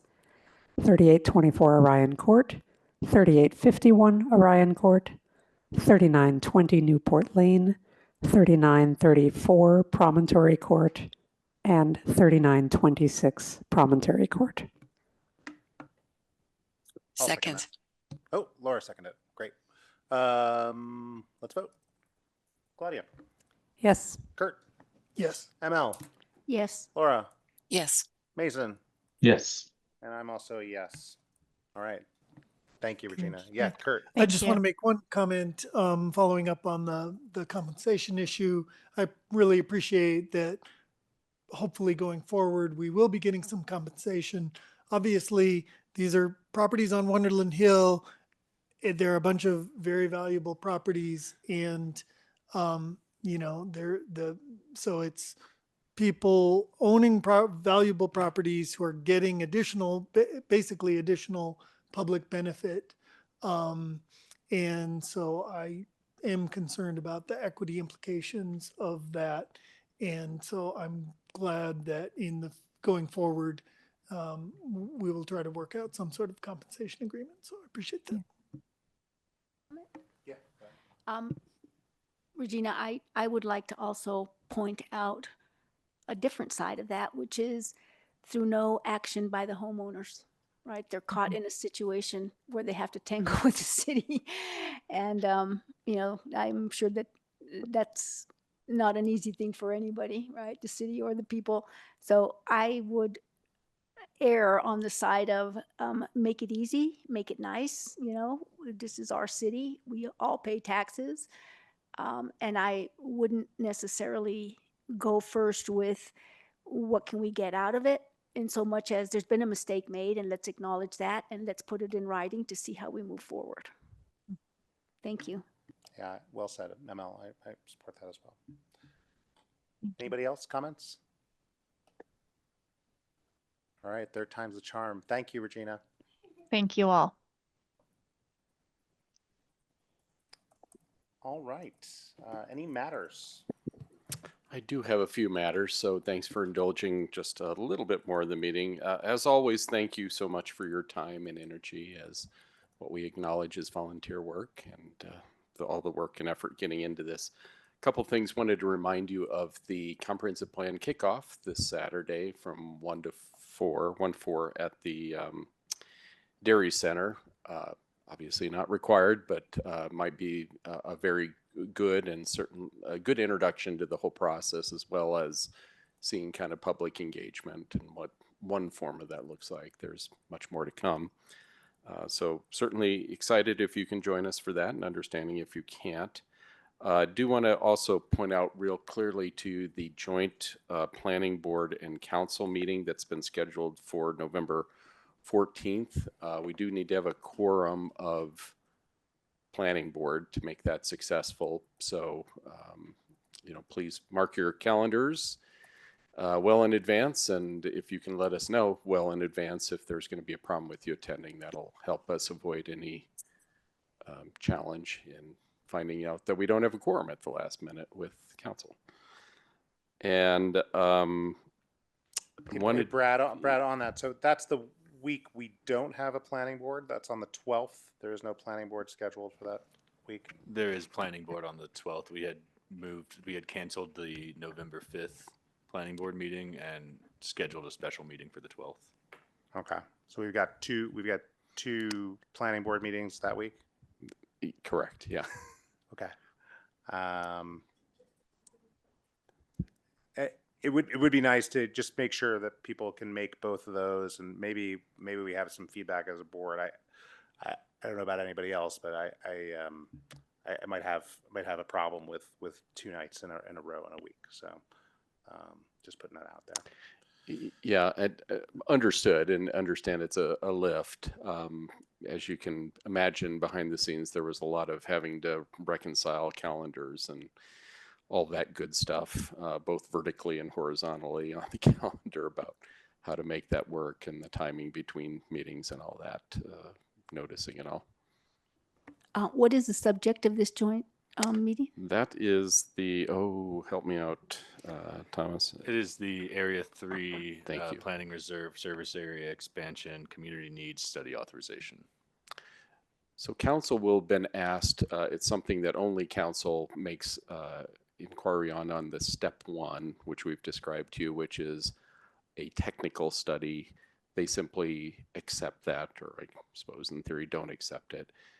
What this introduces is then the potential of step two, which is the needs assessment for area 3. And so the joint meeting allows for a single presentation, of course, but also for the public to come one time and give feedback on that. So you will hear public testimony at that point, but you will not be asked to vote on it. You'll be asked to vote on it separately as a separate body on a subsequent meeting, and then council will vote on it separately as a separate body in a separate one as well. So there is a need for the two bodies to vote on them separately, but we're trying to create an efficiency by having the meeting and testimony, especially I suppose the efficiency for the public as much as for you as board members to have that joint testimony that night. Hopefully that makes sense. Just since if we have meetings on the 12th and the 14th, my only request would be that we get the materials obviously as early as possible. I know you always give us materials as early as possible anyhow, but particularly then just so that we have time to go through them. Yeah, fair request. And Thomas, maybe you can help me pass that on to Christopher. Certainly, yeah. The at least the materials for the council joint meeting, those will be available well before the meeting because they'll be because we do the preliminary packet. Yes. Yeah. So you'll have the extra advantage of that. What do you know? What project is scheduled for the 12th? On the 12th, we have 2 public hearings and no other items scheduled. We have the natural medicine ordinance update to meet state law. And then we have a concept review for 777 Broadway. And I'm not sure if Brad has any insight as to the complexity of Yeah, that. the psilocybin natural medicine one does have a kind of a time sensitivity because of the state law going into effect at the beginning of the year, and any opportunity for local engagement pretty much needs to happen before the end of the year. I can't remember what the Broadway one is, but you can be sure that the applicants want that as soon as possible. Yeah. And the meeting, so we don't have a meeting on the 5th. Is that correct? That's correct. That meeting was canceled. That meeting was canceled. So we have a meeting on the 12th. We have a meeting on the 19th. What about the 26th? That's Thanksgiving week, right? There's nothing scheduled. There's for that nothing week. scheduled. So we only have 2 meetings that month plus the joint city council and planning. Correct. Okay. Yeah, that's helpful. Understand. Thanks. Sorry, Brad. I was just trying No, to- so to it's great. get- No, we get appreciate that coordinated on these, impact folks. So that's why we wanted to bring it up now. Yeah. And then the last thing I'll bring up is just a recognition that we did not get the anticipated retreat scheduled. We went back in the records and found out that in a May meeting, there had been a retreat committee set up of you, Kurt, and Mark. Certainly on us to get that scheduled, but it seems appropriate that we kind of get that ramped up again and maybe schedule some time with you. And I think we typically would have that be you, Thomas, and Charles, and then the 2 of you. So if that's agreeable, we'll go ahead and get that ramped up. Great. I think the retreat is planned tentatively for Thanksgiving week. No, kidding. Just had to throw that out. So that concludes my comments. Thanks, Brad. My office used to do office parties in the evening. Thanks. Thanksgiving. Anybody else have anything else? ML? Just a question. Oh, no, ML, go. I have the matter that I put out into the email about the. Yes, I can speak to that. Cool. So just to refresh everybody's memory, this was a question that ML had brought up some time ago about making a land acknowledgement statement at the beginning of board's commission. The only, certainly in concept and principle, everybody appreciates and supports that. That's a core city value. The only question is, consistency with what other boards and council are doing that. So there continue to be some discussions that has not been lost on us, but discussions with CMO or among city manager's office about how best to do that and not create inconsistencies across the board. So if I can ask you to indulge on just waiting a little bit longer on that, I'll try to get that pinned down. I appreciate that, and especially as Indigenous Day, as declared by Yeah, the city was right. yesterday. Yeah, fair enough. I did attend that and dance with the Indigenous people and see Nicole there, and Oh, great. and wondered about it and thought, wonder what happened. So Yeah. thank you for Thanks for the following up. reminder, and I sent a tickler out shortly after that. So Okay, thank you.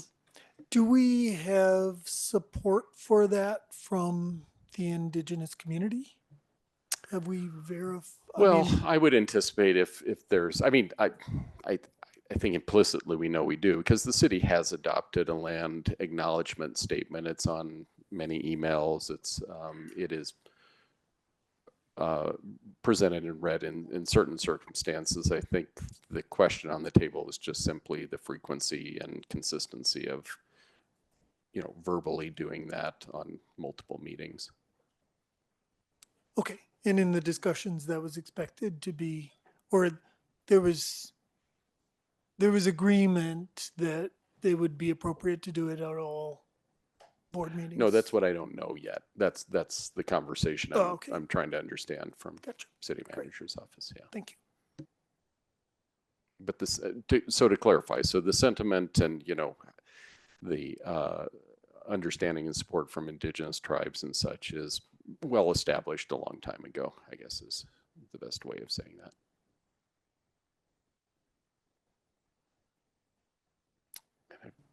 Laura, Laura had a question. Good question. I just wanted to offer the opportunity to highlight and boost up something that ML had raised around boards and commissions chair training. And I was unaware that that is actually available for anyone to attend. And then also that it will be recorded if people want to view it, which seems like a really great idea, given that, sometimes people have to chair a meeting unexpectedly. Or we don't know who the chair is going to be, the chair and vice chair next year. And so people getting training in advance, if they're interested, seems like a good idea. And so I don't know if staff want to give the date and time for that in case anybody's interested, because it is coming up at the end of the month. I would have to pull up the email that I forwarded to the board list again to get What was it, Laura? October 29th? I think it's October. Yeah. Yeah, that's what I have. It's October 29th from 4 to 6:30 p.m. and it'll be online. I am supportive of ML's comments too. I mean, it would be more effective going forward to do that right after the boards and commissions are selected, because chairing meetings for half a year and then having the training is not that efficient. Yeah, I will have to admit I was a little confused about I did think and I don't know if you know this, Hella, do all the boards and commissions select chairs at the same time of the year? I got kind of the sense from the clerk's office that they're at different times throughout the year in their response on that. Yeah, that's the impression I got. I don't know the answer to that. So I think that might have been the answer. Everybody's cycle starts the same, right? Generally, yes. I think board members have to be appointed by April, and then every once in a while, not all boards are fully staffed right away. But yeah, we'll try to understand that better from the clerks. It does seem like a really nice innovation to record it so that last year's training is available, and then you can do a new one each year as you update things, and we learn and we grow. We learn and grow. Any final thoughts, anybody? Okay. I think we're adjourned. Thanks, everyone. And for those remaining in the room with some. Thank you. Good night, everybody.